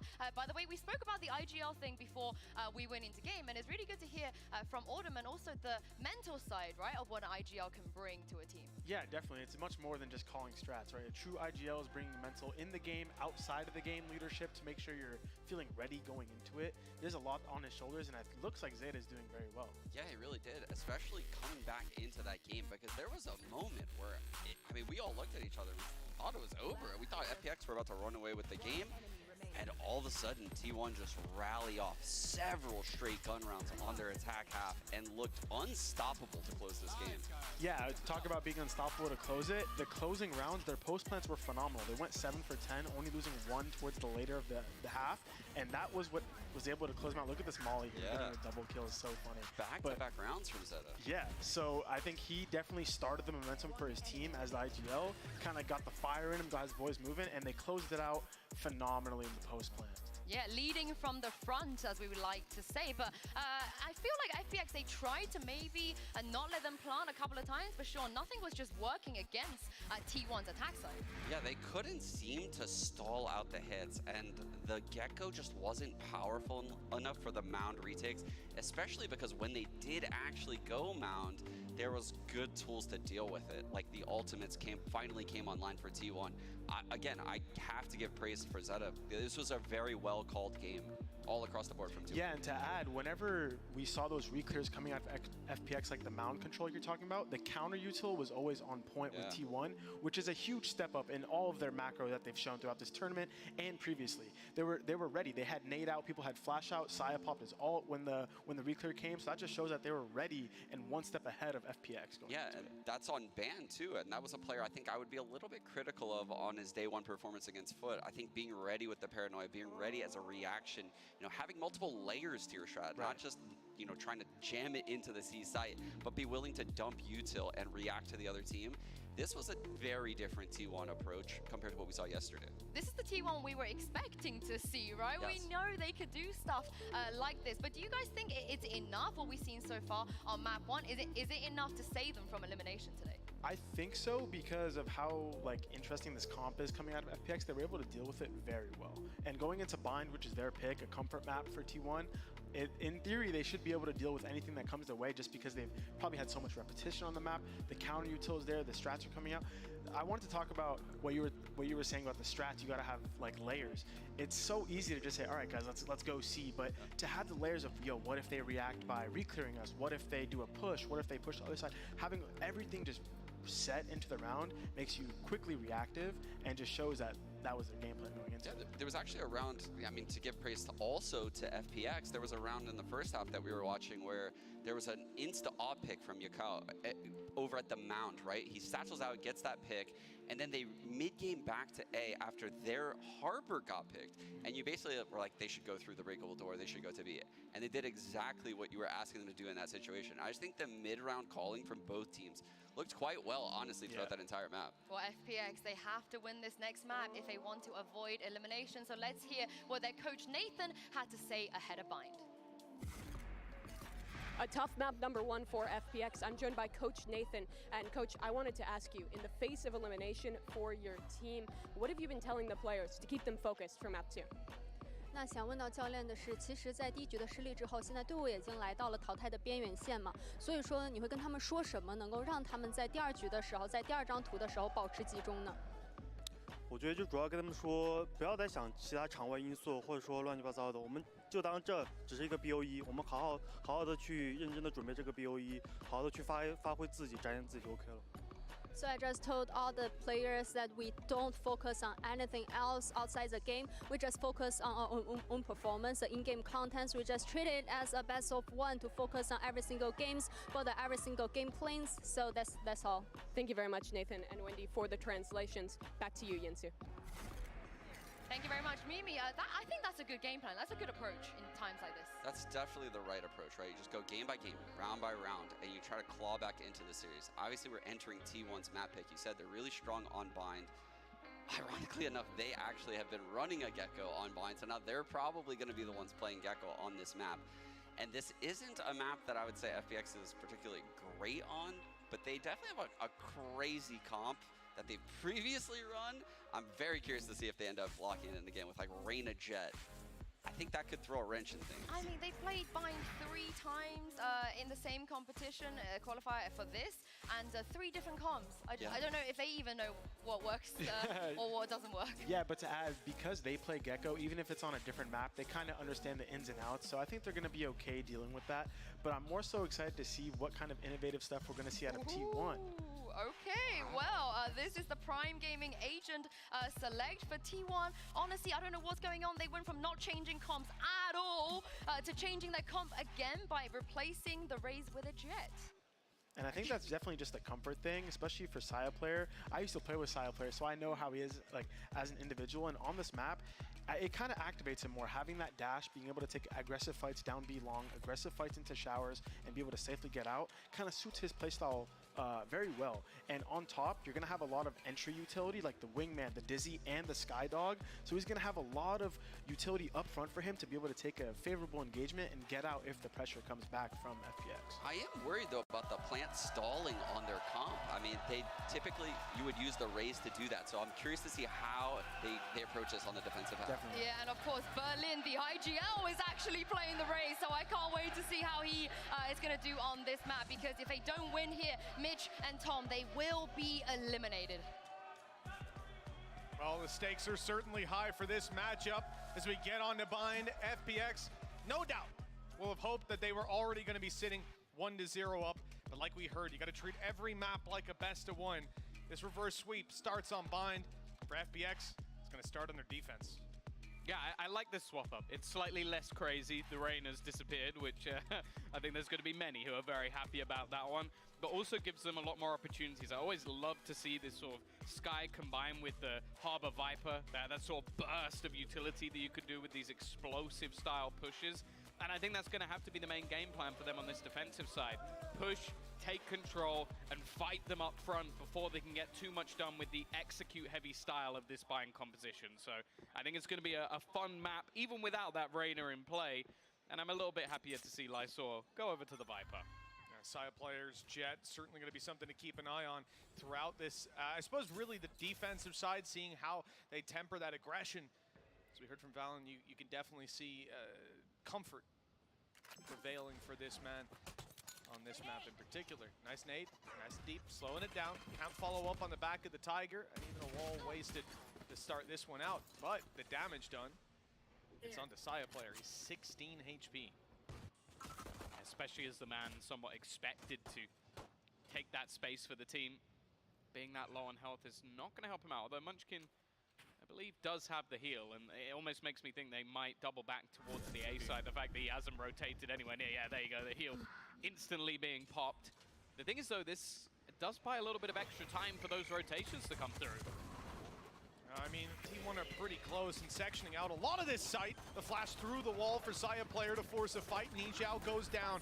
The kills going their way for now, as it seems T1 are stabilizing in the post plant. That's when Aya steps up. That quick double, but it's left him on 20 HP. Has to rely on Berlin getting out of the bathroom and finding a leg to stand on with this retake. currently not spotting any players. They might have heard the jump towards the spawn. There's a tap. Aya now going to be defending him from the crossover halfway already. They need to hurry, and Saya just that. Yeah, a big win for them. An early pissed around take, and bear in mind they managed to do that in the last map. The second one not quite going their way. It's even on that ground, but to start things off on this attack side with a pistol win, we always know that this map leans towards that defensive side, although I do wonder if the compositions might make a little bit of difference when it comes to this game. But yeah, I think already seeing that little bit of extra confidence for Saya taking those fights even with the early damage that was taken from him. And now, again, you've got a shorty for Yuiko. I wonder if we're just almost a bait and switch. Berlin, the IGL, taking up the raise. You might be thinking, it doesn't fit within a lot of the rest of his agent pool, but historically, it's his most played. T1 losing one already. It's going to make you a bit more cautious about how you approach the rest of these engagements, and rightfully so. Yuiko up close, shorty in hand, wall protecting him too. Viper might section him out for a moment, but it depends when he makes his way in. He's missed them all! No. T1 getting out of that one scot-free. And a plan to come in now. They have definitely stabilized. And for the rest as well, it becomes so much more difficult. The cheeky plays you can make off aggression or little pockets of space become a lot tougher when that spike is ticking against you. T1 can just sit back, wait patiently. Good snake bite, at least Makabe is going to land the shot. A quieter game from him in the last, and now Aya with that Sheriff. Again, they've reduced the numbers a little bit for T1, but it'll be relatively clean, or clean enough. 3 players surviving, can't really complain. Marshall can still get good use out of a round like this if they don't decide to upgrade it completely. It's just that there. It's heartbreaking seeing that shorty in play. The opportunity is there.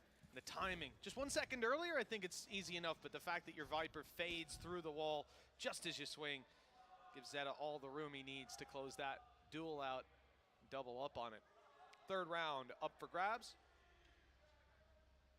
It looks like we might have a little bit of a timeout coming through. Yeah, potentially a technical one. I'd be surprised if this early on in the game we're just going to see them take themselves a timeout. I'd be surprised, but 3rd round tag. Unless something has been spotted by the coaches. But for now, at least, just taking a little moment. And that's the thing. That's a home screen. For T1, just being that little bit more, I guess, confident going into this map. The thing is, they were rocked by Foot. That's the match that's coming up for them later if they manage to take this one over the line. And I think having that start to the tournament, going that far down as well in the last map, and then being able to streak things back, I think maybe realizing a little bit more of that form that we've seen from them, because this was a team, again, over at Tokyo that had a pretty decent performance. They were rocking with some of the top teams and even taking a win over EDG in their opening match. So it's not like we should be doubting this team. I think it's just that first matchup really made them look weak in comparison, like having a lot of different mistakes, but finally starting to wake up a little bit. For FPX, is more so one of those scenarios where it's like, okay, even go back to the sort of interview this morning, they may not necessarily expect to get a victory within this tournament, but they want to learn from it. They're clearly enjoying playing on the stage in front of the crowd as well. So it'll be whether or not they can at least make this one that little bit more competitive, and hopefully for their sake take a map. Because as I said, like, with the adaptations they've made to their composition, what they've pulled in, rather than throwing a Reyna into the mix, they've got something that looks like it can still have that sort of explosive aggression, but more so be a little bit tempered at times as well. And for the other side of things, it's more looking at T1 and going, okay, can you win this one clean? Because if you're going up against Foot, who have looked in good form, you're going to need to. It's the thing for FPX, you know, going back to China, you're going to be in a pretty decent position if you have managed to draw something out of these opponents, if you're able to learn from the mistakes made here on the international stage. And like they said themselves, you know, they got to see Brazil. They got to learn time and time again. That's all you can do in these early stages of a scene still developing. But the top of the scene certainly is contending for trophies at this point with what we've seen from them. FPX, well, I don't want to say they're not quite there yet. This matchup, it's not been going too swimmingly to begin. I feel like that always seems to happen though. Like a lot of teams just sort of take their time to really feel out the international scene. We saw it with Brazil, Japan, and China are definitely starting to get there as well. But for FPX, this is where they look to get back into this match. A buy up, Yuiko taking the early fight. That's one way to get back into the server. Two heads wiped out almost immediately. And for T1, wow, this was somewhat of a heavier investment. Like they still have plenty to buy up within the next round, but they have rifles here. You can see that they're even looking across the map now individually, trying to find opportunities to take some fights, maybe catch a player on the back foot or the front foot as they get aggressive. There's no movement. Side of FPX content to sit back, except for over the bathroom. Little pop flash out of Aya, that's what they were waiting for. And that has just crumbled this round, leaving the player who was lurking just moments ago, Munchkin, to try and make this work on his rotate around. And they're already pushed up close. Look at Aya's position. A hard one to clear. He'll check it anyways. Crosshair placement near perfect, but Aya still comes out on top. Yeah, what a way to break back for FPX. A prime gaming flawless right after the pause as well, just to make sure that they've been sat there waiting for this round. And these are sort of plays you want to see from Yuiko. As said, this composition, although you have the likes of the Harbor Viper to sort of delay, slow things down that little bit more, you need some explosiveness. You can't just sit back and try and use your utility to delay, because you have a double duelist in a Sky, which is basically just bursting to try. Well, I was going to say set up teammates, but Varaya is actually set up himself a lot of the time. Very early ulti going through. Of course, you can pick that one back up and have to gain control over there first. Being destroyed inside of Buka. Reobtainable for sure. Do they want to pressure out? A flash certainly indicates they do, but it's only spams for now. Damage done though. Lighting. Okay, traded back indeed, but just look at the price paid. Lysor down to 45. Man advantage sitting with T1. And the Spike still in a very safe spot. Can TP or just walk away. It's the flash peak though. That's what they're gambling on, and it's worked out for Lysor. His low HP may be holding him back, but one is good enough, you would have thought. That's the thing. They were pretty much ready with the anti-flash help from Zeta. The Thrash set up as well to make sure there was no way that final player within the site would be able to hold on. And now for Nichao, a 1v3 clutch on the contact angle, and then the swing is there immediately. Good work from T1, a nice little execution. This time as well, I'd note that Zeta, he starts off as that, basically like lurk play. Holds off on the push. I think it was a peek out from Yuiko over on the other side of the map. Oh no, it wasn't a peek out. It was just straight spam through a wall. Never mind. Both were just wild spams. Yo, I'm on something. I'm on something. He most certainly is. It was a T1 watch party. They got their snacks, are ready to go. 3-1. And T1 snacking on their opponents right now. Looking good. Always someone to watch with those flashes. He's on the other side of the map to the engagement. Hello, Yuka's looking for someone.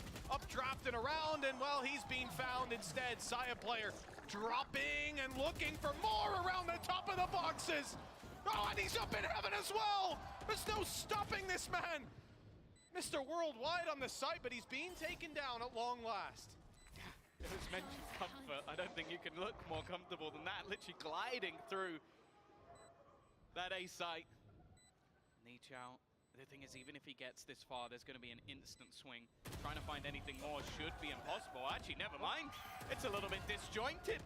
Looking possible for them as I has managed to find a multi-frag of 3. Zeta in the post plant, though. We know how devastating he's been. The spam through the wall, not quite connecting. The time's fairly far gone, but they'll get it anyway. Wasn't able to deny that defusal. And FPX, what looked like an impossible retake with a man disadvantage. Aya's there again. Yeah, he started it out on B, other side of the map, while all that mayhem was going down on the site. But once he arrived, Saya player's success ceased to be. What an incredible round from this man. A lot of it not even coming down to his utility, just straight up better than them. You love to see it. A second round now found for FPX. Maybe that can light the spark. I wonder, did Munchkin blind himself there? I'm way. trying to work out so. who flashed him. Yeah, I think he did. It's the only thing that makes sense, but yeah, that means he flashed himself, went for a peek, and then got killed for it. It's definitely a blunder by T1. Also him individually. Saya player though, wow. He started that round off with a bang. He's looking to do the same. Viper's Pit out immediately, reckoning alongside it. They are trying to use those ults as almost spam. Okay, a chance. But Berlin's managed to just walk right past, and then nothing's going the way of T1 right now. Okay, finally, Ban has managed to find a kill. He goes running through. Somehow catches Yuikor off guard, and this looks even again. In fact, even in favor of T1. It doesn't last very long, does it? The neck-and-neck fight down to Lysor with 40 HP. Sure, Saya's low, but not gonna kill him with your snake bite out. Ban with an incredible round, just swinging into angle after angle. Winning every fight along the way. FPX won't be happy to lose that, but the one upside, their ult economy is looking pretty good. Just take a look at Ban. Okay, the first one was good. That spurs him on to run through a wall, take that kill, and that's how he closes it. Same thing, just wide swing and take him down. That's the thing. Ban may play controllers, but he's got the duelist heart. Like he still loves. I always like to see him play Fracture because of that. He gets to go back to his trusty jet, but you can see it in this round. Come on, now their opponents are on the other foot. The thing is, though, similarly to T1, they managed to make it work with a Blade Storm, Reckoning, Viper's Pit thrown through. Well, now they have the ult spam themselves. Seeker's back online for the second time. They even have a Viper's Pit, Blade Storm, and Reckoning of their own. So much that they could play with, a lot of potential in this round. The fact is, though, T1, again, taking their time, and they have Seekers of their own. So if they can get this down to a closer scenario, maybe spot out the gamble, this could still be their round. Oh yeah, I mean, it's not out of the question just yet. Plenty to play for, but the rotation towards A coming in from Berlin. Flash has found contact, that cancels the rotate. Berlin will still be here.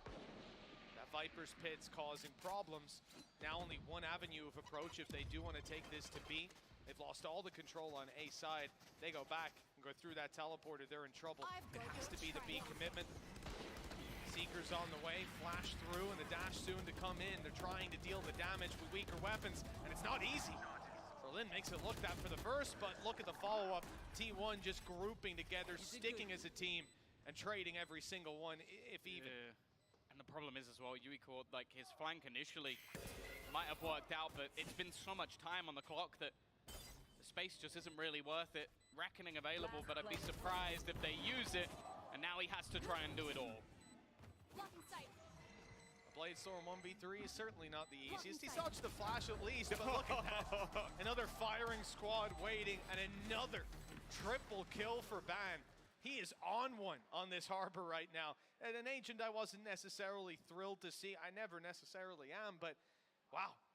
It doesn't even matter what agent he's playing. He just hits heads. Yeah, and I think this is a good time for FPX to take a pause. Like 5 rounds already on that attack side for T1. They found themselves in a very good spot now. I'll say the double duelist, a little bit unorthodox on Bind. Maybe you could lean towards the fact that FPX might be able to get more rounds in the attack, but I wouldn't ever be confident in stating that on a map like Bind. It's always very difficult to sort of find that space with such narrow angles, and on the other side of things, like having a bunch of initiator utility combined with that double controller, it sets things up so nicely for not only them to have the stack up in the right place, but more importantly, to have that delay potential.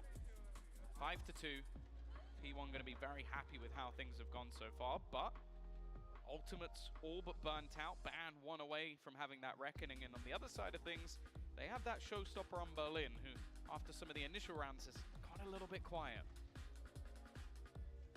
Yeah, had a classic kill in the previous round.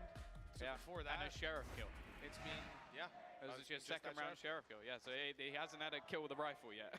And that's it. In the impactful rounds, you need your duelists to be showing up. But I think it's difficult. T1 have such an interesting way of taking sites, you know, using that harbor to block off so many of the angles. Gecko's incredibly annoying when, when his flash isn't caught behind the wall like we saw from FPX on the previous map. Blinding him up, forcing him back, and then the space, even if they're only falling behind that wall for a second or two to let the flash fade away, Saya player's already in there. He's already taken the space, and his teammates are flooding in with him. The pressure is incredible that T1 are able to apply. So far, FPX haven't really found a reliable solution. Here's their chance with the B side under threat yet again, but there's a lot of utility on A that's stopping them from rotating fully. Yeah, the thing is now, though, having that reckoning. But that was the main goal of this round, just try and make sure that they get that ultimate online. You can set up wonderfully for taking that space and then having a reckoning comboed with a dizzy and maybe a sky flash as well. It's almost impossible to dodge everything that they have. 3 players though ready and waiting. Saya, immediate dash! And while Lysor's just been decimated, now the reckoning coming through as well. This will reveal where his opponents are, spamming through the walls. He has support as well in the form of Carpe. This is looking bleak, and well, Aya just trying to almost hide at the back of this site. A counter reckoning being sent through, but with Thrash denying that space, they can't even do anything off it. Yeah, I don't know where you go from this point. Both flashes still for Aya, can hope to find something, but the showstopper doesn't even land, and Saya players switch places, got inside the cove, fragmented this retake completely, and there's players waiting outside, baiting Carpe, letting him fall. That's fine, because they've got the utility to close this one out. Now they can swing in one at a time, run that clock down. Even if they didn't win the fights, they might have won it on the clock alone. Gorgeous stuff from T1 yet again. Yeah, I really like the dynamic of their post plant. You have the almost insanity of Saya player, just running around, shooting at people, has support from Carpe and his flashes as well, as they play forward in the post plant, and then you just have Zeta basically sat at the back just going, okay, I'm now setting my lineups. If you even get close to that spike, there's a snake bite on it, and I'm going to be swinging you off the headshot. And that's before you even talk about the final layer as well, of the wraparound through long. There's so many layers to what T1 are doing that FPX, at least at the moment, have no response. That's it, like we're saying, this defensive side, the full aggression out of T1, the burst plays have been working. When it falls back to retaking the site, there's always that extra element thrown in from T1. Now Saya player has his dash. First kill, not going to be found. Down to 45. Yeah, he needs the heal immediately. If the wall wasn't in the way, who knows? A little bit unlucky. But even still, it's what they can do with this. Aya's actually gone for a Guardian as well, so a slightly heavier investment for him and a chance for Uiko to do some damage, but not this time around. They're going to be building into this one, and Saya, he's just so confident playing around his own utility, almost just lurking, waiting for the flash, and it's a little bit labored on the spray, but he will get the opener nonetheless. Full control. Viper post plant, 2 snake bites for Zeta. Not here to help out Saya player who's being dropped. Carpe falls, Ban's gone. Now this is going to be a close round with Zeta falling. It's all crumbled. The side of T1, finally we see a problem. Lysor, right low on the edge. What a shot from Munchkin. He thinks it was being defused, but the other player was inside the orb, but no. A little closer, Aya's able to close the round and find FPX a third at long last. It's not the round I was expecting, that's for sure. The MasterCard Thrifty coming through for the side of FPX, basically just sheriffs and a single rifle that they had, but wow. I don't even think the Guardian was the main point of call. It was Uiko, the first shot whiffing, but from then on it was just magic. Maybe a lifeline. Even still, like 6 rounds on the attack of this map is incredible, but if they can somehow streak this back and level things up, maybe, just maybe, FPX can survive in this tournament. Still time to build that up to 6-6. Let's see what FPX's response is. B players falling back. They sense the aggression. Operator from Yukon not going to find anything. He's bailing. Seekers are hunting down his teammates. Berlin still able to hold strong, but left on super low HP. He won't get out alive. But is there a follow-up? A follow-through from FPX. Saya players yet again, but it's traded. Aya again able to take down Saya player, potentially end his streak on the A side. A shot missed for FPX though. Munchkin's only 10 HP, but it's enough. Now he can buy even more time sitting in that corner. Flash back online. It'll be used fairly soon, you'd imagine. Oh, it better be. That snake line's close, and it's got him. Great positioning on that utility. But the time is still going to be an issue. They need to find these final players blinded. Aya knows there's a player around the corner, but he's blinded himself. Even still lands the shot, but he's got more to do. Another player to take down, and it's Ban consistently hitting 3K after 3K, and there's another for the tally. I don't know, if that's not the reflex coming into the desk, I don't know what is. That is absurd. Blinds himself and his opponent, and then just somehow, maybe off sound, actually manages to hit the headshot. There's still not enough.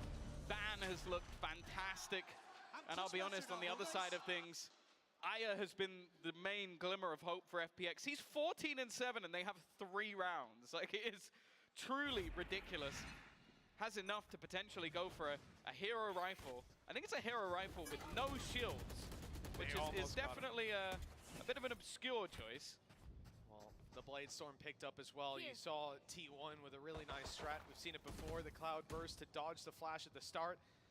Element of surprise is the hope. Okay, 2 knives already expended. A headshot needed soon. Berlin's found it on the Saya player. There's the Blade Storm not finding the kill, but it doesn't matter. Once they keep thinning out these T1 numbers, the lighter weapons, the pistols, seem so dangerous.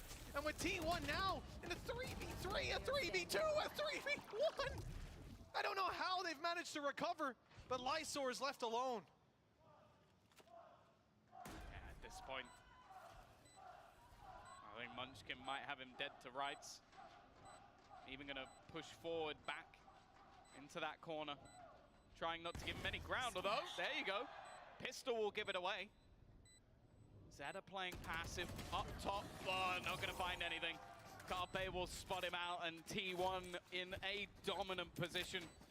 These rounds somehow still seem to become competitive at times, but the response from T1 is swift. And they are looking to have, well, one of the most dominant attack side halves on Bind I think I've seen in a while. Saya player even going to invest into an operator this round. He's got the Blade Storm to back it up, so a perfectly reasonable thing to do.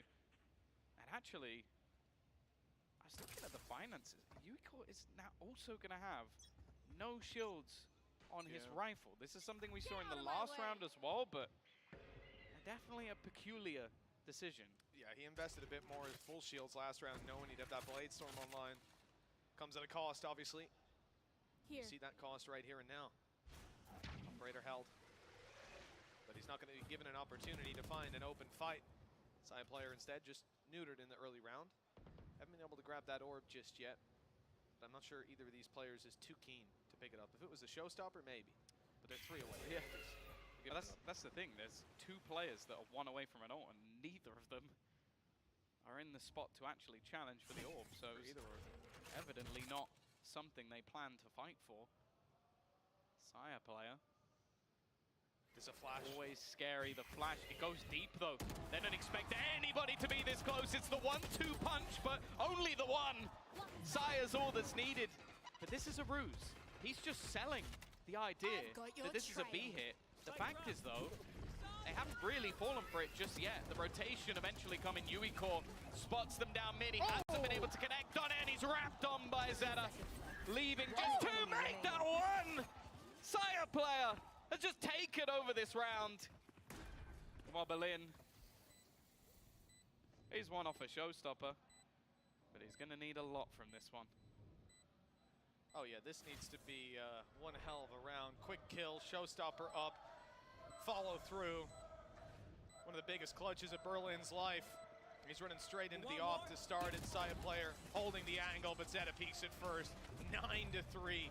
Phenomenal gameplay from T1. A great first half, set up for success. And funny thing about Ban in that, when he got 1 kill, he was statistically more likely to get a 3K than to end there. Like they're not back-to-back, 2 back-to-back 3Ks and 1 very important one later on. I think you can certainly look at a number of facets that have been strong for T1, and we're going to toss to the analyst desk to talk all about them.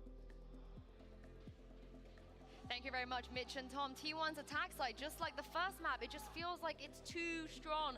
Sean, I know you got a telestrator here. You want to break a round down for us? Yeah, this is actually the first true gun round T1 played in this game, and I want to show you how impactful this Gecko actually was. So zooming into the mini-map right here, you can see off the bat, they are thrashing through Hookah right now. Carpe's throwing his thrash. They're dogging up long. There's going to be a cascade thrown by Ban up long, and then they leave Zeta on this lurk on short A. They switch between the walls on short, and this time he's actually able to catch Yakao right there on short A, and that's what opens the round. I love the dash across Hookah by Saya player, cutting the space, using the info from Thrash on the dash. The dog from the sky goes through the harbor wall, spots the player under Hookah, and this is where Zeta gets that frag. Immediately, the high tide is cutting across both elbow and spawn, and you can see as we pause right here, the Seekers are now popped from Ion back sight. Now this actually is a really sick play from the defenders because the Viper that's close by follows one of the Seekers and is able to spam Ban right through this wall. Unfortunately for them, Saya also spams a player. This is where I think T1 makes a really good decision to completely cut noise. The 3 players on this B site end up waiting passively. The Thrash is collected in Hookah along with the Dizzy, and from this moment they end up popping through the Hookah with Thrash, and you can see the player on the site right now is actually getting pinched by both Saya and Thrash with Zeta coming up long. This is just a really, really clean round by T1, and honestly, I don't know what FPX could have done dealing with these ults right here, and I thought they played it really well. Wow, a nice 3. Maybe the curse could help them out a little bit, because if it doesn't, Mitch and Tom, it's going to be over for FPX. It could be a long flight back after this game. 3 rounds on the board as they start out their attacking side, and I have to agree with Sean, Tom. You know, T1 did so many beautiful things on their executes, and not even on the first map, but here on Bind, I genuinely felt like FPX, they didn't make massive mistakes. They weren't misplaying it. They were just getting wrecked. And it might just be the same again here in the pistol. T1 have snuck behind them. In fact, using their own wall. FPX are in trouble. They have no idea how many players are coming up behind them. And that's the spike. Disaster strikes. Despite Berlin claiming control over this part of the map, they've got to go right back to B long to pick up the spike. And there's 3 defenders there. They had nobody watching for that B short push, and well, they've got the A site under their control. We're going to teleport. Yeah, if only they had a from the shadows in round 1 on Omen that they don't have. Yeah, it's a rough position, and the fact is everything is being watched for. I say that Zeta, he's switching between the 2 angles. It gives an opening, a chance. Yuiko being able to bring things back into a 3v3. Still 40 seconds left on the clock, and they have no ground. They have to try and take their way back in, clearing almost everything as they go. But the fact is, all 3 players 30 seconds left. are sat back, waiting within this spike. Carpe already going to put another to the death toll, but it's decent trades. Down to the jet battle, but Saya will win it once again. It's double digits for T1, and although that round looked over from the get-go, FPX made it close. They did. They had a fighting chance, but this is how a lot of these rounds have gone. It's one beautiful play for T1, and then the odds are stacked against you. 23 seconds left on the clock with that final battle going down. There was still so much time left. But in the end, FPX fall behind, losing the pistol. And that could set them up for disaster now. And Eco being called for 11-3, the likely scoreline, and a near flawless half going to be needed for FPX. And you know, like you say, Tom, it's very strange. Light shields on Nichao, Yukon, and Lysor both playing the Sheriffs. No shields. Maybe gives him a slightly better chance of a plant. I don't know. I'm trying to find a reason. He has managed to do some damage with this classic in the past. 2K last time. Yeah, so maybe he just knows he'll make the money back. Money back guarantee, that's what it is. I'm not so sure about that one. Check the fine print. We'll see. So they're leaving their options open again. Yukon going to be moving back towards B, spotting for aggression, meaning they can teleport if they need to later if he finds a pick. But with these weak weapons, really, you are just hoping for a big mistake to be made. Flash through from Aya, gets him absolutely nothing. Didn't even make it through the smoke himself before he was spammed down. The teleport, they're not committing. Oh, okay, well that's actually worked out nicely. They kind of thought the other player had fallen back already or was out of here. Instead, the punish there as the utility goes through the teleporter. Damage already decent. Whiffed shots too. FBX have a serious chance. If they had rifles recovered, you'd feel a lot better. But if Lysor keeps this up, he might not need it. That's 4 kills with a Sheriff. And it's leaving it just onto ban. Consistent clutcher for this squad. His multi-kills have been incredible, but Lysor wants the ace. He's hungry for it. Down to just 36 HP, and it's stolen away. But you know what? You'll take the MasterCard Thrifty. You'll take a round win if you're FBX right now. I can see why they put him on Reyna, honestly, because I could tell you for free that this round had absolutely nothing to do with Viper utility. This was all about just him managing to land headshot after headshot. 3 out of 4. A crazy round for Lysor and a lifeline, an utter lifeline for FPX in this tournament. A chance for them to somehow make this one competitive. They get the rifles on the board almost immediately, and on the other side of things, well, it's a mixed bag. It's a jumble sale. That was a headshot. Zed already down to 10 HP. Don't think he'll be lasting too much longer. Players in the teleporter coming to help, but there's no one left to help. 10 HP and 4 more players to take down. The frenzy would be nerfed if that one came through. 10-5. Still signs of life for FBX.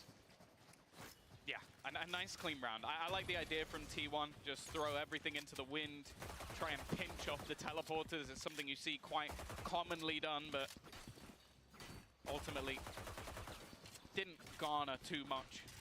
Now is where we see the buyback.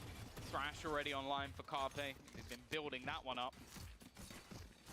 And almost a Viper's Pit for Lysor as well. Those Sheriff kills being put to good use. Even the Showstopper not too far away. There is a lot of potential ultimates for them in this round.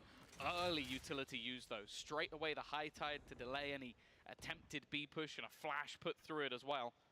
But it hasn't really garnered much information for T1. Very passive in the early stages of FPX in this.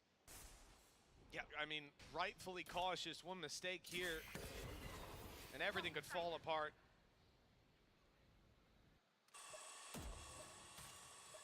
Their flashes up for Aya, so you're expecting a much, much slower round out of this attacking side. The fights do come through, though.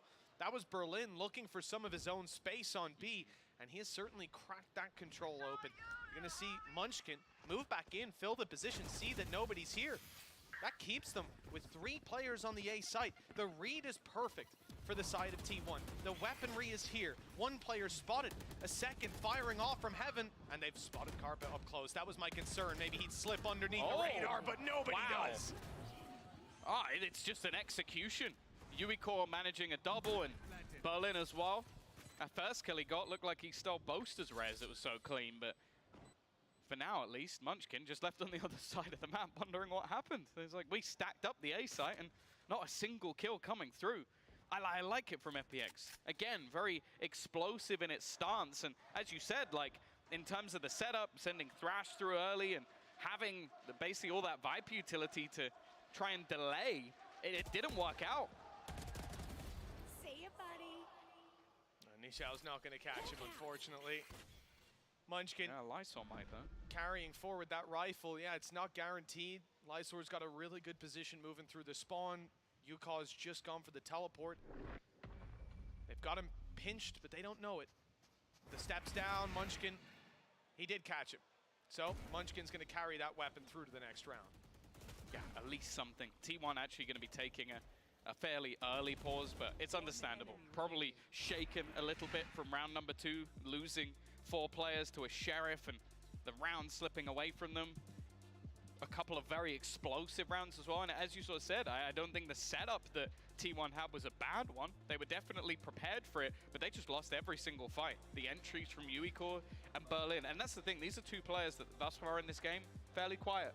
That first half, a lot of it was Aya just being able to put up numbers, and then in the second, you've spoken about Lysor, but ultimately, if those two players can start to step up, that double duelist explosive entry duo, there's huge amounts of potential. And the interesting thing thus far is Berlin has almost been playing like a lurk entry on the other side of the map. Like while the rest of the team building into what was an A hit, he was fighting hookah control. So he's almost working as a killjoy, but with Ray's utility. Yeah, it's funny because players can obviously slip down past you, but I think a lot of that is just their idea of feigning out the control. Having your Raze playing into hookah is just a classic, really. The utility is perfect for clearing out all those angles, and all the while making noise, causing those other players to rotate so your teammates have an easier strike onto the A site. I like the ideas, and it's even better when he's able to deliver with those kills, cause those headaches. As we said, T1 were ever vigilant. They didn't over-rotate, and players like Munchkin are key for that. Even when his teammate goes down beside him, he's able to say, hold on, let me check. They didn't follow up on it within 5 seconds. I'm going to retake the space. I'm going to flash in or use my Tiger and spot out if they're still around here. It's been good for the control. This guy on the other side of Aya has just been incredible when it comes to individual ability. His flashes are scary. Oh. And Munchkin, Saya, and Zeta down. Look, there was only one rifle between the three of them. That's now left on the floor for nobody to retrieve. This is the thing as well. FPX are directly reacting to what they attempted in round number 3.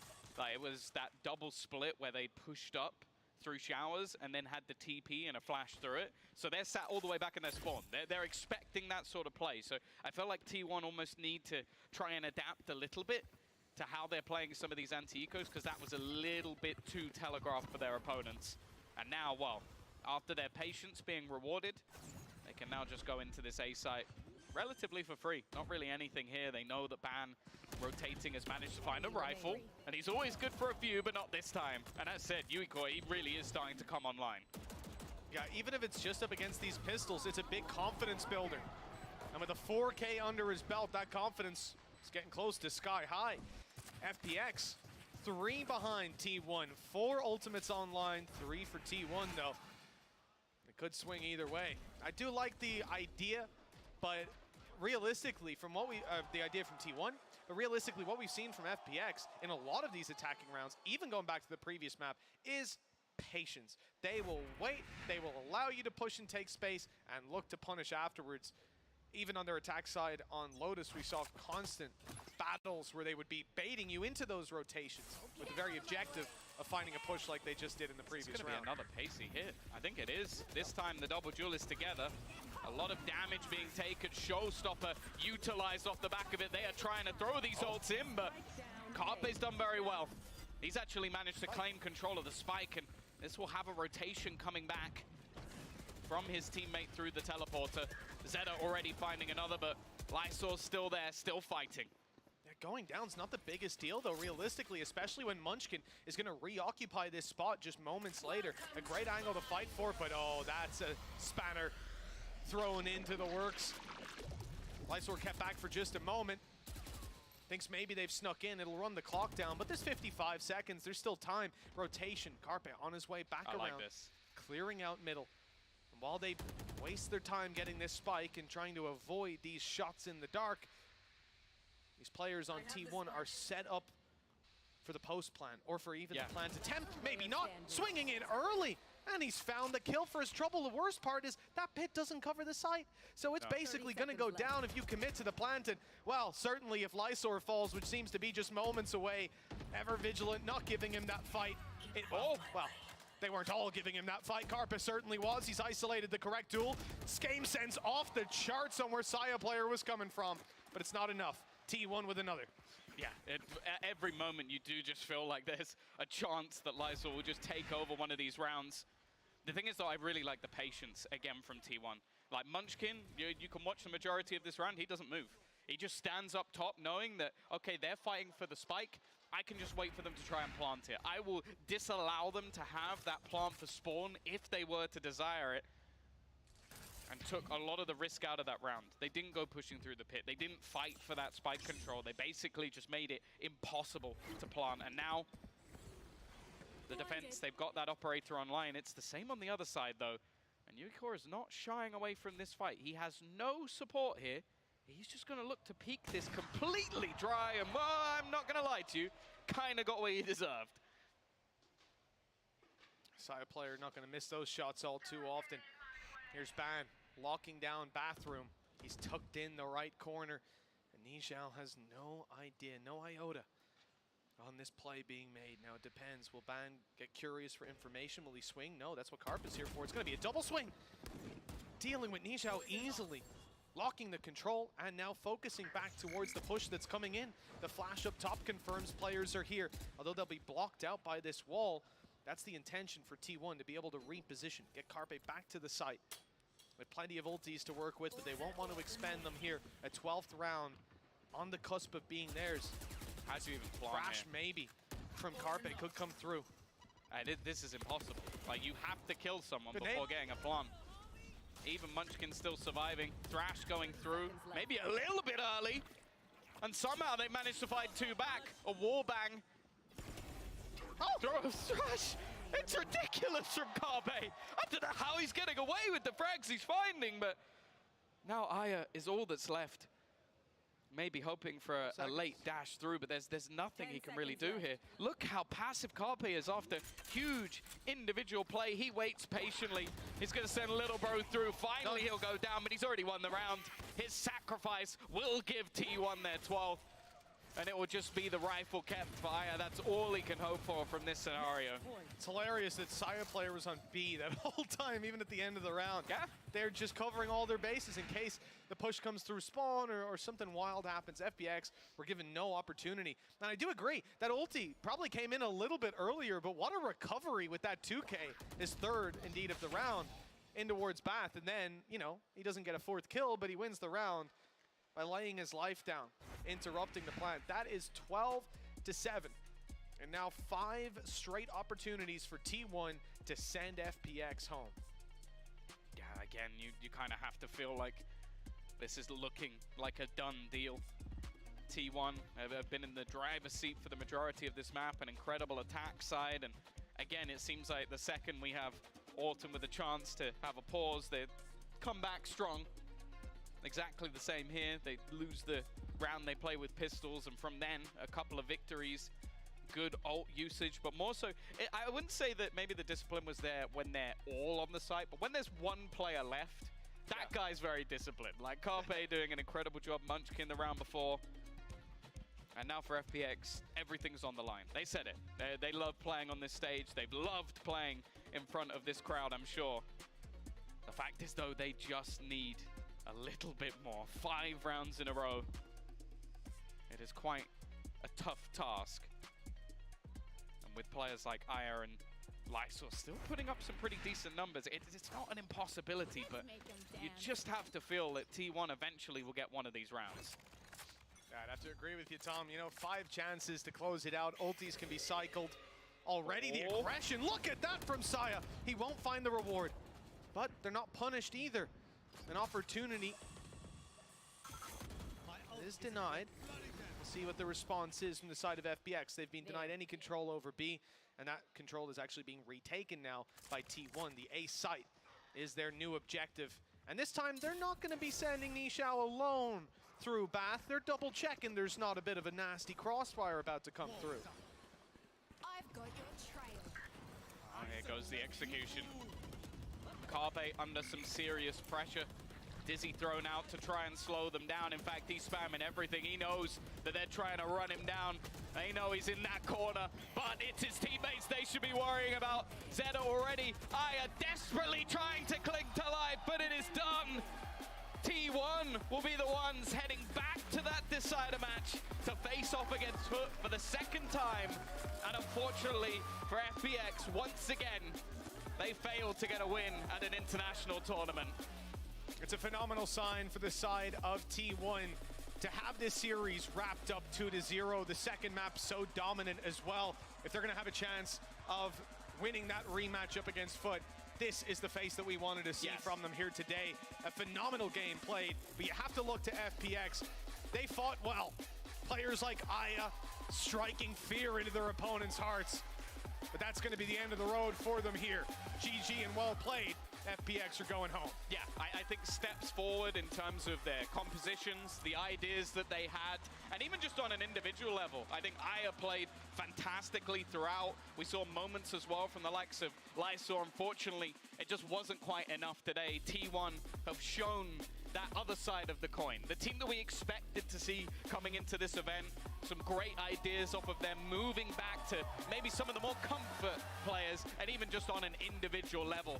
They looked a lot better here today. No, they absolutely did. I think definitely learning from some of those initial breathing problems, really, when it came through. Like, realistically, playing on the stage can be tough. Up against the crowd as well, it's not an easy thing to do. Now, they have an opportunity to make right all the issues from the past. And let's go ahead and toss this over to the analyst desk to see what they made of T1's performance. Thank you very much, you two. Now, I feel like T1, it was looking a little bit dicey towards the end. The fake comeback was coming in, but Sean, they stopped the bleeding and they win out dominantly. The good luck chain. The good luck chain came in clutch today, right? Yeah, it Is did. that what it was, you reckon? He said it himself. Yeah. That's all he needed. How'd you ever lose with Sai on your team? That guy's insane. Nah, it's pretty hard. I mean, I played with the guy myself. He's very good duelist, and we saw in those two maps, even at the beginning, the end, like he was closing out games, getting the key kills, but my boy was overheating a little bit. I can't lie. I gotta talk to him. My boy was overheating. I mean, it was a much better performance compared to their first game. They do survive elimination for now. But unfortunately, we have to say goodbye for the second time today. I don't like doing this to FPX. I don't think a lot of people had high expectations of them coming into this, but I think after seeing them play a couple of best of threes, you were both saying this to me when we were watching the game as well. They had good ideas. They had pieces which look great, but maybe just the experience did hit. Yeah, from what I'm watching, I think that the team is great, but what they lack is in the hectic situations when it becomes like 3v3, oftentimes they're kind of blundering those post plants or blundering those situations. But what I was watching yesterday was the opposite. Like they were slowing down in the 3v3s and making the right calls. So what that tells me is they just need to find that consistency, right? They know what to do and how to do it, but it's more so about putting it together always, right? And that's what's very hard. But they showed a great showing. It's really hard because I feel like you need like a second or even third voice in the team to get those situations down. And a lot of it is pre-planning with protocols. That's something that I think like Fnatic does better than anyone in the world. It's not just set plays. It's not, obviously Fnatic doesn't even change their comp all that much, but what they do focus on is all these little micro situations across the round. And those are the areas I think FPX can improve in. Not so much the approach or even mechanics. I feel like their mechanics are unreal. So fast. Unbelievable. They're unreal. Yeah. I feel like they could hang with almost anyone in the entire tournament mechanically. It's these little decisions in the mid to late rounds that are costing them. Yeah, for T1 though, can they go further than this? You guys said after map 1, kind of felt like it was enough for them to survive today, but they got to go up against Foot. That's going to be a very tough game. Foot has been looking phenomenal in the macro and the micro sense. Like, they don't make as many mistakes. Yeah. And I think it's going to take a big step up from T1, especially when it gets into the later part of the game or later part of the rounds, closing out the post plants. They were closing out post plants today, but I did see a couple errors that I think Foot are going to be able to take advantage of. I don't know. I feel like if Saya plays like he did today, the Saya Kiwi matchup is just going to be a banger. That's going to be so good. I can't wait to see it. But for now, let's send it down to Mimi for the Verizon post-match interview, and she is standing by with Ban. Thank you so much, Yinsu. Yes, I'm standing by with Ben from T1 for our Verizon post-match interview after that great win there. I wanted to start by asking you, Ben, you spent most of your career playing in North America with Knights. You're now on your first Korean team. What does it feel like to get a win here in Los Angeles, back in the US? I'm honestly pretty happy about it, but we were a little disappointed against our FUT game a couple days ago, but I believe that after this win, we'll become better and possibly win. Does it feel like you're at home with this crowd? Yeah, for sure. Yeah, the support there. Yeah, give it up for Ben. I see we already got your #1 fan behind you, so clearly lots of support for your team here. I want to ask you next about your journey as a player, Ben, because from that time in North America, playing on the Knights, you were mostly a duelist player. Now switching to T1, it's a new role. It's coming in a different language. It's all this change. How have your teammates on T1 helped you to grow as a player? I think the most important thing that they did for me was like engrave the fact that I need to be confident. because I did kind of lose my confidence in the middle of the season. But them helping me like that actually helped me gain my confidence back, and still building up on it, but I think we're getting there. Yeah, it's definitely shown the server. And I have the last question for you. Again, being back here in North America, you tweeted that you were going to be terrorizing the ranked queues again. How's that been going? I think I hit Raiden within like a week or two, so it's pretty fun though. That's I like pretty any good. rank better than Apex. So. All right, well, congratulations on your win, and best of luck in the rest of your run, Ban. That concludes things for match number 2, but you guys, you'll want to stick around because we have a banger coming up. It's the rematch between Paper X and EDG.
Little moments of joy are not so little.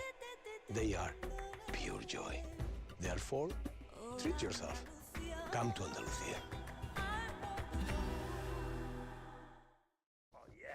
Bringing in a new roommate to save money, is that the plan? Well, we gotta find some way to save, so say hi to Glenn from work. Hey, that's my mom. Yeah, I think I have a much better plan. We switched to my plan from Verizon for just $25 per line. And that price is guaranteed for 3 years. All on the network we can count on. It's a good plan. It is a good plan. Glenn, looks like we're not gonna be needing you, so I'll see you at work. Oh, later, Mom. Save big with my plan, starting at just $25 when you bring your own phones. Guaranteed for 3 years. It's your Verizon.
Both teams had a slow start in the very first round, but this is where they will have no choice but to step it up because elimination is on the line here. Playing for the retake, it's definitely the smart call. They'd love to grab a pick along the way, but that one cost them so much more. Nice. All alone. He'll use his waves to try and block off their sight lines, but they'll be through that in just a moment's time. Low HP on one, but neither will fall. Saya player with his third of the round. Saya, good for one. Lysor down. Nijao up close, got his double, but they're trading it right back. And T1 will not let go of this round. So easy, guys. So fucking easy. T1, they were looking down and out in that first half, but what a turnaround once they touched that attack side. Updrafting around, and well, he's being found instead. Saya player dropping and looking for more around the top of the box. Oh, and he's up in heaven as well. Trying to find anything more should be impossible. Actually, never mind. It's a little bit disjointed. Looking possible for them as Aya's managed to find a multi-frag of 3. Berlin still able to hold strong, but left on super low HP. Blinded, Aya knows there's a player around the corner, but he's blinded himself. Even still lands the shot, but he's got more to do. Another player to take down, and it's Ban consistently hitting 3K after 3K, and there's another for the tally. They know he's in that corner, but it's his teammates they should be worrying about. Zeta already, Aya desperately trying to cling to life, but it is done. T1 will be the ones heading back to that decider match to face off against Foot for the second time. And unfortunately for FBX, once again, they failed to get a win at an international tournament.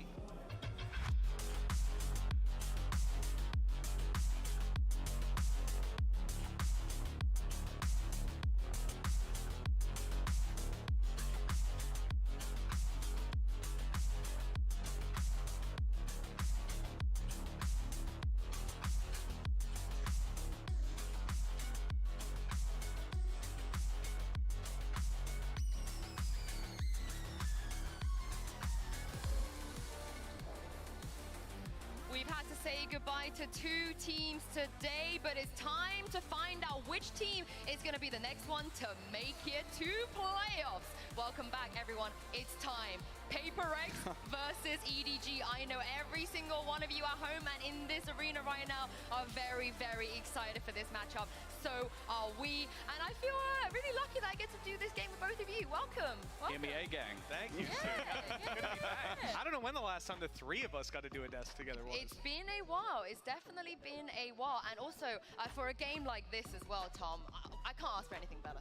No, like this is kind of the match that I think everybody wanted to see, like the rematch, but if anything with something now, so it kind of should go maybe a little bit more in favor of PaperX, but you can never doubt EDG. Oh, but before we dive into that, I want to show you guys a little back and forth that occurred in the post-match interviews yesterday between Forsaken, Kankan, and me, actually, funny enough. So check this out. I would say maybe, I think we are good at any playstyle, but just, I think if you guys want to counter me, you guys have to like diff our aim, I guess, that's it. That's it? Yeah, if you guys win our aim, I think definitely we will lose. 我不赞成，哎，其实也还好吧，相比他们刚，我觉得是我们有的。为什么？就是因为我的5个队友都是超人啊，我的4个队友都是超人，我们都是超人，凭什么不能赢 PRX 啊？中国有句老话，事不过3，这一次 I will show it. In terms of aiming, I definitely we stand a chance to win against PaperX. And there's a saying in Chinese that never repeat the mistakes for over twice. So this time I'll show it. I'll show to PaperX that we can do it. I mean, Forsaken believes in order to counter PaperX, you just got to out-aim them. And Kankan, they're saying that they have 5 players on their team that could all do that, Mitch. Would you agree with that? I don't know about that. I mean, like, at the end of the day, maybe you could say it's neck and neck. It can be even at times, but you think they can out-aim them consistently every time? It's also the worst advice ever. Like, oh yeah, to beat us, just out-aim us. Wink, wink. Like, you're not going to try that. That's the worst thing you could ever do. Like, especially into PaperX. Yeah. It's a trap. It's a trap. It is. But let's talk about Forsaken a little bit more, because with something here, you've heard him talk about it, you've heard Alex talk about it. It frees him up, Tom, when it comes to the agent pool.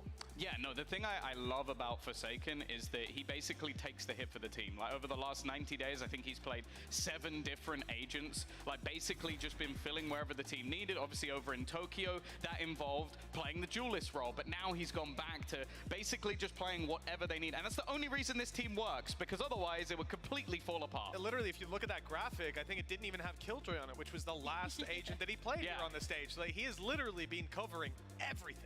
Yeah, and he's looked great doing it. I feel like sometimes flex players, especially when they come off duelist, there's a period where they don't look so hot, but Mitch Forsaken, everything he touches just turns into gold. I mean, that's been the case for a long time now, though. I don't think there's ever been a moment where we looked at Forsaken and saw him slacking. It's just a consistent demon. Yeah. Yeah, speaking of a consistent demon, Jing from Paper X is actually standing by with Mimi right now, so let's send it over to her. PaperX on the way in here for their match against EDG. And Jing, I'd like to grab you for a quick question, please. You have said in interviews that the best way to beat PaperX is to out-aim you guys. People have been saying that Kong Kong is the best opper in Valorant. Is his aim good enough to beat you? I think it definitely is, because he's their star player, but hopefully we'll do our best to shut him down today. Well, best of luck in the matchup. Thank you, Jing. Too nice. He's too nice. He's not even trying to like big it up, ego, anything. Yeah, Kong Kong is good enough to beat us. He does it in the server though. That's the thing. Like he'll be very sweet outside the game. Like, oh yeah, no, we're just gonna. And then he'll do the nastiest things you've ever seen the second he gets to the server. I feel like that's the theme with both teams. But let's talk about EDG here a little bit, because when they played against Giants, Tom, they both push each other. I feel like to the limits, and a lot of what actually ended up happening was just a crazy amount of multi-kills. Okay, if you weren't on the edge of your seat when watching this game, then I don't know, you had your eyes closed or something, because these were some of the most ridiculous sort of clutch plays you've ever seen. Like, nobody could face off against nobody in this game. Like, he was truly unbelievable, making it close even in matches and rounds that looked done. I feel like Giants, they're going to be having nightmares about this guy for the next few months, like waking up in a cold sweat because he just didn't seem to miss. And then obviously, you know, Kong Kong. Yeah. He kind of good. He be good. I mean, even after the match, Kong Kong was saying that nobody, in his perspective, was the Superman of EDG yesterday. That's interesting to hear, because I think he was definitely the name that came out of our minds. But when I was looking back at all the stats, he's like a leader in top 5 for the vast majority in the tournament so far. Nobody, that is. So it's not surprising that, like, when you look deeper in the team, sure, he can definitely be the round-to-round hero. But Can just had some incredible rounds that I think live in a lot of, certainly in Giants' memory. I feel like we could just sit here forever and just watch. Oh, yeah. This is just his entire... Well, nobody had 4 4Ks throughout that matchup, so, you know, we could have literally been here a while. Yeah, every single multi-kill was kind of crazy. But the thing is, we got to mention it. It is a rematch. Kong Kong was talking about revenge, obviously. They lost to Paper X at Tokyo, and that was with CGRS, Tom. They lost... Why are you saying that like it's a bad thing? The goat gecko, you're saying? Without something. Yeah, something's pretty good, but you know, he can't play gecko, can he? I mean, is that a challenge?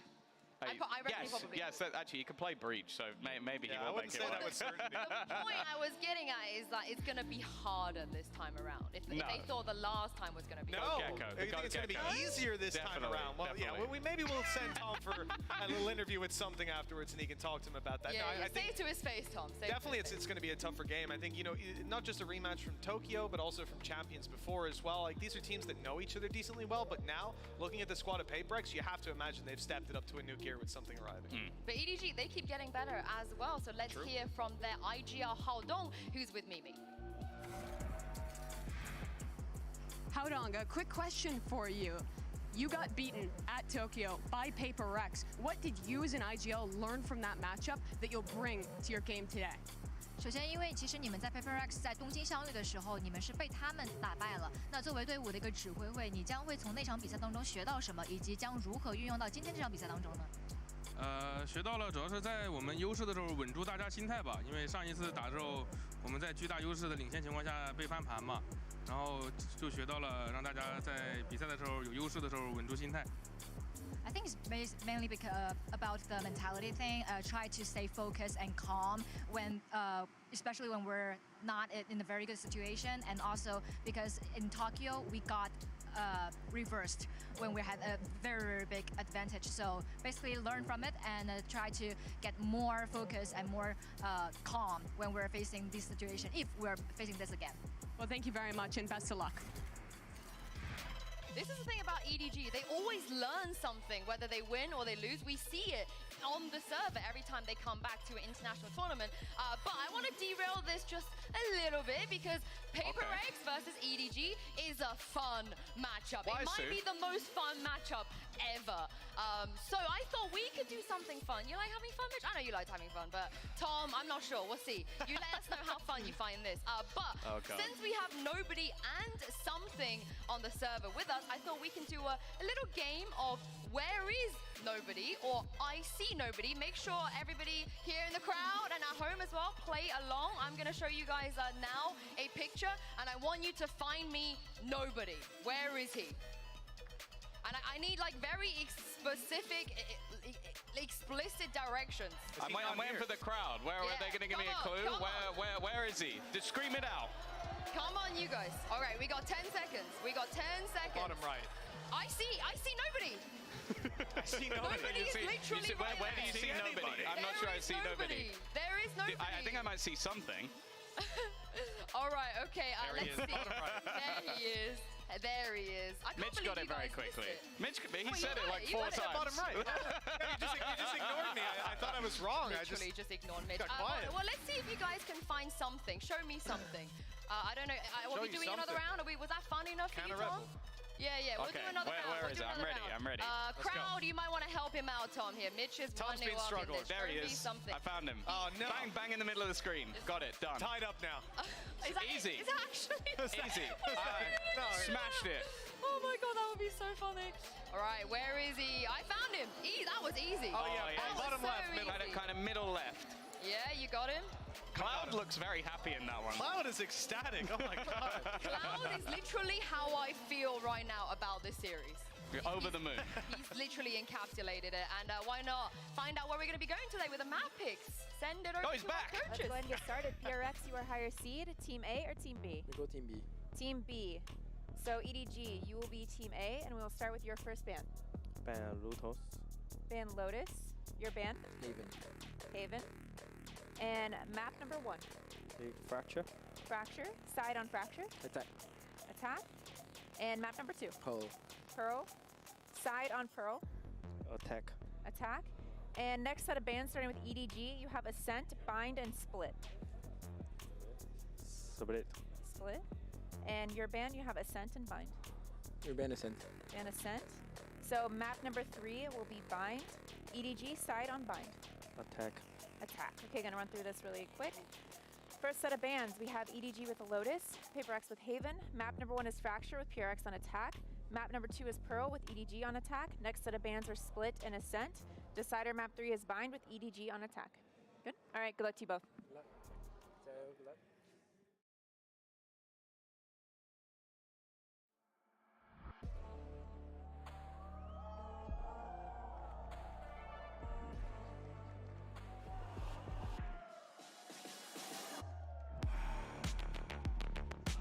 Edward Gaming.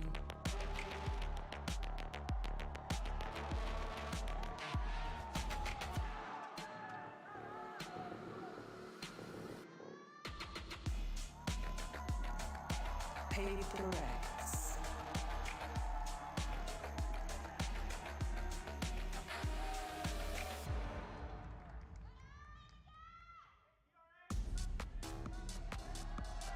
Playoffs is on the line here for EDG. This is for revenge, but for Paper X, they need to prove that they are good enough to be a title contender and bring that trophy home for the first time in 3 years, Tom. That's how long these players have been together without a trophy. With something here, surely this is their time. This is their moment. Oh yeah, you have to hope so. Like last tournament, we gave them the benefit of the doubt. Expectations were fairly low because their 6th player / streamer came through and did an incredible job, but something is that X factor. They have a few of them, but he definitely takes the biscuit. I feel like all 10 players on stage right now, every single one of them has the X factor. But let's talk about the map vetoes we just saw. Mitch, I'm so excited. This is going to be incredible. Yeah, I mean, as a matchup, already we knew that we were in for some spicy stuff. I guess the question was, what were we going to see Forsaken on today? Chances are we're going to start this one out with a Neon, and I'm not against that. I mean, this guy... What about the something breach?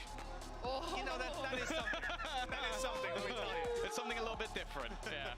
It's definitely one of those matchups that I think will be quite fun to witness. Like, obviously, you're going to get the double duelists across the majority of that map. For PaperX, the 1-2 punch can be so difficult to sort of face off against. They're one of the only teams in the world that consistently runs that across pretty much every single map. A little bit sad we didn't get the split as we sort of did last time. It's been a strong map for PaperX, but I'm not really surprised to see that Fracture come through on the other side. It's been an incredible map for EDG, and it's also one where I do think, although the roles on other maps have lined up nicely, this one, there's still some questions to be asked. Yeah, for EDG, they're on a 5-win streak right now in terms of series. Last memory of defeat was PaperX. Starting this one off on Fracture and getting a win on the board could be huge for their morale, pushing forward into it. And I think a lot of that starts with just shutting down Forsaken on those early fights. I mean, I do wonder if PaperX are going to change something on Fracture, perhaps. We saw some teams already, they've leaned into the EG stuff. You know, they like to incorporate some of that in. Would you guys like to see that here for PaperX?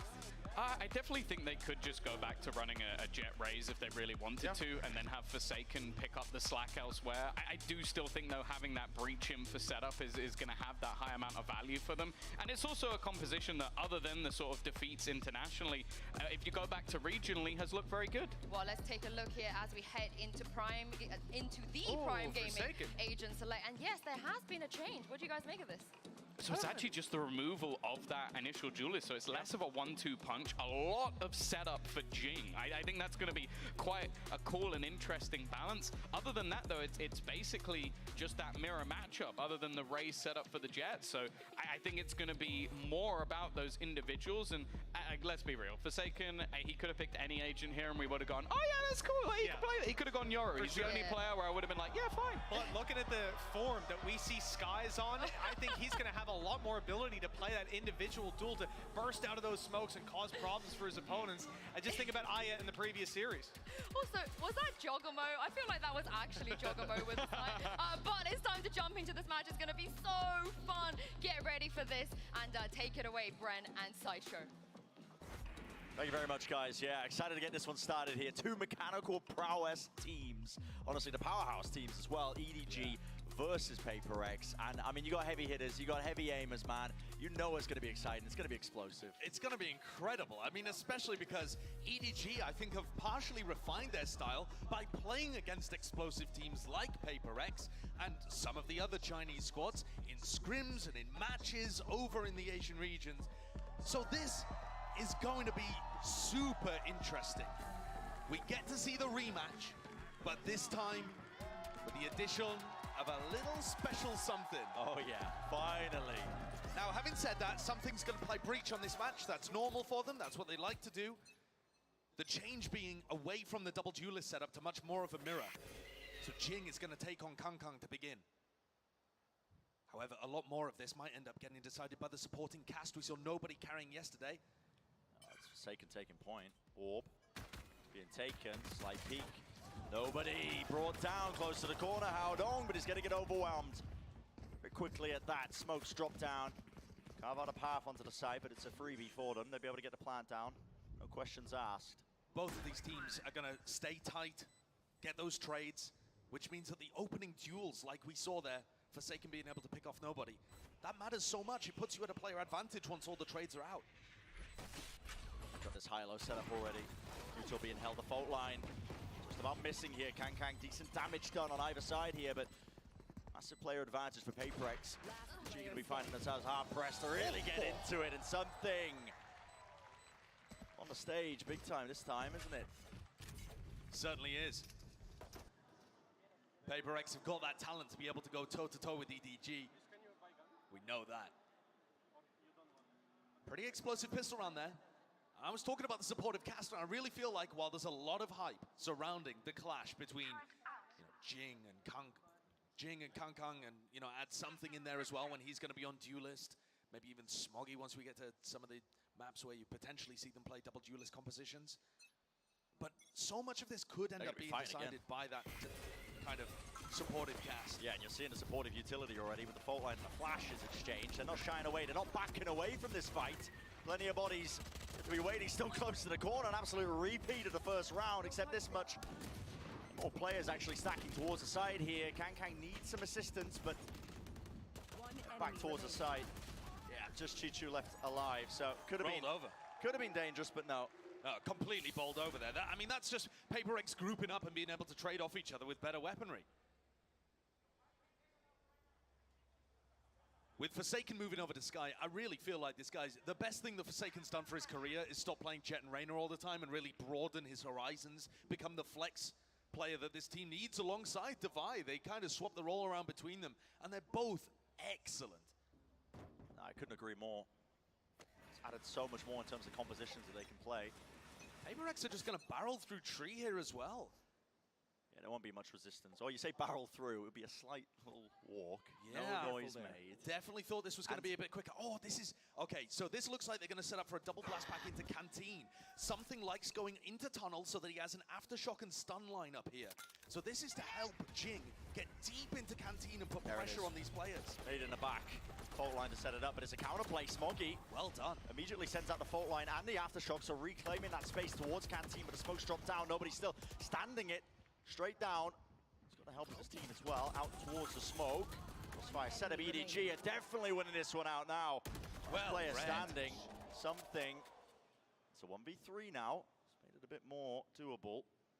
One flash available. They know exactly where he is. You can see them just doubled up. Take the peek and the timing. And yeah, you're seeing it immediately. The precision on point. That's one of the classic PaperX plays that they pull out on Fracture. So they have the aftershock and stun line up for a double blast pack play deep into Canteen. The idea being that most of the time, teams, if they're playing the standard retake kind of setups on B, they're going to be holding towards Generator there or deep in this position where Smoggy is. But EDG are actually holding so far back. You saw Smoggy using his fault line really far away to catch all of that aggression. Really good awareness, and I think that's exactly what you're going to need to be able to beat PaperX. Now, am I really seeing Devi go for a glass cannon Vandal? No armor on Devi. He's bought the Vandal instead of going for, you know, Bulldog armor or something like that. I think that's a bit of a taste test, honestly, of what we might be expecting with this. A lot of the gunfire exchange on either side here. And again, it's really the same approach towards drop. Almost every single round in a row, essentially, has been going into this direction, but it's where PaperX have found their success. Once more, vacant site. Flash sent in deep here. A lot of damage being exchanged on either side, but finally a kill. Smoggy, who will fall. Still with this hold here, though. Kang close. Flash. Missing to the side here, but doubled up. They're going to bring down the players who are just trying to hold on to walls. On the flank as well. Chichu falling down. Howdong forced to save, really. $300. Can't do much more with it with the rifle. Does he still want to make a go of it? I mean, players are weak. He's going to prod, but he's going to get pushed. I mean, Forsaken's round the corner with a flash from something. Yeah. Both of them being used. No way! What is that from Howdong? Three sprayed down. How have they all lined up? Major error in terms of spacing, but is there enough time now? It's brutally ticking down. He's got to get onto it. I think he's missed it. He's missed the timing. But he has taken all four players down as well. There's a silver lining into that round itself. What on earth was that? Don't count these players out. That is very reminiscent of one of the moments that we saw when EDG were playing against Giants. Just how exactly did they? I mean, yeah, I mean, every player just catching a bullet lined up there. Nobody going for the wide swing. Nobody really pausing to try and tuck in and trade. Right here. It hasn't done that much damage even to the economy, though, especially because EDG themselves are going to get knocked down. So there's another chance for PaperX to build their bank back up. At some point here, EDG need to be able to counter what's happening. PaperX are grouping 4 players up. They're playing a lot of 4-1, which is a little unusual on Fracture, although you do see teams go for it. And they're just looking for a tiny bit of information to give the cue on when they want to pop. No util being used. Again, I mean, it's just a repeat of the prior rounds. It's very contact. Walking all the way through. I've got your trail. The Seeker's going to be used to let them into the site once more. It does clear. Notre Dame lost control of A halls. Seekers have to be broken. The post-plant positioning isn't ideal yet. Gonna have to see PaperX really make an active effort to clear, and that's what the Trailblazer is now, following up through onto it. It's a backstab though. Occurring. Device gonna be right behind them when this attempt comes through, but it's happening fast. EDG wasting time of it. Dash forwards by Kang. Lovely shot. It's that one almost instantly. Time being weighted by Device, leaving it wide open. He's moving himself onto the site here, and he's taking a fight to them with the orbital strike to buy a bit of extra time. Halls, a little bit of map ever so slightly, but smoked off onto the angles. They don't know. They are really quite weak. Getting ran down by the weapons, and it's still Mind Freaking Devi. Half on it. Not quite. Nobody trying to make the most of that. Amidst of all the chaos, still 4-1. PaperX getting a resounding lead. There is some danger in a couple of these rounds, but nevertheless, PaperX persevere, and they prevail. That's a moment there where Chishu just reckons that Halls is open. He's diving for a weapon. Just leaves himself completely open to Mind Freak. EDG are going to take a tactical timeout here, and this one must result in some kind of answer. It's not like we're super deep into Fracture yet. There's a lot of time for them to be able to turn the ship around, but it is firmly heading in the wrong direction for Edward Gaming currently. They can't figure out how to stop this, and it's a really interesting style from PaperX. They're grouping up, usually with that 4 that I was talking about, contacting into areas and waiting to pop. Usually you'll see teams exchange utility at the beginning of rounds, trying to push people away from angles, make sure that they can get into position and earn that exec space that they need to then burst into the site. And PaperX are just wandering up. If they run into any kind of issues, they're so happy just being able to trade out effectively or win the duel. Take a page out of Giants' book, honestly, with the amount of preparation they were doing in that prior game. Think about it, Giants, when they were getting it going, keeping an eye on the economy, right? Knowing when the ops could be purchased by Kang, because you know Edward Gaming are going to be playing. I think they buy it like 40% of the time, if not more. Well, it's a good point, because Kang has it right now, and this is one of the first rounds where he even could have got it on board. Yeah. So does this introduce a difference in pace from PaperX? Are they going to send this one thick and fast, using tons of utility to take the space? They're over by Halls. We'll have a look. There it is, Satchel. The stun, showstopper on top of it. Nobody's just going to scurry out of it, close to the corner. Rockets let loose. Reinforcements have arrived. Plenty of players here ready to receive, but with the Rolling Thunder, they're not set up for anything. They can't hold their grounds, can't fire the shots off. The stuns are very good. Kang let's loose the Blade Storm. He's taking a boatload of damage. To respect it and back away. It's the same game plan, Brent. It really is. It's rinse and repeat, just taking what Giants did against EDG and using it again. As soon as Kang can have an operator, they used an ult to take Halls instead of contact. What is that? And EDG really punishing the poor spacing. Bring it to the 1v1 though. Howdong, he's low. Devi, the reposition is good, but still information granted to him. Got to get a move on, and Devi. Red Bull clutch for him. He knew he had the advantage there, could just hold his ground. It's another one of these rounds where it's close, but it's no cigar. It's not a round victory at the end of the day. It's another Red Bull clutch. Nice play, though. I love the opener.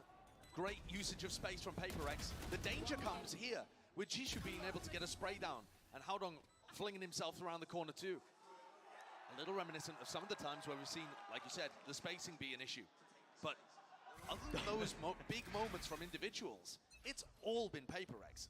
And EDG's economy's broken again. And you're going to see them again resorting to the same plays. They just contact dish every time Kang doesn't have an op. They can go for some kind of stun or flash play, but they're too late. Yeah, close to the corner this time, not going to get caught out. Howdong's been playing there multiple rounds in a row. It's Kang who pays the price of it. Nobody inside the smoke, but Spike planted. Not going to be able to deny the plan, not going to be able to do too much of all. Clearance into drop while all this is happening as well, but yeah, flash to set it up still. Shots landing for Howdong, doing some damage, dropping down. It's a bit messy, a bit scrappy, yet it's all cleaned up here. PaperX are making this just look clean, clinical, whatever you want to call it. They're wiping the floor with EDG. This next one, a really important rifle round again. Maybe some opportunity for EDG to get back in the game. But this feels a little like the last time these two teams faced on Fracture, except the opposite way around. EDG at that point were storming ahead on their defensive side and then let a massive lead, 11-4, slip away through their fingers. I think you'd rather be in that spot, at least where your fate's in your own hands. Here's a Kang, operator, launching towards B main. Set up on the line, but immediately moving away. He's got to be fluid with it with the reposition, but it is harder to op. If you think about it, defense side of Fracture, 4 avenues. It's just dish again, Brett. Yeah. It's just dish again. Listen, this is a massive hole in EDG's defense. And they're just able to contact up every single time. We've seen the weaknesses, stun connecting fault line as well, doubly sure of it! What a shot! But still Chichu will hold on, flash is good. All being supported inside the smoke, bringing them down, PaperX. Really just the heroics as well, the anchoring player, Chichu has done so much for them. Rolling Thunder onto the side, it was a tap to bait that out, Forsaken. Dodges it. Off to the side, flash. Not there, Devi, util out, does he still want to take this fight? Well, EDG definitely do. Winning that one out, but fantastic by Chichu. A little fortunate too, though, perhaps, I would say. I mean, it's nice putting your Killjoy in the site, but he has to hit that shot. Yeah. Otherwise, he goes down, the rest of PaperX are able to enter the site, and things are getting real sticky again for Edward Gaming. That's a moment of heroics there, anchoring. Hitting the exact stunned headshot just when it was required. And just when you're seeing the defensive adjustments, finally, Kang with the operator, looking over to where they've been contacting all the time. PaperX want to go in a completely different direction. Brutal. Split up into B. And that's it's what the point I was trying to make earlier, you know, Fracture, there's 4 avenues on the defense side you have to keep an eye on to. It does limit the amount that you can really watch with an operator. Contact plays, if you should run. spot out where the op is playing, plenty of other directions you can go into, but look at this, yeah. Spectacular shot again. I'm almost not surprised when I see him hitting things like that now. Almost. Down, yeah, almost. Should be taking our breath away, but almost getting used to it. PaperX making the go of it into the spawn. Kang's ready though, here with the rest of the team once more. Holding them off towards that spawn area. They haven't actually got the plant down. They don't have B-main control, forcing them out wide with the aftershock. Trying to swing to help out. There's nobody there. Flash, good connection. Jinx staying alive though. Planted. Now finally the plant is down. They need to win out one of these fights. Nobody. Winning that towards B-main is massive. PaperX is going to start to feel the squeeze and more so something. He's going to have to go huge. Close to the corner, lockdown finally earned. Almost lining up for it, but 9 health. Last player left facing him. Those are the fews here, so EDG, adjustments being made. And key duels being won by nobody. I'm not a fan though of PaperX pushing into the spawn there. The lockdown came through, they had the site for free. Sure, they're in a 4v5, but they have areas of the map that they still control. Arcade, for example. I'd much rather see them try and fight towards tree in the post plant than try and stuff things into spawn here. It's just such awkward angles for them to fight. Into an off, which granted they didn't 100% know that Kang had repositioned there. And strangely enough, with PaperX being ostensibly in control of this game, they drop 2 rounds, instantly call a timeout. Coach Alex is not happy about something.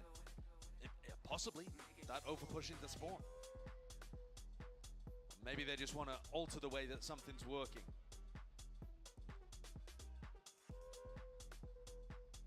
I'm taking a look at the economy here as well, and it doesn't look like Kankan's got an operator up. Well, I would imagine they'd be able to, you know, finagle the economy in some kind of way to get him one.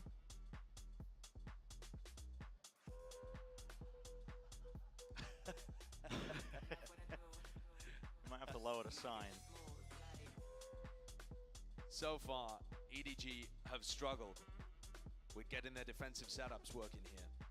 PaperX not giving them many cues to go off. That previous round, one of the only in which they used a big ultimate that indicated exactly where they wanted to head. And it looks like we're about to head back into round 10. We can see on our mini-map that there's a potential for a large clash over towards halls here. All 5 players from PaperX. And EDG, because PaperX have just been hitting A repeatedly, are stacking 4 players there. And here's a showstopper once more. I mean, as soon as he's got the ultimate, but here we go, fault line with the orbital strike. Exchange of it, damage being done. Look at how weak PaperX are, but The heal for Forsaken, not quite. He was on 5 HP and he got wall banged with an op. Talk about overkill. Doing that. I mean, look at the positioning of Kankang. He's immediately going back to the rest of his team here. Nade up towards them. PaperX not slowing down this hit. They want to take it full force all the way through with the rifles. The blink of an eye, you will miss it. Kankang has to respond straight behind. Going for the repeat, but punished. There was so much going on there. It was I mean, I'm pretty sure Kankang hit that shot. Was it an updraft on top of the box? Is there a replay for that? I think it was. I mean, there's so much that you could potentially catch in a replay. Here it is, yeah. Was he updraft on the box? He's left to handle B all on his own and did a great job, but the rest of the team couldn't stop what was happening in Halls. They had a stun off contact that ended in a Brim ultimate. That's a really classic play to try and maintain Halls control, and PaperX is so fast, they got past it anyway with Jing. He just opens up space for PaperX like you wouldn't believe. Fighting dish this time. Yeah, you gotta try and put them off trying to fight this all the time, but don't have the guns for it. On the side here, that jiggle, does Mindfreak see it with the shoulder, double face. Devi does need to be bailed out. How is Kankang aware enough to be thinking about where Devi could peek from too? On a swarm, rebounding on something. Devi still here. Really testing the patience of Kankang. He hits that shot, still an angle open. Nobody cannot land it. He needed one there. One to the head would have done it. He had it on a platter.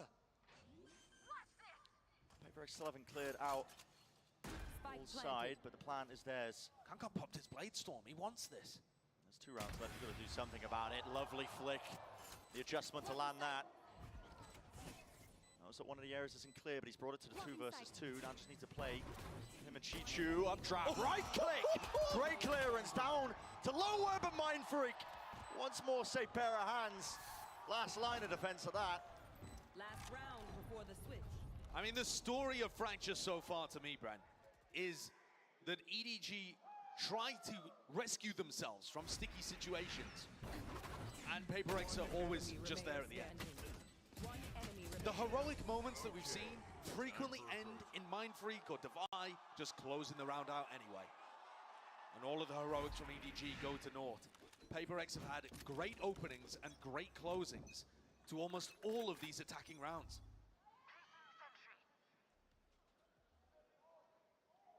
And they are just essentially avoiding B in its entirety. They throw it in the mix every now and then, but it's perfect conditioning. There was a flash at the start of this round. I think they know that there's a lot of players over towards Dish. They certainly will now that they hear flashes and boombots coming from that direction. So once more, Kankang just holds down B on their own, and they're trying to stack A. Into the spawn, that's a connection onto 2 of the players. The movement from Jing. They are really just putting the hurt on them right now, EDG. They have the crossfire setups once more. Flashes dodged, Forsaken. It's alive. Lovely movement though. Spike down A. Smoggy cleans it up, left to Devi as well. He was the late lurker. Just trying to take up Halls, and now a little bit too much to do here for the final round of this first half. Finally, the 4-player stack from EDG looks like it's going to work. But an 8-4 half is a disaster. Devi's going to try and make this one even worse. Twist the dagger. If he could pull off a 1v3 in this kind of situation, be unbelievably brutal. 30 seconds left. Surely Kankang is good for it here, holding the angle, misses the shot. Does miss it. Devi. 5 found, 9 bullets left though. So much more to do. Kankang. An absurd shot again. Yeah, I mean, he hits it with such consistency. And yet, that's only resulted in 4 rounds. He's 12 and 9. It feels like he's playing incredibly with the op. But PaperX's beginnings to these rounds, their game plan has just twisted Edward Gaming into loops. It certainly has, yeah. Yeah, well, that's it for the first half. Let's send it down. We listened in to Devi a little bit earlier.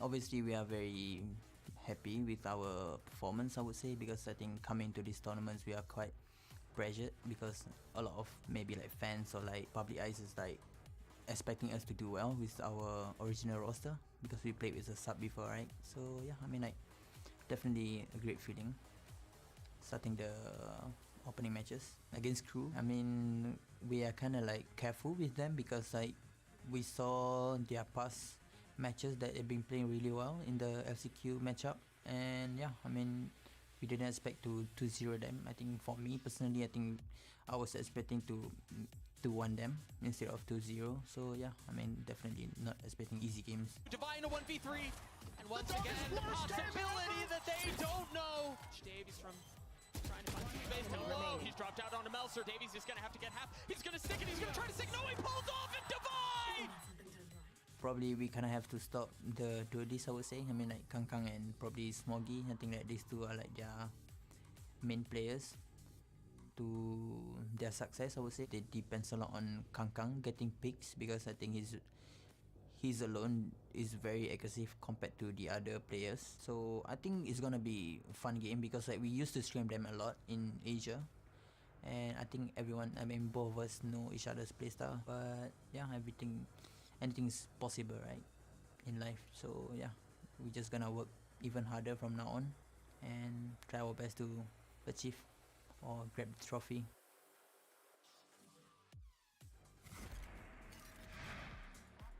Well, the last time that these two teams clashed on Fracture, it was EDG that had a massive lead at the half. This time they trailed, and even then, they ended up throwing that lead away. And it was PaperX that came back with a 14-12 victory, with CGRS in the roster, not something. But this is a much more difficult situation. It's a much highly anticipated rematch, and yet at the moment, PaperX are dominating it. EDG are gonna have to come out with some great ideas and some sick individual form to be able to bully their way through, and there's gonna be a huge clash at tree. Yep, the barriers fall. EDG waited out just for a moment, but Util's still good for it. Haodong tucked to the corner there, Flash. Try and take back that space once more. It's a squeeze from the bottom of it. Damage being done right through the box. They don't stand a chance. The spike is theirs. Well-earned prize. Chichu. Yeah, he was a solo player there. Pistol round for PaperX. It's 9-4. And you're really seeing evidence, I think, you know, what Divine was talking about in that piece at the half, of where these guys are scrim partners, they understand each other's play styles inside and out, but you know, this is a PaperX that is now back up to that full strength. They're coming with new ideas. They're not playing that Neon comp that they did before. No, true. Very true. They have a very clear idea of how to essentially dismantle the way that EDG are playing so far on this map. I feel like it is. I agree. It is a masterclass being showcased now for PaperX. They're demonstrating a slower style too. While their attack rounds were explosive once they got to the site, they were adding in the contacty play, which is just bamboozling Edward Gaming. And this just looks like they're going to feed themselves into the more at this point. Yeah, it's going to be a bunch of kills, tasty kills at that. Who wants the ult? Building up the ults, Jing. Not far away from it. Showstopper's going to be a big tool here, and that is, yeah, very healthy bonus round to come into here now. EDG in their press conference after they played against Giants said that they were playing at about a 5 out of 10, which is absurd if you watch that match and you see how well they were popping off individually. I mean, 4Ks all over the place. But I feel like they struggled in that game to deal with the change of pace of their opponent. We're dealing with something that was specifically countering them. How do they want to adapt? What do they want to do that was different? And today, at least on map 1, it is more of the same. And this time, they don't have that form advantage. PaperX are shooting back, arguably even harder than EDG are. Is this a flash of alarm bot contact? I thought he was going to jump up as well. Would have been a ludicrous play. Maybe just the condition. I mean, that one flash is used and you've seen the immediate rotation of something. Retreating back over towards B. Players grouped up towards tower. EDG are finding it hard to just poke and get an idea and feel of where these players could be. In the meantime, PaperX cleared out A halls completely. And now Devi's going looking towards Dish too. He's going to be meeting nobody. Devi has got to fall here, and he doesn't. Devi wins that fight with a Spectre? Yeah, that's just so rough for EDG. If they wanted any chance of being able to get back into this game, it had to be starting with the Killjoy pick that opened up the A site. Oh, they're losing all the fights. I mean, should be favored with the rifles. They are just running them down. Kang, no more time wasted. It's the updraft and a dash to try and clear out towards the site here. Needs his team to follow suit though. Util is really bogging them down. 5 versus 3 plan. Go off here, but the aftershock is pushing them wide out into the position immediately, taking back Hall's control, clearing it together. Jump spot is punished. The Liang of a Smoggy, flash dodged. Still watching for it though, and he's got no backup. Not winning these fights. And it is dire straits right now, dire circumstances. Kang, what can you do? No safety, nowhere to stand. PaperX are just playing an incredible game currently. They take 2 duels there, just swinging with Spectres. Divine and Forsaken, delete the other players on EDG. And then when they need to close the round out, they're so grouped together. They allow no openings for EDG to split them off into 1v1s and somehow pull a clutch out. They just swarm through A-holes back through on the retake. EDG have been absolutely outclassed here by a PaperX that's come in with great game plan, incredible form, and the confidence to be able to dismiss what this Chinese team is offering. We haven't seen too many of the heroics that we saw prior, you know, when EDG was playing versus Giants, the amount of just 4Ks, clutches. I also feel like that's because PaperX aren't offering them those opportunities. No, they're not. We've seen a couple of moments that could have developed into something like that, but mostly they were spray downs where somebody got pushed by, you know, 3 or 4 people at a time and got a multi-kill. Mostly PaperX have been tight together, always looking to try and trade out. And then you've got the safe hands of usually Divine and Mindfreak to close out the rounds. Both of those players, Mindfreak and Divine, they're on under 9 deaths. I mean, 6 deaths for Mindfreak, 8 deaths for Divine. They're not even in double digits of being punished. Yeah. You think back to some of the things as well that people credit Fnatic for. You know, you've got the the brute force of Durka at the front lines as well, but right at the back, the last line of defense is going to be players like Alfier or Boaster. Even recently, you know, he's been turning up with some of these clutches, but from top to bottom, that mechanical form is able to just keep it going. And I feel like that is the case with PaperX. I mean, we're looking at this team, it's even across the board. Yeah. Yeah, you know, if one part of the system fails, it's always going to get picked up again by the other players. Certainly looks like that at the moment. I mean, nobody is getting crunched currently and has just got to evacuate. PaperX control the entirety of the north side and they're already back to try and contest. Yeah, through B main is cleared out. It's not going to be any util to really slow them down once the nanoswarms fade away. Up towards tower though, Mindfreak. Here alone. It was 1 for 1. Plan is theirs. Good positioning as well. Clearing and taking control towards B main once more. Splitting up a little bit, maybe because Jing does have the showstopper. Trailblazer towards Arcade. I know nobody's there. Still Kang towards tower. He's going to be taking first contact. Crosshair placement wasn't good for it initially, yet still he survives and gets the 1. Finally, the team have an out. Watching from main. A lot of health left to him. Forsaken. A little bit too much to do, honestly, in this instance. Realizes it himself. Impossible to win that one, so backing away, just making sure that he keeps the gun, but might not even get to do that. The flash is good. Okay.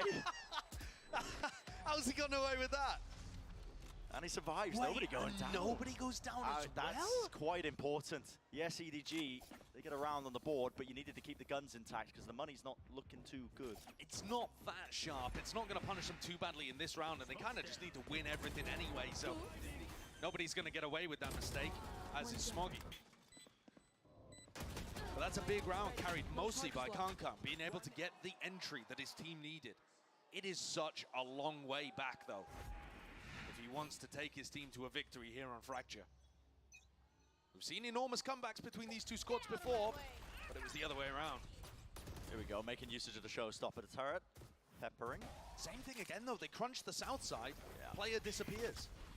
All the way across the ropes here, and an instant reaction from EDG. It is the same, but flipped, essentially. Plan should be able to go down here. Better retake positions, however, from PaperX. And an aftershock as well. Design a plan for but a moment, gives them a bit of time here. Seekers push forwards, not all of them broken. It's going to give some decent information here to PaperX. On where the players are and standing. Kang wants to really make a go of it. And it's more than that at this point. 2 kills. Blazestorm refreshed. Teammates feeling just empowered entirely. They have shut this one down. Beautiful. That's a highlight round for the ages. That looks like pre-nerf Jet. PaperX is going to take a timeout here. Kankang's had 2 back-to-back rounds, where his individual prowess has carried EDG to the finish line. One of these shots. A right click on Mind Freak as well at the end.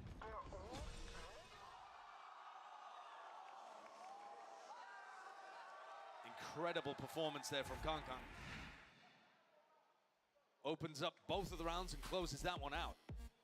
He's made this a little closer, especially with PaperX's economy being slightly damaged here.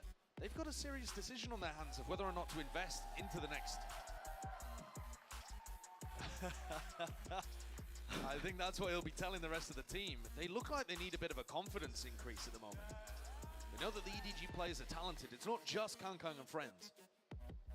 But at the moment, we're not really seeing that from the rest of EDG. They're getting outclassed.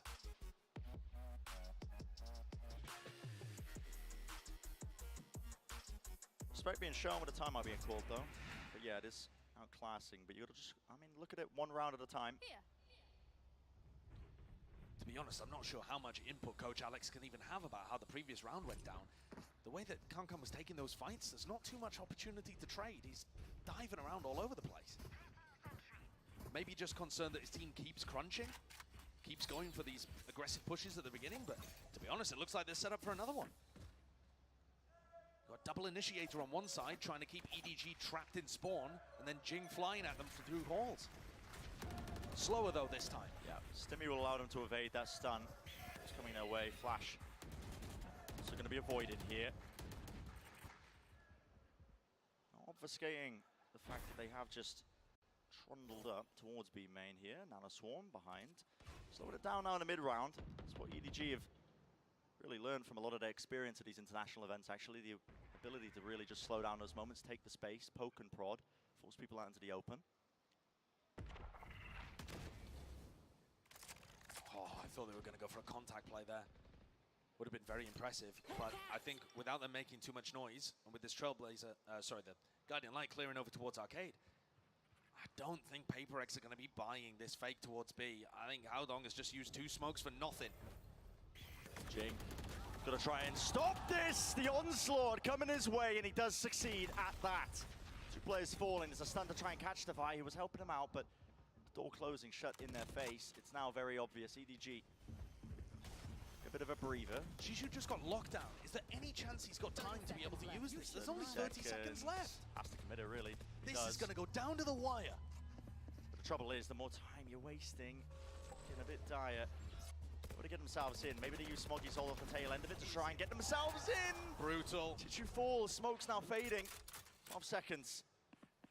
That will go down here. Entertainment close to the corner here. Fight's still going to be taken, but it's just one player. Yeah, Smoggy. He's got so much more to do, hasn't he? An open sightline out towards main. He can't win it. It's Forsaken. PaperX just feel, I mean, so many layers ahead right now. In terms of just the game plan. It feels like adjustments are still being made by EDG. Coming into it with good ideas of how they want to play, but too little, too late. Too little, too late, yeah. And also, even when we're talking about the quality of the ideas, I'm not a big fan of the fake that Haodong ran. EDG love to throw a fake in, you know, 1 or 2 times per map, something like that on their attack side. And this time, they didn't actually throw enough utility to make it seem real. They just popped down the 2 smokes, one at Canteen, one at Generator, and then Forsaken's in tower, listening, can't hear anything. Flash towards Arcade, didn't see anything there. Too obvious that everything was coming towards Jing in that moment. And this looks like a clash potentially to end it all as PaperX try and batter their way through. Classic play from Jing, but actually punished. Almost. Loves to go for the double satchel movement. Nobody doesn't realize how close he was to hitting the grave there.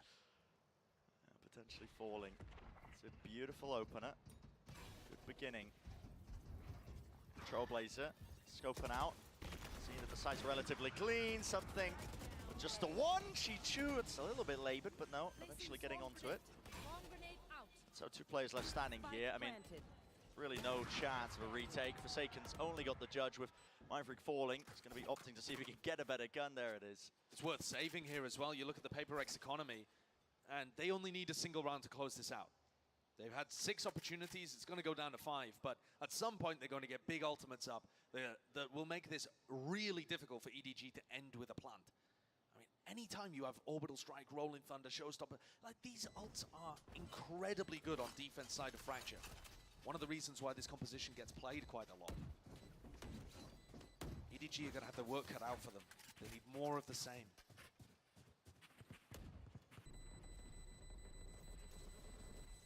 More of the same. They've got themselves to 7. There has to be 5 more rounds in a row. A chance to get it to OT.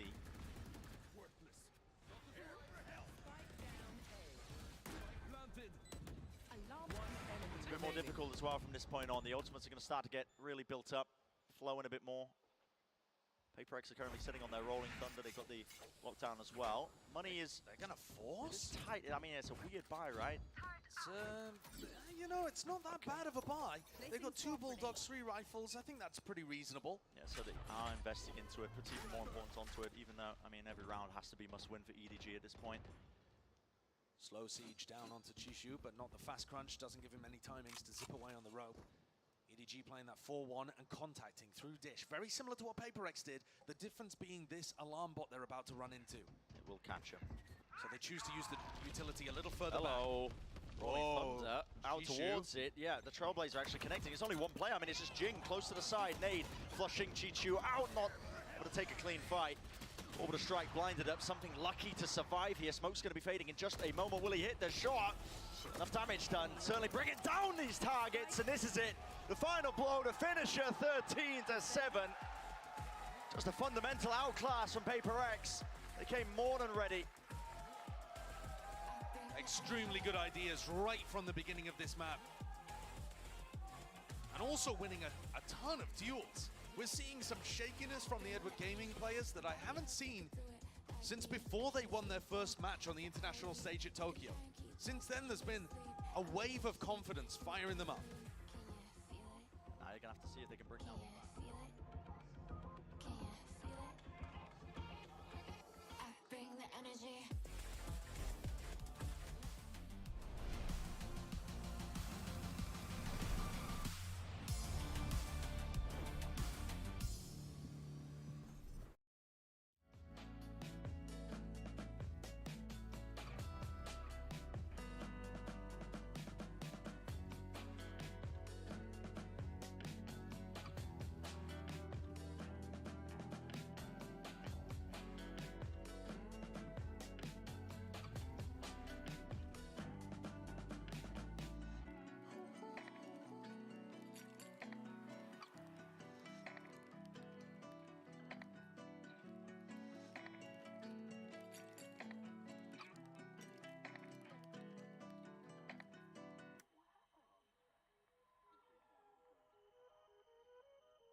Paper X take map number 1 over EDG in their rematch. I'm joined by Alex, the coach of the team, and I want to ask you, you've already played EDG and beaten them at Tokyo. How does this version of EDG at Champions compare, and how have you guys had to adapt to this team? I think it's a funny thing because every time we play EDG, it's been a different roster, right? So I think we changed our comp. We're using theirs now, and I think we kind of know what's bad on defense for us when we play that comp. So we're just trying to do whatever we're not good at, and it seems to be working. Well, it worked well for you in map number 1. Best of luck in the rest of the series, and thank you very much. Send things back to the desk. Oh, Alex is more than working. Paper X, they look absolutely fantastic on Fracture. I'm Yingsu, I'm back here with Tom and Mitch. I thought it was going to be a lot closer than that, I won't lie. But Tom, it was just almost flawless on the side of Paper X. Yeah, it was a really scary attack side where a lot of the time it felt like they would just do the same thing again and again and again and just almost play into their opponent's adaptations. Like there were a lot of ideas being attempted by EDG, and every time they just basically contacted directly into them, and it was just really difficult to play against. Yeah, it's one of those games that comes along once in a lifetime, really, where absolutely everything you're doing, especially in that first half, was just lining up for them. I don't really feel like kind of going 5 or 6 rounds into the game, it felt like we knew the outcome. Yeah, I mean, let's talk about this, Tom. This is what you were talking about, doing the same thing over and over again. Yeah, they just kept contacting Dish. Like either that or they would do the same thing through a main, and it just seemed like very, very easy openers for them. And the fact is, even when there were adaptations, like throwing the operator in, it just seemed like they had the right read almost every single time. They would put players in the right position, and Paper X would just rip them a new one with like Jing finding entries and everything of the sort. It was just seemingly very, very easy for them to get into these sites. And okay, I do feel like in some of the post plants it got a little bit shakier, and it came down to the likes of Mindfreak and Divide to actually pull the round over the line. But when you're getting openers in almost every single round in a post plant, you're gonna get most of them over the line. We spoke about Forsaken and the expectation really coming into this of where he'd be, maybe on the Neon, but I think he was looking absolutely fantastic on the Sky, not just on an individual level, but supportively as well. And looking at the other supportive agent on the board, our Breach, I don't think anyone's going to have complaints about that. Yeah, they just look so good everywhere. I'm glad you mentioned Mindfreak and Divide, because so often you look at this Paper X team, you always go towards Jing and Forsaken now with something in the roster as well. He's getting a lot of attention, but Tom, Divide and Mindfreak are just so consistent. Yeah, I still feel like they're underrated as players. Like, the fact is, when you have this level of chaos that are coming through, when you have something in Jing, maybe a little bit less on this map, and then Forsaken is someone who plays a lot of agents but still plays them slightly insane at times. You then have these two players as like the rocks of the team who go, okay, you've kind of like maybe thrown this one a little bit. We'll just be the chill guys in the back line who will just clean up the mess you've made. Yeah, that's why Mindfreak, for a long time, he's been one of my favorites. I mean, I've got his jersey at home, signed up and everything. You didn't bring it here? Yeah. Actually, it is here. It's in my suitcase. I wanted to wear it today, but I'm biased or something. But today, I think it definitely is a time for us Mindfreak fans out there to get stonks, because he's... Mindfreakers? Yes, Tom! Mindfreaks, yes. But no, he was up to some magic on the server today. Yeah, he was indeed. But the thing is, EDG, they were trying their best. I think there was a degree of maybe being a little bit scared or not knowing what to do in certain situations. But Kong is still Kong. So let's take a look at our Verizon high-speed moment. It could have gone to quite a few Kong moments, actually. But when they were 11-5 down, Mitch, and you got a player that does this, you can't complain. Oh, yeah. I mean, it is, as Sideshow said it in the moment, just looking like pre-nerf Jet, and he was flying around that site. You talk about being uncomfortable. It was anything but in this moment. And it just, that updraft, boom, it's so perfect. Even slowed down, it looks too fast. Yeah, I think my main worry, though, is that a lot of what we talked about with their victory yesterday was nobody having a fantastic game and being that second level, because Concom played well, but he wasn't needed to be the superstar in that matchup. This time he did need to be, and he still fragged fantastically, did a great job, and they weren't close to winning this game.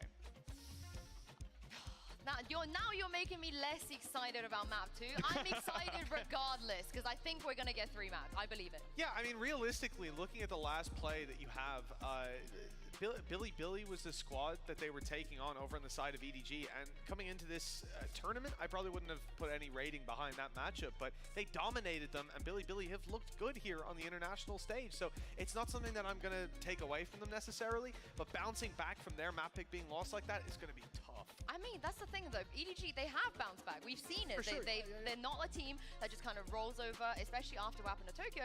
They do put their heart and soul into this.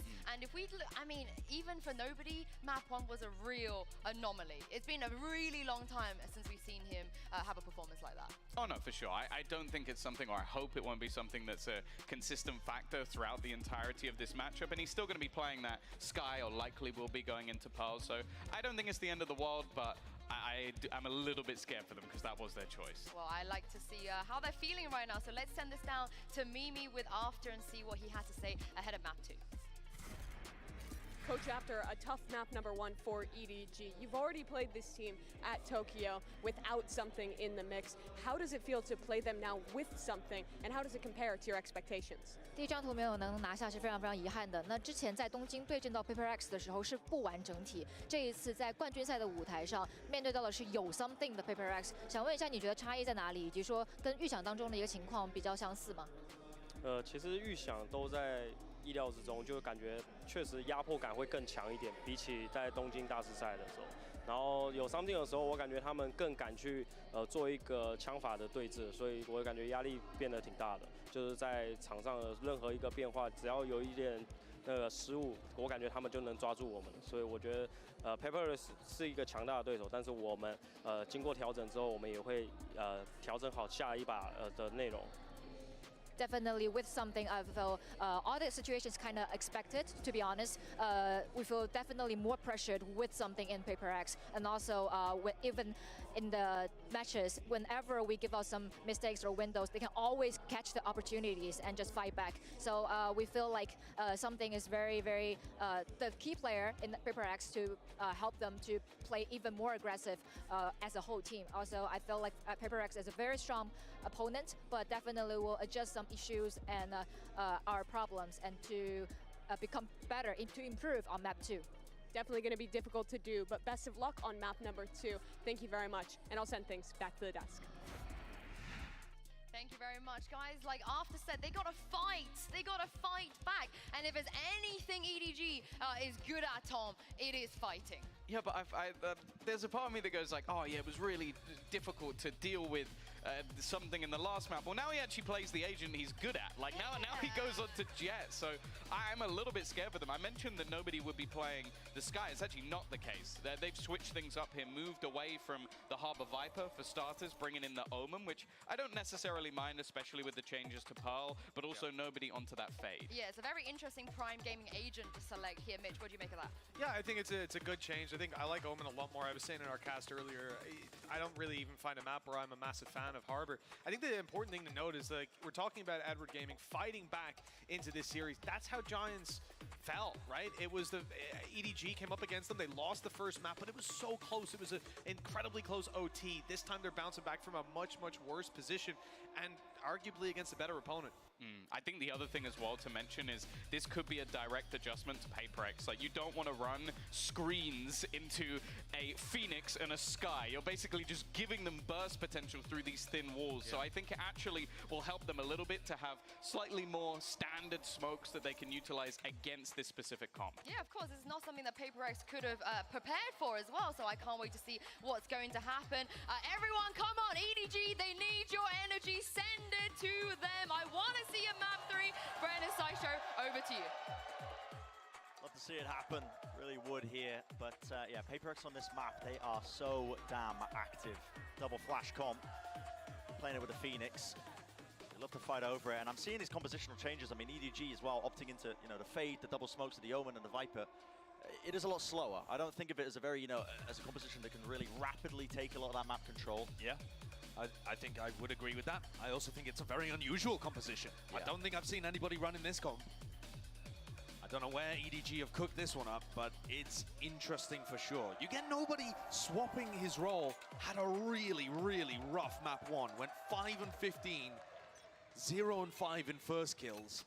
Nobody's form has got to swap up if EDG have a chance here. And he's got to find value with the Fade. I mean, same thing for Haodong too. But here comes a clash. It's a classic. Led by Jing. Yep, it's the flashes all the way. You can see it. Jing is there. Ready for it, though. Contacting through. It's all EDG. Kill feed. It's filled up with red. Awesome stuff from Kankang. Yeah. That swarms to clear out towards the smoke, so we're able to get the plant down here. Spike. Play into this round, yet still something. He's alive and kicking. Dash is there, but he doesn't actually see any players. Very diligent with the clearance, just onto the corner. Something sticking to the fuse, needs to be covered, but gets off of it. A little bit too much. A lot of damage being done as well. Yeah, pushing them out of position though. Nobody's got the cross here. Yeah, something too much to overcome.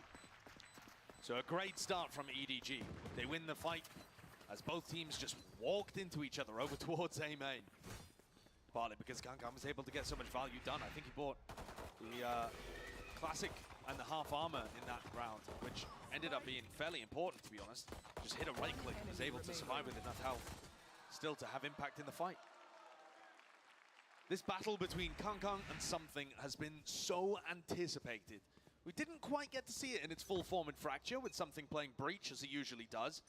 But this map is often about how you set the Jets up. Very similar kind of clash here again into A main, as Jing really leads the charge. Something instead taking the Sheriff for a walk in mid. And not hiding the intent of it. Big rotations away. I mean, well, no scope does the job. No armor on Jing, so a single shot will do it. And real grand opportunity. See a couple of ults farmed up against some of the weaker players. I mean, if Kankang can get these kills, he's 3 away.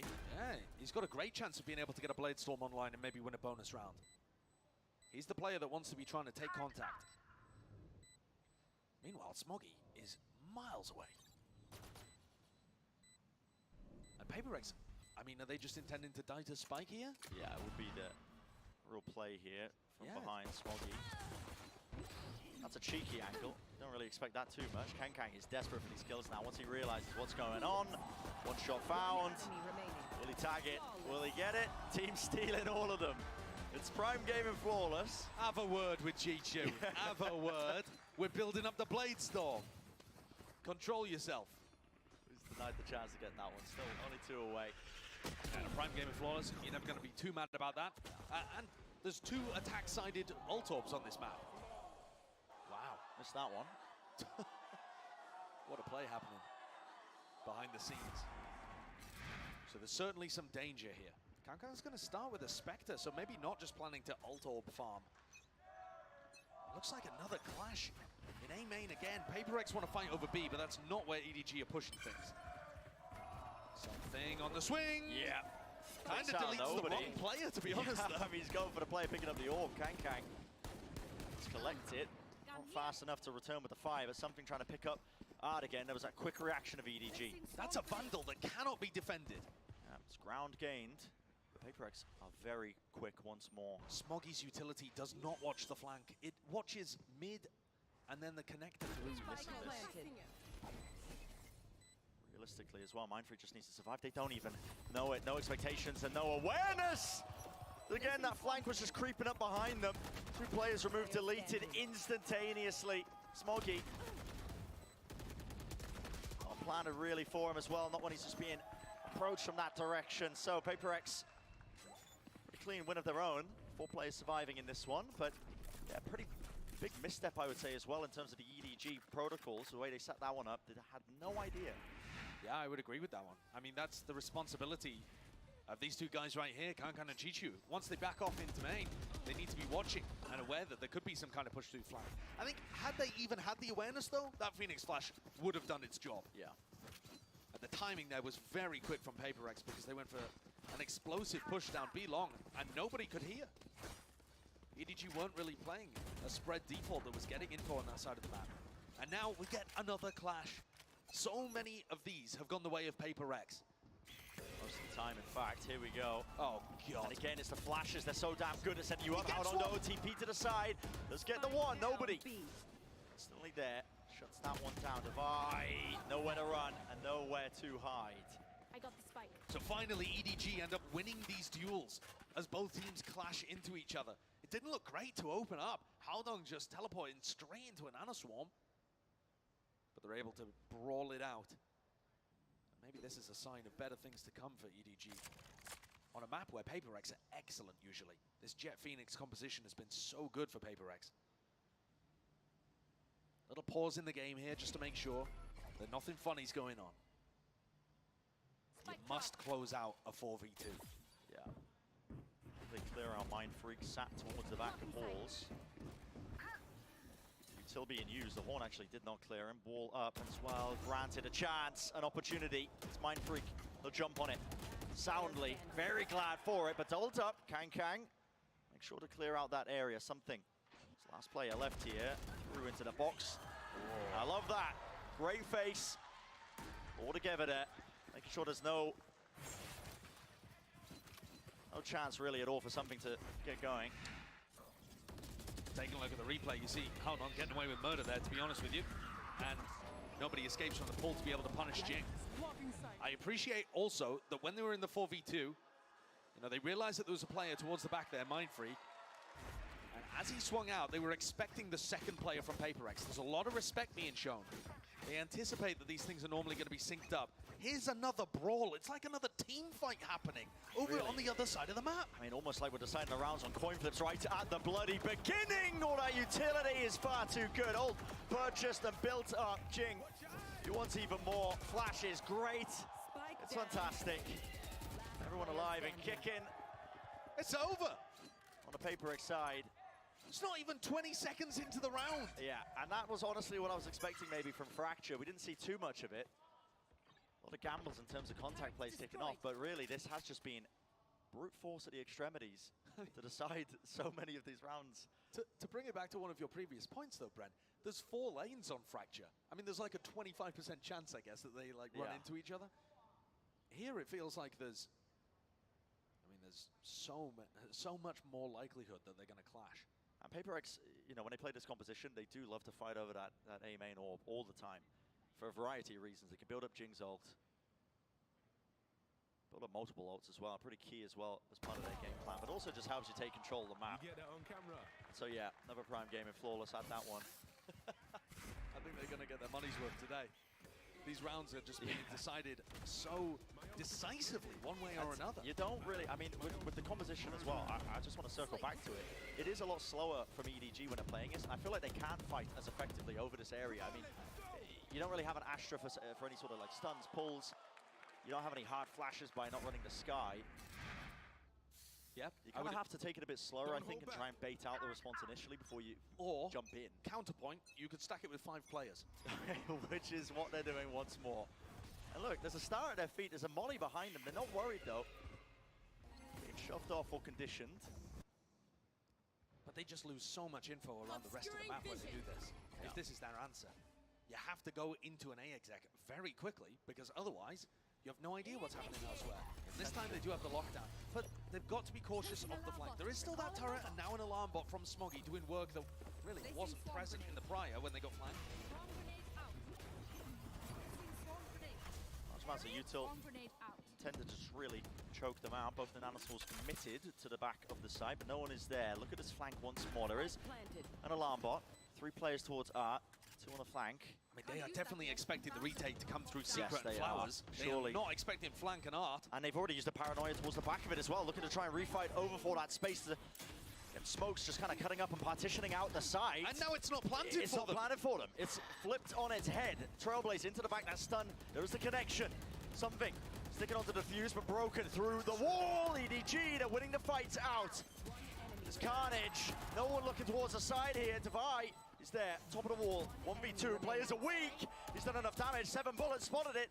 Down to the classics, down to the wire. Oh. Where's the time? It's not there. It's good cleanup. But a round win for EDG. An incredible round there. Great try from Devi. But it's EDG that end up taking it. There's a couple of crucial moments that I wanted to point out, one of which being Kankan actually got the spray through the wall onto something and denied the defuse from coming through at the beginning. And then Jing's wall ended up helping EDG more than it did anyone else. They were able to sneak around the back and kill some of those people. And that's what it means. Passion. Not great for the EDG economy, but I don't think they're worried about that particularly. A 4-2 lead is so much better than anything they had on Fracture.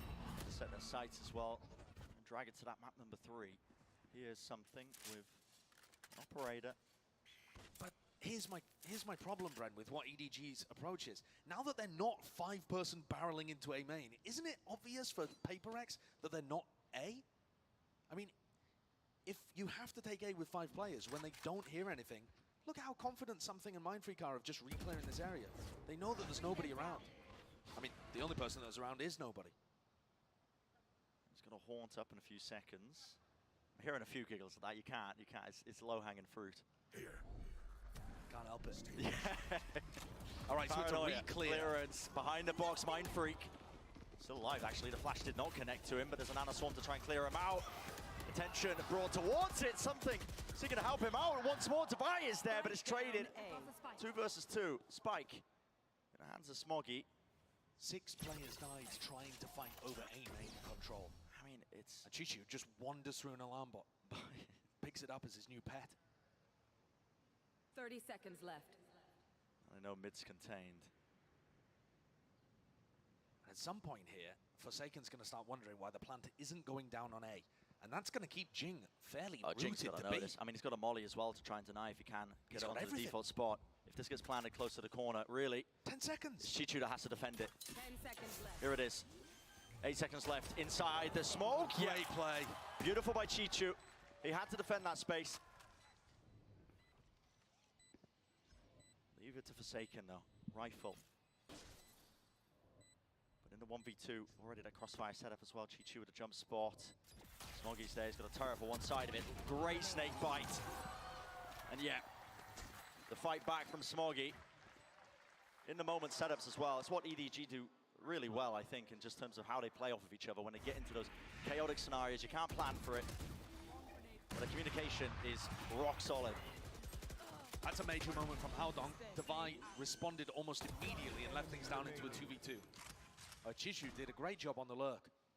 Frankly, the lurk has not been a particularly impactful role with how quickly these rounds have been decided. So it's nice to see the lurker being able to find some value in this. It's now PaperX that are on the back foot. It feels like the ideas are solid from them. Their composition's good at being able to fight over these areas of the map. Sure, sometimes they're losing out. But a lot of the time, it feels like they should be favored. And yet, EDG are still finding their ways of being able to pull ahead. If you discount the pistol and the follow-up, it is much more even. It's only 3-2 in favor of EDG. So in terms of your big picture rifle round ideas, it's not going as badly as it might seem for PaperX. But still badly enough for Coach Alex to want to have his own input. Yeah, especially with the money situation looking a bit rough. Something does have knives heading into this next one, but is it enough to force a buy-up around potentially? It's probably what they're discussing right now in that timeout. What they want to do and play towards here. Yeah, by the way, Something has an operator. Okay, got that purchase for him. I mean, he already has the Blade Storm. He has the Blade Storm. Is there a reason for Devi to only have a Guardian here when... I don't know. They must feel like the operator is a crucial tool to be able to work this defense. Yeah. And there's going to be another insane clash towards A main again. Kang has a judge. Flash pull, TP past it. Haldong sees. Staring at the floor. Haunt. It's good with the connection, but no kills to be found on either side. Trailblazer, re-peek, refight. Jing. He's eager for it. Wants to draw blood. And fast to try and push them off and away. Lovely spam onto the corner. They spotted him out. The star was just in time. So PaperX put themselves into a 5v4. EDG, though, have the space that they've been hunting for this entire time. So what is the plan B? If you're not going to instantly pivot into an A hit, which is most of what we've seen when they've had lockdown and stuff on board, now that Kankan's dead and you don't have that entry player, what's plan B? You've won the map control battle at the cost of your star. They're looking to try and hide from the guiding light that's going to flash re-clear this area. Yep. And then re-hit. I like it. It's a cheeky idea. Yeah, except Divide doesn't even have one online. In fact, he's watching mid because he lost control of that, so he's wondering about the flank. As they attempt to re-hit, I mean, It's going to be a slight moment if they're fast enough. The Divide won't be there ready and waiting, but they are walking into 2 players. Nightfall is going to be disastrous for Mindfreak, I think, who's just sat close on this corner. Mindfreak's got to dip inside the smoke here if he has a chance, I feel. Using a horn first, over the top as well, blinded up, no one clears that corner, close! Spamming away, he's got the pistol back out ready for it, 12 seconds, this is a disaster for EDG. Another prime game in Flawless. I mean, these rounds inherently have been so lopsided. I did not think that the round was going to end like that, though. I mean, EDG are hitting with a Nightfall in through. I mean, they paranoia the player close as well. How does Mindfreak find value in that spot? What is that from Jing as well? This backpedal spraying. That's a brutal round.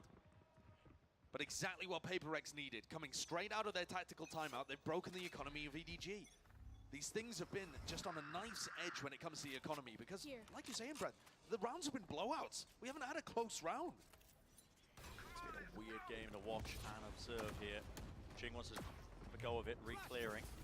And back out without a hold. Blinded himself! If he didn't do that, I would have spotted him. Howdong! Oh, he got a cheap haircut. He's still alive. Look how much space EDG have taken in the meantime. And they have, yeah. Sucked it all up there, straight down into mid. There's nothing watching them. Definitely have the guns here. Jing really wants to have another go at this. Same thing again! Same thing again. A lot of damage being done. At least this time the flash came from Howdong and not from Jing. Howdong is caught, though.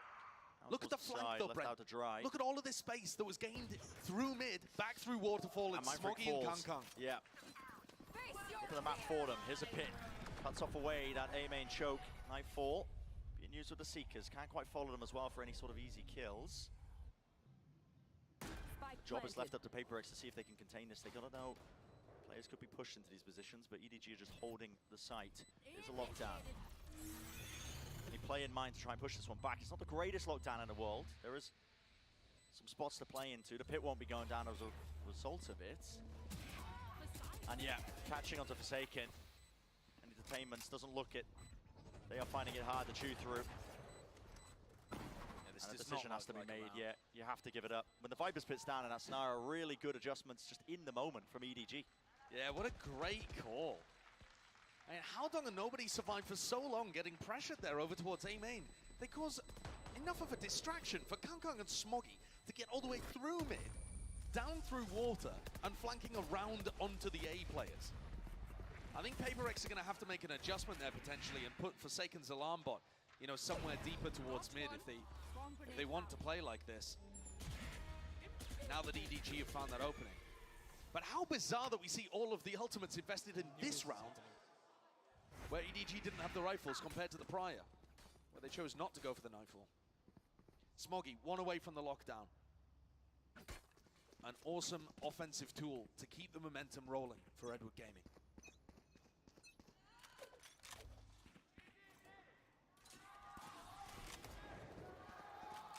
All propped up.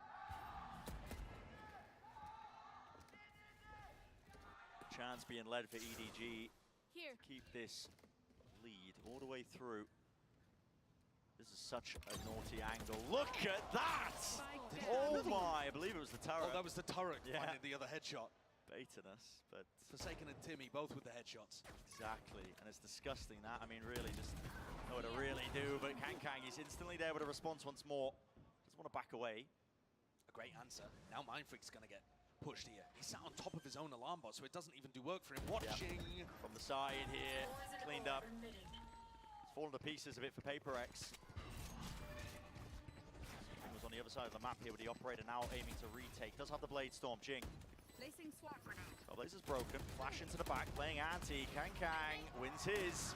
Still there though, out into the open. Divide. That sightline, excellent flash.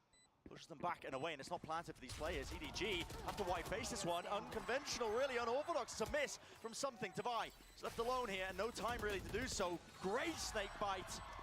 Even if Divide wanted to, he could not stand his ground there. Beautiful work. Edward Gaming really starting to flex their muscles here. Both teams looking strong on the opponent's map pick after making a compositional change. I'm not convinced it's necessarily the comp, though, that's getting EDG across the line here, but I mean, they are hitting some nice shots. This one, of course, from the opposite side, but Kankan goes down and just instantly entries and opens up B for them. All of the good work that Forsaken does at the start with the cheeky spots, kind of peeking through the turret's legs, undone in a moment. More A-main fights. It's like they're doing a drill. Yeah, but this time it's PaperX who just waited out, bait the util, and now they want to strike back almost immediately. A flash forwards, it's catching, but there was a smoke in the way. Nobody didn't get blinded from that one. He's able to return the fire, bring down Jing. Something's been healed back up. And in the meantime, Forsaken's watching mid, so that's a big difference compared to where he had his utility last time PaperX decided to fight for A main. And you saw the lurk plays coming all the way through. He can pull back his alarm bot as PaperX take a look over towards Art. And that allows Forsaken a little bit of the freedom just to jump spot B long as well. So PaperX have some pretty good information right now, but they must still be wondering where EDG are. Rest of EDG just kind of regrouping to eventually hit down towards what is the weaker site. It's looking like a retake. Mindfreak does have the Cosmic Divide for this one, so not going to be hard pressed about it, but the lockdown's just a great tool here, I think. Yeah. You know, it does allow PaperX the chance, though, to get close and try to play potentially to deny this plant from going down. Or at least to play a very fast retake. Oh, back into the corner here, they're spamming down. All of it, Forsaken though, is cleaned out towards backcourt. It's still a flank attempt by something. He's right behind them now. Should be able to get a sight line onto one of the players. Yep, Smoggy caught to the corner, but he wants to play his live. No! Out to the side there, Chichu. He could receive it.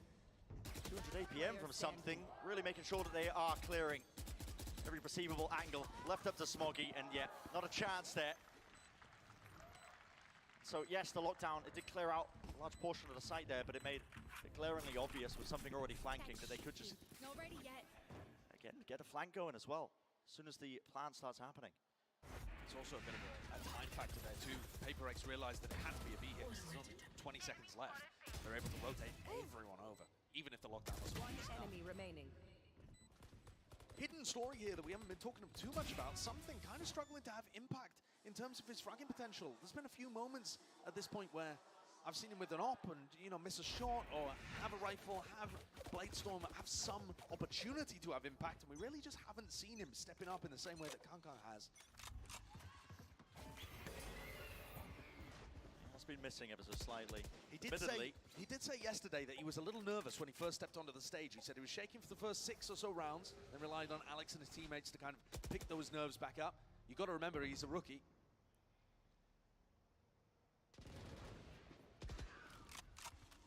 Fowler broken.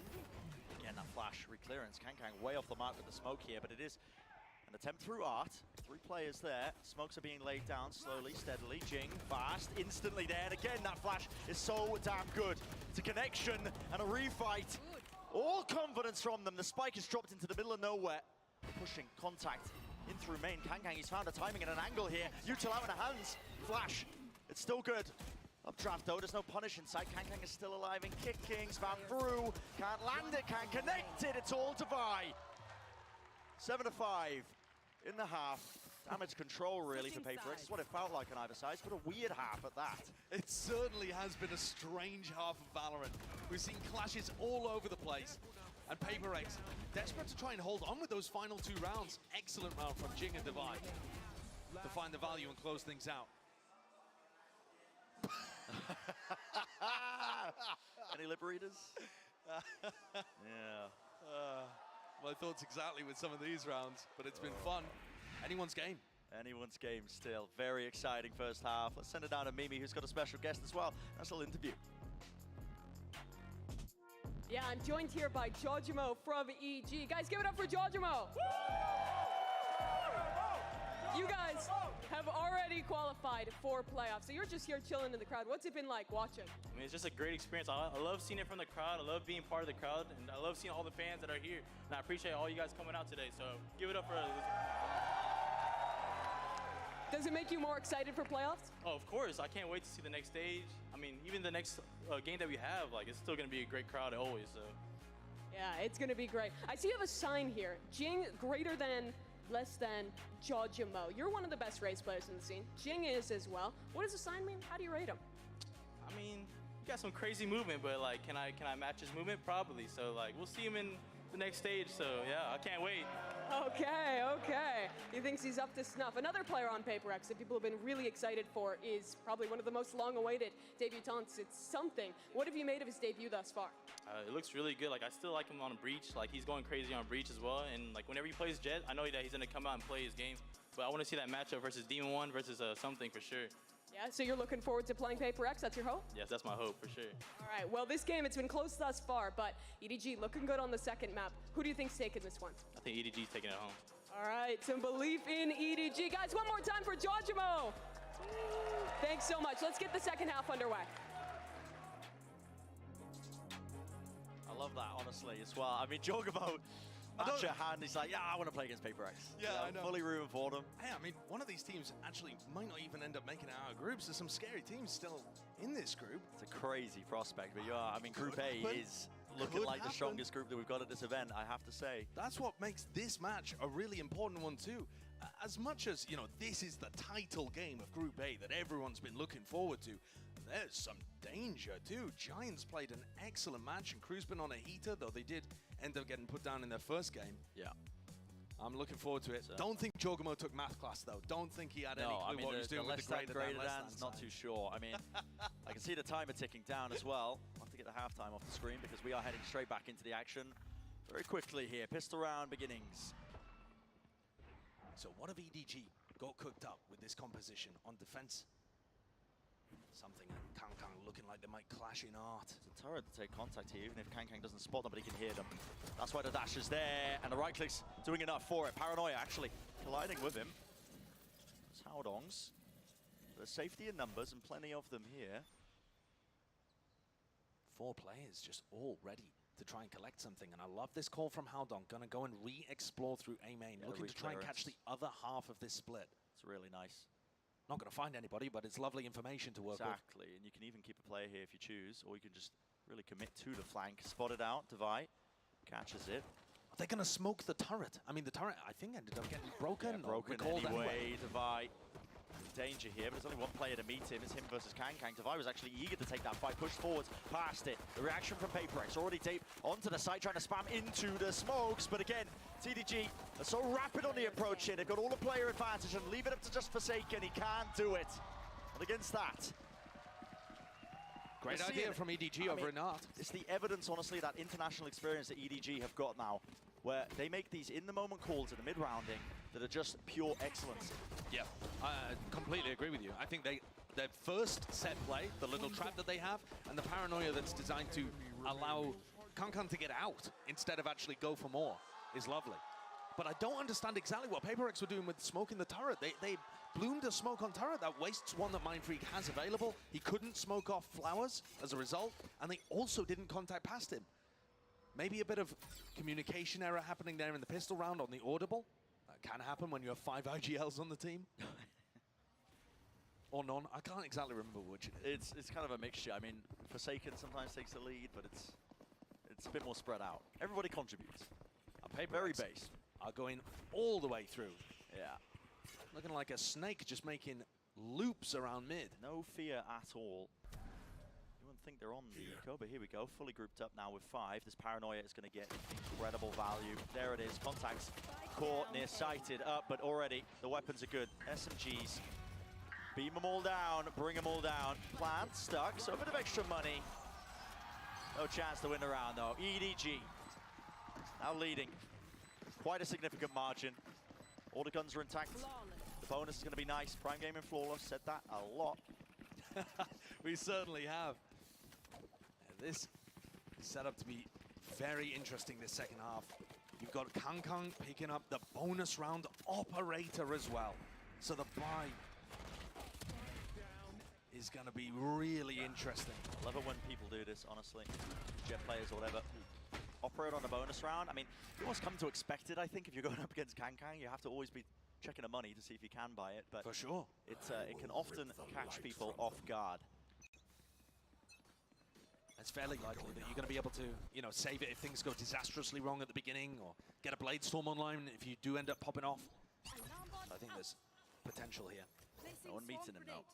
Yeah, and they've actually left him the entirety of the A site. This is something that EDG have been doing a ton of recently, is stacking 4 players defensively on one side of the map and leaving the other just to Kangkang. Haodong's going to spot that out, though, and surely that brings nobody back. Oh my, he's moving forwards here. He's trying to hold this down as well with the paranoia, but there's a smoke in his way. Something's there. Team at his back.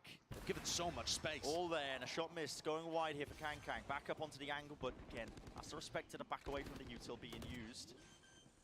That needs to go down. Updraft. No one was watching the high ground position. Something, though, looked himself forwards. Catches the one towards the back here. Nobody will fall. 2 versus 3. At some point, you have to consider maybe saving or not. Smoggy already got the kill. Spotted out another player. Nana Swarm. There. Flash. Excellent. Isolating them, and Forsaken and Divide. Brilliant work from them. PaperX completely countering the idea there from EDG. There was certainly some danger still injected in there. You take a look at how they're able to entry, and it's, you know, it's only Haodong with barely a weapon, just trying to scramble away and hold a bit of space. Great close once again. Forsaken and Divide have just been electric at closing out these rounds. Mindfreak too, actually, the supporting cast of PaperX. One of the things they're doing incredibly well. Kangkang getting punished a little bit for biting the operator in the prior. He's only got a stinger here, 2 away from a Blade Storm. Meanwhile, Something has all the weaponry. It might be about to gift them one, to be honest, as well. He's walking right into 3 players who take contact. Hooked to the corner, nobody does. Here we go. It's instantaneous once more. Kangkang. Haodong had his back before eventually going down. Repositions now towards the back of the site. He wins that, really? All down to Something. If he gets a pick, you might see him pop the Blade Storm and go for this. Jump spot. He's looking for it. Information. Something. Granted it, is he? Surely. Spotted. Dash forwards. Updraft. Overzealous. And he's, well, just gifted the operator right back, as I was saying at the beginning. But EDG, around in a microcosm, it's what I love about this team, honestly, is actually they do a lot of this, the bait and switch. Someone takes contact, more players just holding close, tight corners. As the trade starts to come in, they can punish it. And we're watching from Kangkang's PMV a lot of the time there, but Haodong actually sprayed down 2 as well with the Phantom, which is excellent value. At the moment, this operator's getting passed around like the Christmas present nobody wants. You know, where you just re-gift it the year later. I've never done that personally. Of course you haven't. You wouldn't want to out yourself publicly as doing that. I mean, I've never done that. So this is damaging for PaperX. It is. And it really feels like this is much more of a competitive map where EDG have got a great read on things. They're out of their depth a little bit on Fracture. But here, looking strong. And certainly, I think we're witnessing a bit of a jet differential, which is a weird thing to say. I thought we'd see a huge amount of value coming from Something. But the moments, you know, where he's given an opportunity to do the impossible, it looks, you know, it gives it a good shot. But he's also just not finding the same level of consistent value that Kangkang is. Maybe feeling a bit rattled on the big stage. Could be. Could be. That was always a concern as well, people talking about his debut, playing on the international stage. That's why, you know, it was so disappointing, I think, as well at Tokyo that we didn't get to see full-strength PaperX, but elimination game, still a lot to play for, but and he's got to see the step up. He's got another opportunity right here as well, Bran. He's got a shorty and a Blade Storm. If there was anybody to be able to make this round winnable for PaperX and stop the EDG momentum, it would be him. Blinding. Very delayed. Sees paranoia over the top. Something! He tried to react fast. As soon as the util was used towards A main, but it's a great idea. Yep, taken out of the sky. It's a fantastic timing. He's just not hitting. That is very fortunate. Oh, I mean, Chishu's just got the read that somebody's going to be tucking into that corner. He just spams through the smoke. Disgusting. Yeah, now left to their own devices here. Kangkang doesn't realize Jing's in the corner. Hits it anyway. Yeah, he'll sit it. I mean, yeah. Shouldn't be favored for it, but he hits it. He just is, though, isn't he? He is him. Is it looking like EDG are going to be able to get up to 11 here? Pretty resounding lead on Pearl. PaperX are struggling to make things happen. Nobody on EDG really playing around the middle of the map. You know, if PaperX want to try and create picks using their Jet and Phoenix, sometimes that's going to be with plays like this through B-Link or Art. That's not really where EDG are fighting. Chichu still was 2 snake bites as well. It's just delaying them. They know exactly where these players are. They made a ton of noise, the flashes. Connect out wide though. Got to hit these, and they do. Okay, pistols. Through with it. Maybe earn yourself an upgrade, but the plan has to be stuck. What's wrong with that? That's a TP right behind them. How long? Trying to put the squeeze. Yep, buying it. A bit of time and distraction plays. Mind Freak, no health to really do anything at all. Kang with a knife. Single blade did it. What a bold play by Haldong. There was always a chance there that somebody's just waiting around the corner for him to stick the ultimate and just swings instantly. Yeah, for the punish. But I think a really nice crossfire setup because the rest of his team is holding from that underneath area, almost exactly holding the corner. So, oh, that is really nice shots though, landing by nobody. A player that had a very rough map 1. Like I said earlier, 5 and 15 on Fracture. 0 and 5 in first kill to first deaths. A far, far cry from what nobody was doing the last time we saw him on the big stage. But he's just having a very solid map 2 with a couple of big moments. It's the round that matters though. Look at it. State of affairs with the ultimates. PaperX, plenty of them to use and dish out now. They have to win it. Why is EDG going to be put back up to map point? The flash did not catch onto Kang. Flicks down. Actually, okay, dashing straight into the box. Catching him out into the open. Nanoswarm's here, vulnerable up by Jing. Stun into the corner. Can't claim the kill, even with the ult. Get back. That call's gained. Playing on side is a risky business here. Nobody still has the Nightfall. And they have massive ultimates to be able to close this out still. Yeah, I would love to see a lockdown being used by Forsaken still, but I think it'd be a great idea. Nightfall used. He's not going for it. Oh, blaze it. A bit prior as well. Going to be able to hear these sound cues. Still working into the back of halls, weaving in and out of these smokes. Something is standing it. No, spam down in the midst of all of this. And I think this lockdown might be a little bit too late. They've already gained access to it still. It's going to come down to an absolute spam battle. Top of the box. Predicted. There's no attempt to try and fight over this one. Stand corrected, lockdown precisely when they needed it. Now there's definitely no time to win this one out. So, overwhelming force of the ultimates, that's really what grants PaperX that win. And honestly, also a perfect timing with the lockdown.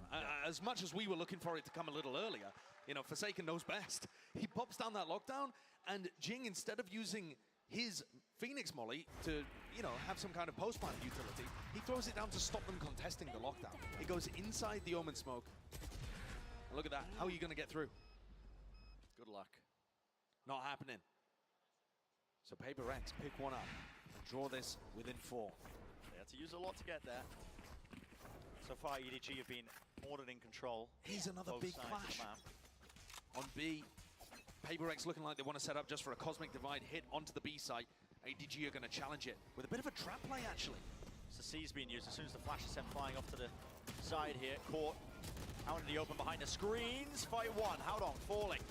You give this up? The answer is yes, but nobody's been just left out to dry. He doesn't have an escape mechanism. Kang. Feels like he has to do something in that instance when they've lost so many players.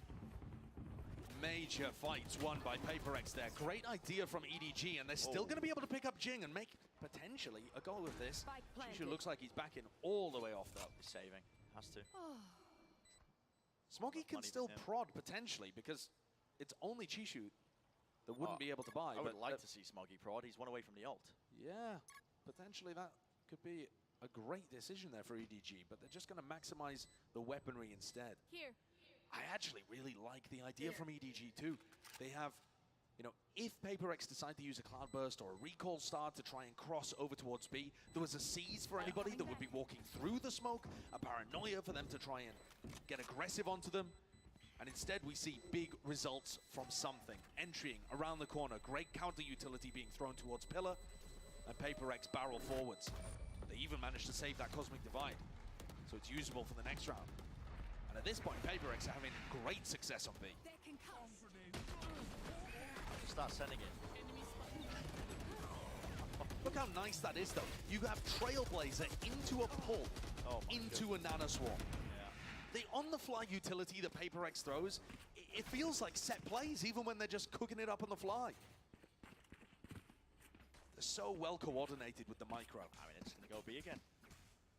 At the barrier, 4-1 split. Forsaken's job to watch mid here. Nobody needs to get out alive. It's really quite critical.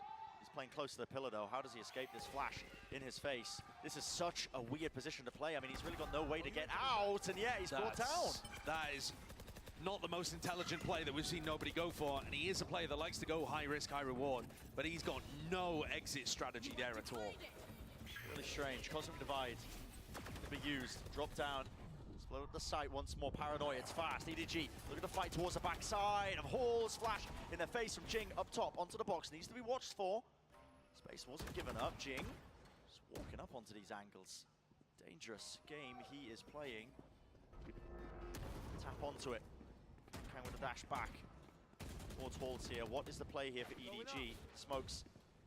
It's more. Going to be used to split this one up. A tap onto the plan as well. See if they can make EDG overstep themselves, but they're all reloading! And it's prime for the taking! Jing with the Phoenix Ace. Alt online, tactical timeout instantly. Hit the red button. There's problems here, starting from the very beginning with the way that nobody was positioned. I mean, that's so smart. And Jing, he does this play, smokes will drop down, they tap the spike, I think about 3 or 4 times during the midst of this, and it forces them to spam all their bullets, trying to get a cheeky kill. 2 players reloading at the same time. Jing hears it, goes for the swing. What a punish. Brent, I want to tell you a story. The last 2 times that these teams faced in Tokyo, EDG probably favored. PaperX were playing with a substitute. EDG looked like they were going on a run. They'd already taken down Loud, playing here for a top 4 finish, and they let slip an 11-4 lead. It just slipped through their fingers. They couldn't hold on to it. They couldn't close out, and they ended up losing the series 2-1 in heartbreaking fashion. This is not the same size of a lead, but they were up 11-6, and now it's within 2. EDG are so close. They're within touching distance of sending us to Pearl. They just need to find 2 more ideas that work, and we would be there. Potentially seeing a Raze Reyna play. Oh, yeah. I mean, Bind would be so fascinating between these 2 squads. And instead, I mean, look, PaperX are massively favored to win this round as well and get the score back to 10-11. What is going on with the economy right now? It's all over the place. Nobody. If anybody's going to be able to afford to buy this one, but I mean, I guess the loser's bonus is kicking in at this point. Yeah, but even so, I mean, unless nobody literally buys not a single thing. Nano Swarm up top there. Lovely. PaperX, they don't mix it up, man. Then broke, don't fix it, so already using the util. That's just going to be for the Nano Swarm and the alarm bot. It's in the usual spot. That molly lands, so Chichu can't fight this one. Flash for the Trailblazers. It's all coordinated together towards the back, though. There's a judge waiting for them. Do they dare step? Do they dare venture? Kang falls. It's PaperX in control. Lovely response, ready for it. And something in their faces. Here I stand. He screams it at them. What a vintage something play. He loves going for stuff like that. The shorty, just his favored weapon of choice. Now he's asking for a moment like that because it feels like he's found it a little tough to get the value. Sure, this one, a little bit of an anti-eco kind of situation, but you know, Smoggy had the weaponry to try and do something, and he got his ankles broken. Brutalized, man. Something, he needed that, I think, for confidence. Getting back into it. He's not even yet in terms of the kills, but he's the playmaker he can be. This round is everything for EDG. And their economy is not in a good spot here. And they've used a Viper's Pit to lock down B right from the start. I actually quite like this pit as well. It cuts off the common angle where you want to use your lockdown. So Forsaken's got this one, but they have to clear out the pit if they want to use it.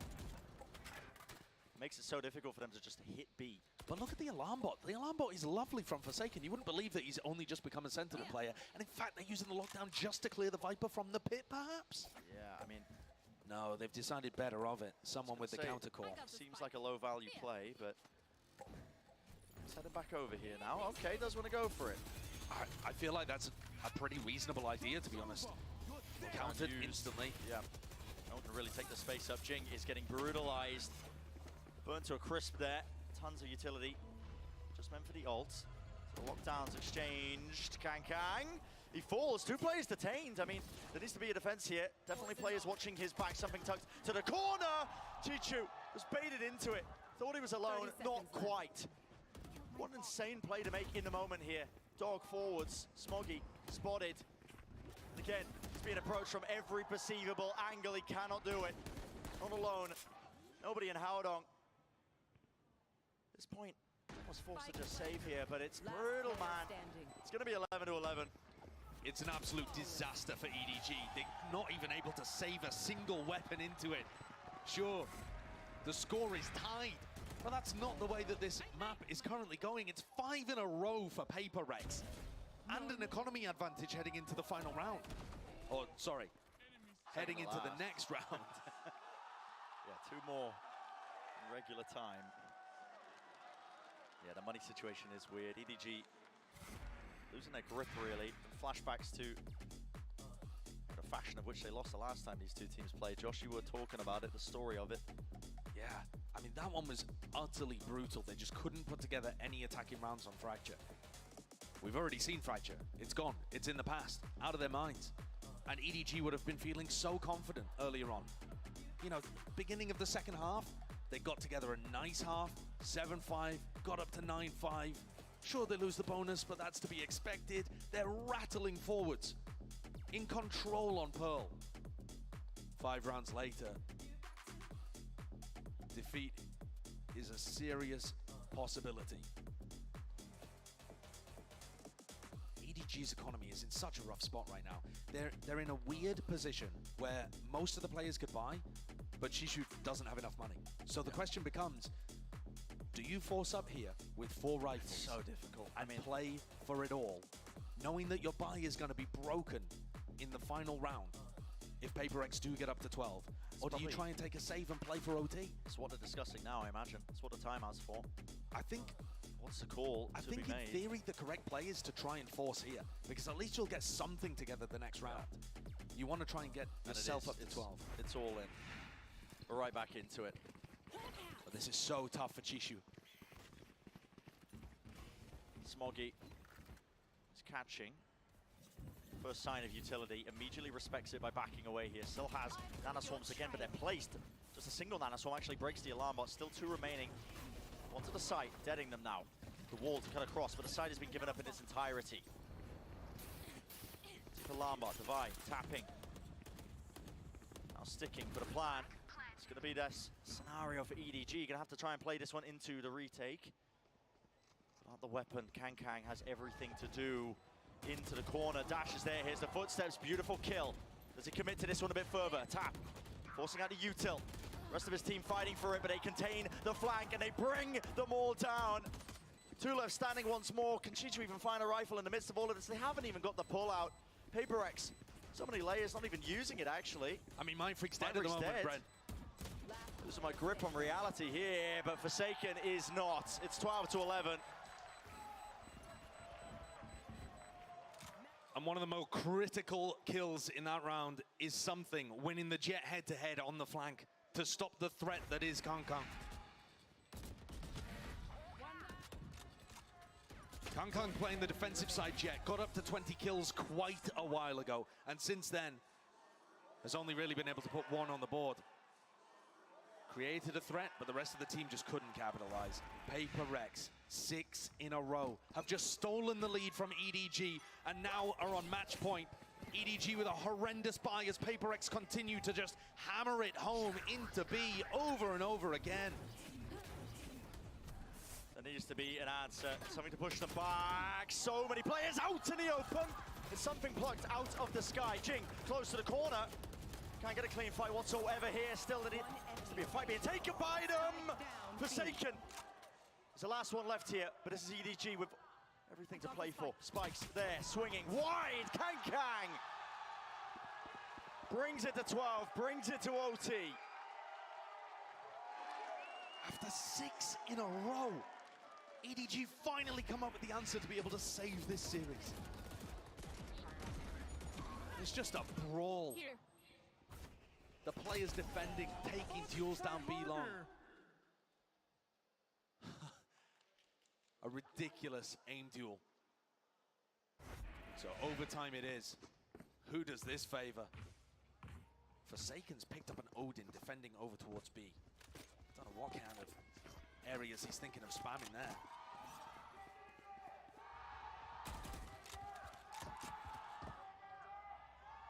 Do you remember these clashes in A main, Brent? We've seen them so many times on EDG's attack half. Here it comes. Resulting in a coin flip almost. TP past the box. PaperX have been favored when they wait out this util and then they re-hit it afterwards. They're doing the exact same again. EDG, they need to be a bit better for this one. Jing, he was not blinded up, but HALANT hits the transfer, at least the spray down. All 5 players from PaperX grouped up fully here. Grouped up, fully rotated. They want to make another go of this one, fighting into it. They all topple, and no one can withstand it. That's how the round ends, but EDG find themselves at that point. Can they hold on? Can they close out? They haven't had a mat point at any point, but they were at 11 for so long. The players just woke up here towards the end. The individuals were popping in those moments. They just took duels and won them. This has been the key in the last 2 rounds. Round 24 and 25 have been won by EDG taking fights and hitting heads. We've seen a lot of, you know, the map control plays and the dancing around and using utility and ultimates, sure. But also, when push comes to shove, it's just the raw fights that are deciding these towards the end. Also, minor adaptations in terms of how they want to play it. You see PaperX waiting a little bit of an instance, seeing what util's being used. They come back in with their own wave of it to try and fight back. And that power right there, I mean, HALANT saved his paranoia. He waited for them to use the dog, waited for them to flash to come through again, and just sent it flying, refighting again. It's these just little changes, the adjustments over these rounds and how these fights are being taken. It feels like brute force, and in most instances is, but there is the adjustments occurring. When the defenders have 5 players stacked in A main, ignoring all the rest of the map, and the attackers continue to barrel through even when the Killjoy's dead, it feels like Blinker Vision a little. Kankan picks up an operator though, heading into this to try and close things out for EDG and send us to bind. Yep, he's watching B. That's where the spike is. It's going to be a smoke in his face most likely, or at least a wall, something to block off this angle. Flash. The record smoke. Kankang now. He's left wondering if they have crossed. We know differently, of course. Howdong's got a paranoia. Yeah, it's off the alarm bot through double doors, but presumably he's also going to pull off as soon as the turret takes contact. And in fact, after 20 seconds pass, he decides to just drift over there anyway. There it is. Does he let it rip? Does he let it loose? Turret's already broken, grouped up. PaperX almost in their entirety here. Split up. They've taken A main control. Paranoia. Reclearance fight. Something was out of position for it, but he still loses that one. And for main, it struck PaperX. They pick their timings. They pick it well. They collapse the trap back on top of EDG. And this is almost certainly going to another round of OT unless Kankan can pull out the impossible. Last cannon. No armor, just the operator. One smoke. Too many angles to watch. And look at that. I mean, they are not letting them get away with anything. Not a chance. What a round for PaperX. It's a great work there to avoid that trap from coming through. I mean, something's the first death, but he's also playing anti-flash, ready to swing, and the rest capitalize. You know, Mindfreak is there, ready to stop the second wave of the push coming through, and the reaction from the A main players is instant and excellent. No streaks of rounds happening here. Back and forth.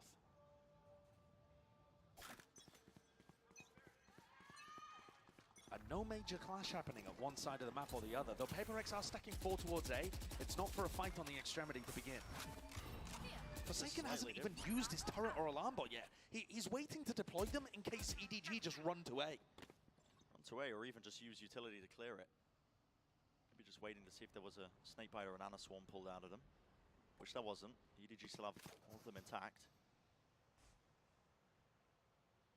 Mid control gained. Here's the change in pace. I mean, we haven't seen mid explore too much.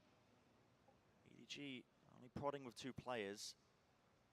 And it feels like both teams are very scared of any chance of trap plays.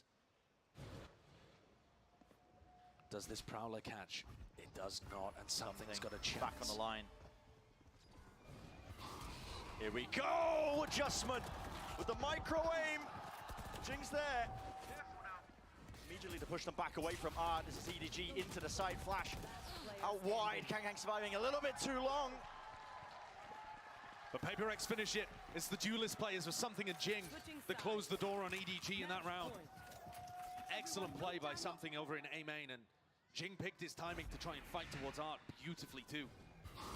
Usually it's the rest of the squad kind of setting these guys up for success. And here, they just decided to take the fights themselves. There was 3 players dropped before you could even blink. And Forsaken's shaking with the anticipation of being able to put this team away. What a comeback this would be. PaperX, they have a match point to work with. Look at this timeline, man. String of rounds they've got. One more round will do it. Once more bringing it back away from EDG. It's heartbreak for them. PaperX sailed away to that 2-0. This is the beginning of it. Turret's broken. Dash forwards from Something really now. These anchoring players are going to have the most to do. It's Chichu and Smoggy. Here the util being used. They know they've lost control of mid at the same time. It's forced rotations away, but it's just slowed down a tad, and now you're going to see it. Sped up once more. Smoke drop down to try and get them in. Smoggy into the back of Horse. Him and Chichu have finally done it. Time has been purchased and bought. And Forsaken, it's a 1v3. Does have the spike and lots of time, yet chooses to take the fight anyway through them. It's watched for 14. Said it was those anchoring players, Josh. They had the most to do and they did it.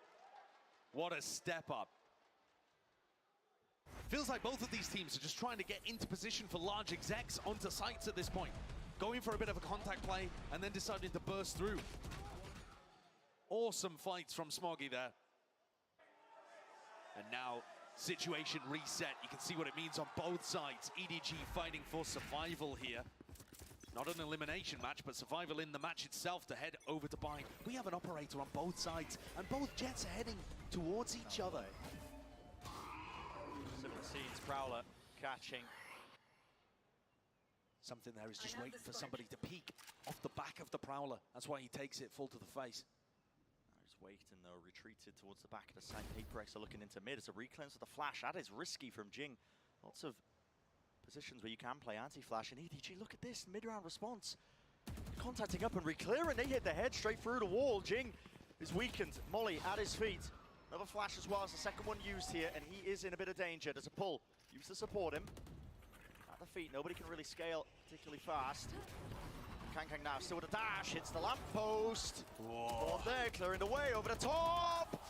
Not missing well. Shots, the bullet's not hitting. PaperX in a commanding control of every single area. And the rotates are just coming through so quickly. As soon as EDG show their hand and realize that they want to commit through Art, everybody from PaperX is there. There is no thought that there could be a lurker causing pressure on the other side or some kind of feint happening. Both teams realizing that the other is going to be one-dimensional in these moments when the pressure is the highest, and everyone from PaperX collapses. It is whiffy too from KangKang, who decided at the final moment not to go for an operator and pick up the rifle. Now once again heading into the next, both jets are going to have rifles again. And PaperX with another chance of being able to close things out. They have been hammering B hits home time and again. This one looks slightly different, with Something in Mindfreak coming from B-Link. But again, it puts all the pressure on the shoulders of Haldong. This time KangKang joins him. Haldong's holding another paranoia and he uses it early. He doesn't cross, they know his position's there. He has to TP to get out of here. They're going to use Util to clear him. Inside lane, upshot and the dash, it does not work out. Smoggy, he shuts that down. One avenue, not watched for, but still the wall allows them to cross. Stun is there. out in the open. PaperX, it's all Forsaken. He's earned himself the lockdown. This is disastrous. The anchoring brilliant, players, man. The anchoring players were struggling so much to be able to capitalize on what had happened in B-Link. They just got stuck inside the site. Forsaken's about to drop 30 and close this out for PaperX. Jing wants to fight. Flash connects. Chichu's blinded. Still hits it, still brings him down. 2 versus 2. Position's got to be known. Sees, no connection. Spam through, but the crossfire's too damn good. And it's PaperX completing the run back. They're making playoffs in a 2-0 fashion. What a performance from PaperX here today. Absolutely outclassed EDG on map 1 and then pulled off an unthinkable comeback. 11-6 the score at one point here on Pearl, and EDG couldn't close it out. They had their moments during the regulation and when things went through to overtime. Losses in OT were the story of EDG before they had that breakthrough in Tokyo, and I thought they'd solved it. The recent runs, how confident they've been, I thought they'd been able to solve that issue, and yet it rears its ugly head once again, and PaperX capitalize. A beautiful game from them, though, with something in the roster certainly looking like a candidate for being able to go deep and maybe contest for the trophy. Definitely found his confidence and his footing in the second half, at least, of that second map. But yeah, full congratulations to PaperX. I think map 1, they had an amazing game plan, honestly. Yeah. Taking it right out of, you know, what Giants were doing exactly against them. A lot of the contact plays, making sure that they kept an eye on the economy, seeing when the operators were purchased, but...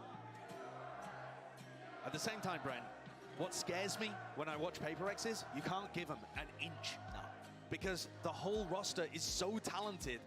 You give them a small moment. I mean, in the final round here, I thought they'd done enough. Yeah, it looked like Smoggy had contained it.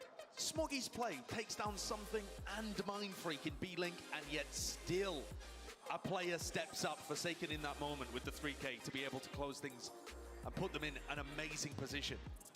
There are threats everywhere on this PaperX roster. That's why people are talking about them as, you know, one of the competitors, one of the only teams that can really maybe hold a candle to Fnatic. Tonight them a chance to really go on a bit of a run this tournament. Certainly. Like one of the best teams here.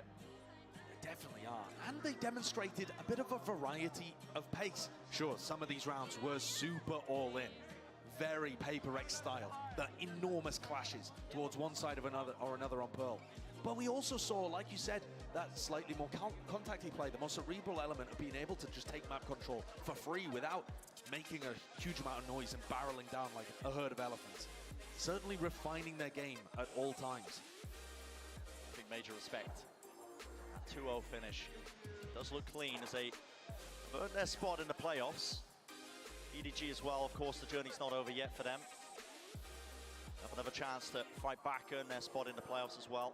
Their journey's not over, but this group is still tough. Oh, it's dangerous. Whoever wins a game between Crew and Giants is going to be coming out swinging. You think about how close it was, initially when EDG were playing Giants. Giants had so many chances, right? Having said that, I feel like those kind of rematches, they favor the team that learned the most. Often we say they favor the loser, because that normally is the team that learned the most. But in this kind of moment, it might end up being EDG that have kind of learned how Giants... Right. You review the tape, you see, you know, how were Giants dismantling our approach. Right. Having said that too, you know, counterpoint, if nobody doesn't get 11 4Ks or whatever he got on split, then maybe that is even more dangerous. This match could haunt EDG. The fact that they weren't able to take things to Bind. Frankly, I feel robbed as well. I was hoping that we would get to see the Bind would have been brilliant. The Raze Rainer composition going up against Kang's Chamber, but that'll have to wait for another day. Will do. I mean, this series, it was explosive at that. I mean, some of these rounds as well, so coin flippy, the way that they were just taking them. But the coin flip there not being necessarily random, but more due to forcing duels, right? They all group up in an area, force fights, and whichever team is able to have the better aim, the better spacing, the better utility usage too. Just making sure they didn't waste all their util. I mean, you saw the adjustments over the course of that second map. It wasn't all just brute force. Brutal sign there too. Yeah. But kind of true on map 1 at least, and towards the latter quarter of Pearl. Definitely things to review for EDG. They rated themselves a 5 out of 10 in the game against Giants. We'll hear from them again in the press conference, but all smiles on the side of PaperX, I am sure. Yeah. Making it through as the top seed. A well-earned spot from them. Again, I mean, raring to go to see them in the playoffs, man. I mean, I don't know how many days it is until they play again, but they are so exciting to watch. It can't come quickly enough, can it? Any matchup where you get Paper X, they were making those adjustments anyway. Let's send it down to the stage. Mimi standing by with the interview. I'm joined here by Something for our Verizon post-match interview here. Guys, give it up for Something.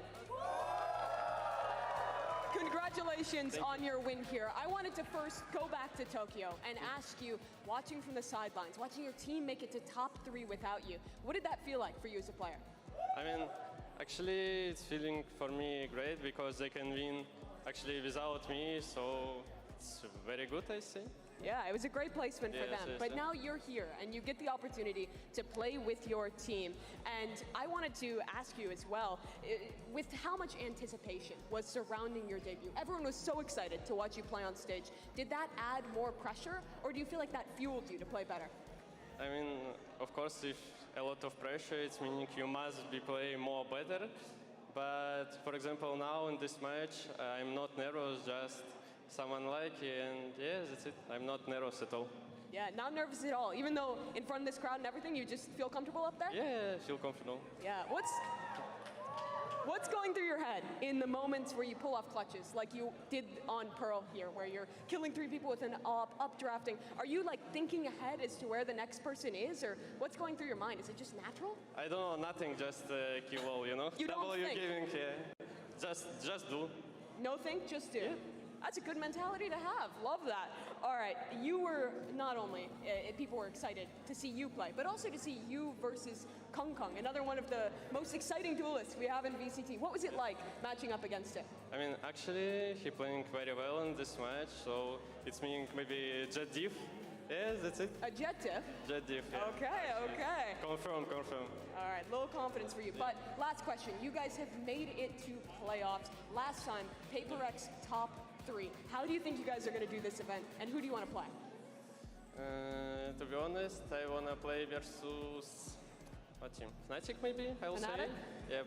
All right. The top 1, top 3 will be good. Top 1, top 3, something like that? Yep. All right, well, hopefully we'll see you in that final position. Congratulations on playoffs, Something. One more time, guys, for Something and Paper X.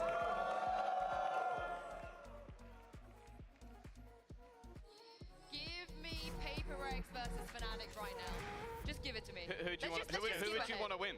Let's just do it. Sue, who would you want to win? Actually, so no, of the 2 teams you mentioned, Paper X or Fnatic, who do you want to win? I've been a paper girl for a very, very long time, Tom. So you hear that, Boaster? Turn up in the jersey? Yeah, I mean, there is a bit of an IGL diff. I think 5 is always better than 1. So that's true. I'm down for the Paper X. They should just do the final as a dance-off. That should be how it ends. I don't want to see them fight. I think Fnatic will win if it was I don't know, for taking us some moves. But yeah, let's talk about Paper X because that was just beautiful from them. I think a lot of people thought maybe EDG were going to close it out when they were 11-6 up, but Tom, the B hit over and over was just working. Yeah, they had so many different sort of versatile looks in towards this B side. Like, the fact is they had openers that were almost just off raw individual brilliance. They had it based off cool utility setups, even a Nano Swarm in the sky one time for distraction as well. But the fact is they were so difficult to play against it. Even when they threw down Viper's Pits on EDG, they had workarounds and play arounds, and more importantly, they had the likes of Jing and Something to just take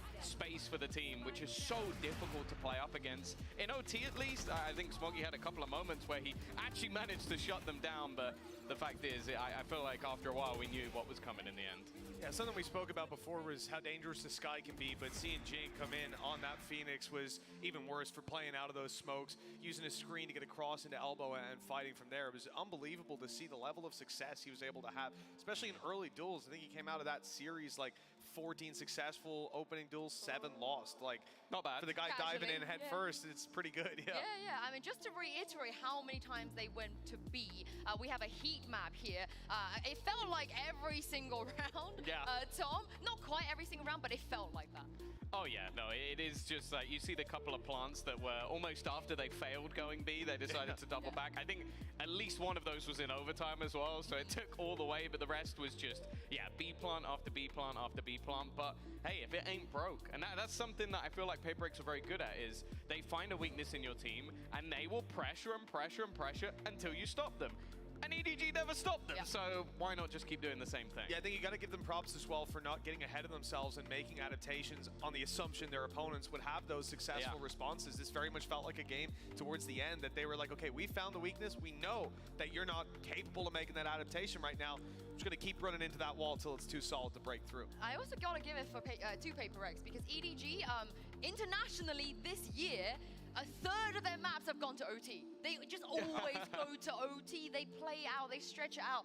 But mentally, for PaperX to be able to come back, go into OT, and then win that, Mitch, I think is a crazy improvement and strength for PaperX going into playoffs. Definitely. This is a squad that we saw bomb out at lock-in. There's no two ways about it. And we had high expectations for them there. They spoke about it on the stage. Now that their full team is back after Tokyo, that this should be somewhere they're able to deliver, that their fans expect that. And look, Tokyo, top 3, very close, one map away from getting top 2, and now they're coming through with a performance like this. I don't think that grand final will evade them this year. Yeah, I know. I think also the thing with PaperX is the most immaculate vibes. Like these guys, I can see why they don't feel pressure. It's because even from the owners to, okay, maybe not the coach. The coach gets a little bit stressed. Alex gets stressed for everyone, it seems. It's a tough time. But everybody else is just so sort of positive in every scenario that I can understand why you see like something in the interviews just saying like, oh yeah, no, we're chill, I don't feel any pressure, because they don't put that pressure on each other. So then when you're down a massive amount, you just go, oh, it's fine. We'll just keep playing. We got another map. Oh, next map is bind. Why would I feel any pressure? I mean, speaking of something, as we take a look at the HyperX reflex moment, I think you owe him an apology. Tom Biz, yeah? This was all right. Wait, you feel like you could do this with a gecko? The things you can do with a gecko, you know. Yeah, unbelievable. No, this has to be... The thing is, any other player, we would be like, this is the most ridiculous thing they'll ever do in their career. And for something that if you didn't see, if you didn't realize why he was missing, it is just another day at the office. He was doing this all the way through the Pacific season. Obviously didn't get to go to Tokyo, and now he's come here and is doing exactly the same stuff. That doesn't sound like an apology to me, though. No, it doesn't. It really doesn't. He doesn't like to admit when he was wrong. But look, after seeing an ankle breaker dash like that, I don't know how he can still sit across there with a smile on his face. He didn't have a frag Forsaken, you know, so it's fine. Oh, I see. Okay. Crucially, he would have on the gecko. Of course. Naturally. Did you not see the stats that CGRS had over the event? We'll have a chat with Alex afterwards. We'll see what we can do. See what he thinks. But with day 5 coming to a close, let's take a look at our bracket. It is looking pretty spicy. Teams, they are starting to make it out. We're just down to finding out who the second seed is going to be. So, Mitch, looking at this, any hot takes? Who you think is making it out alongside these 4 teams? Looking at Group A, at least, starting there, like that's a super competitive bracket. I'd love to throw my hat in with Giants, but I think EDG have been playing a great game. They have the opportunity to watch that game as well. What about Crew? I'd say they fly on through. They haven't played Crew yet. I think Crew have one more game in them. Giants have that easy. It's like, are there any hot takes? And he just goes, well, I'm not even going to mention Crew. Giants have already made through All right, that game. go on. Where's your hot take? Billy, do it. Yeah, do it. Billy are making it through. Yes. Easy, easy. NRG are going out to Zeta. There you go, done. Woo! Can we get him on the arrival interview for artists tomorrow and just play this clip? At least that was a hot take, Mitch. You know, that was hot. I like it. I'm saying Crew are going straight up, but all right. Thank you very much for lukewarm that. Take, but you know, it's fine, Mitch. We have a couple of games coming out for you guys tomorrow. I can't wait to see this. Of course, Crew versus Giants, followed by Zeta versus NRG. So both of you have your, I guess, reputation on the line for those games. So I can't wait. Laz is going to drop 40, both maps, easy, done. I just don't want people to stop trusting my predictions. Skills, been working hard this year, so I'm certain that that's a 2-0 for Giants. Okay, we're going to continue this discussion as we go take a break. I mean, not even take a break, as we go home and go to sleep. But that does it for us here. The action has been non-stop today. But don't worry, we have captured all of the best moments in our Prime Gaming post-day highlight. Enjoy. It's the upstarts of EMEA, the only team to beat Fnatic this year, facing off against the reigning champions, the best of Brazil. Just a few seconds left now, and the spike is not in hand. The members of Liquid are weak. But Soulcast is making a run at it. Les is left alone. The flash is there. The second, but Les with the 3K. The reinforcements arriving. The op in the hand. Another rare miss. Sadak has gotten it to half, though. He's gotten it 3/4 of the way. Les with 4 and another for Loud. Liquid have not gotten backside yet. They're trying to stay forward. Sadak gets 2. That's the spike. It's another disaster for Liquid. Loud from beginning to end. Just destroy Liquid. Tries to peek out from behind the smoke, and Coming Team cleans him up, and no. Safe once more. The discipline box goes unchecked yet again. Nice, boys. Nice, Chip. Nice, Tommy. Let's go. Look at him talking. Oh my gosh, this is so smart from Tui's and from Les. It's all safe by himself. Can he do it? No. Tui's. Oh, he's expecting the first. Tui's with 3. Not again. The series done, and it turns out Sadak's suitcase, it was not for him. They send Liquid home. Both teams had a slow start in the very first round, but this is where they will have no choice but to step it up because elimination is on the line here. Playing for the retake, it's definitely the smart call. They'd love to grab a pick along the way, but that one cost them so much more. Nice! All alone. He'll use his waves to try and block off their sight lines, but they'll be through that in just a moment's time. Low HP on 1, but neither will fall. Saya player with his 3rd of the round. Saya, good for 1, Lysor down. Nishao up close, got his double, but they're trading it right back. And T1 will not let go of this round. So easy, guys. So fucking easy.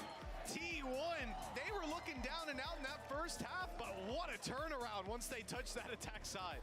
Updrafting around, and well, he's being found instead. Saya player dropping and looking for more around the top of the box. Oh, and he's up in heaven as well. Trying to find anything more should be impossible. Actually, never mind. It's a little bit disjointed. Looking possible for them as I has managed to find a multi-frag of 3. Berlin still able to hold strong, but left on super low HP. Blinded. Aya knows there's a player around the corner, but he's blinded himself. Even still lands the shot, but he's got more to do. Another player to take down, and it's Ban consistently hitting 3K after 3K, and there's another for the tally. They know he's in that corner, but it's his teammates they should be worrying about. Zeta already, Aya desperately trying to cling to life, but it is done. T1 will be the ones heading back to that decider match to face off against Foot for the 2nd time. And unfortunately for FBX, once again, they failed to get a win at an international tournament. Playoffs is on the line here for EDG. This is for revenge. But for PaperX, they need to prove that they are good enough to be a title contender and bring that trophy home for the first time. Chichu up trap, right click. Great clearance down to low web and Mind Freak. Once more, safe pair of hands. And where the players are and standing, Kang. Wants to really make a go of it. Playstorm refreshed. Teammates feeling just empowered entirely. They have shut this one down. Connecting, it's only one player. I mean, it's just Jing close to the side. Nade flushing Chichu out. Enough damage done. Certainly bring it down these targets. And this is it. The final blow to finish 13-7. Just a fundamental outclass from PaperX. They came more than ready. Jing, he wants even more. Flash is great. It's fantastic. Everyone alive and kicking.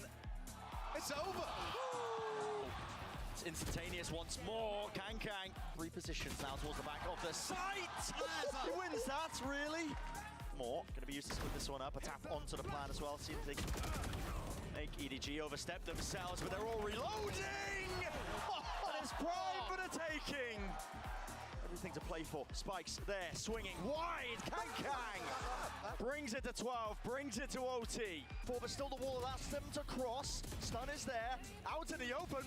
PaperX spam through, but the crossfire is too damn good. And it's PaperX completing the run back. They're making playoffs in a 2-0 fashion.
you going to the woods.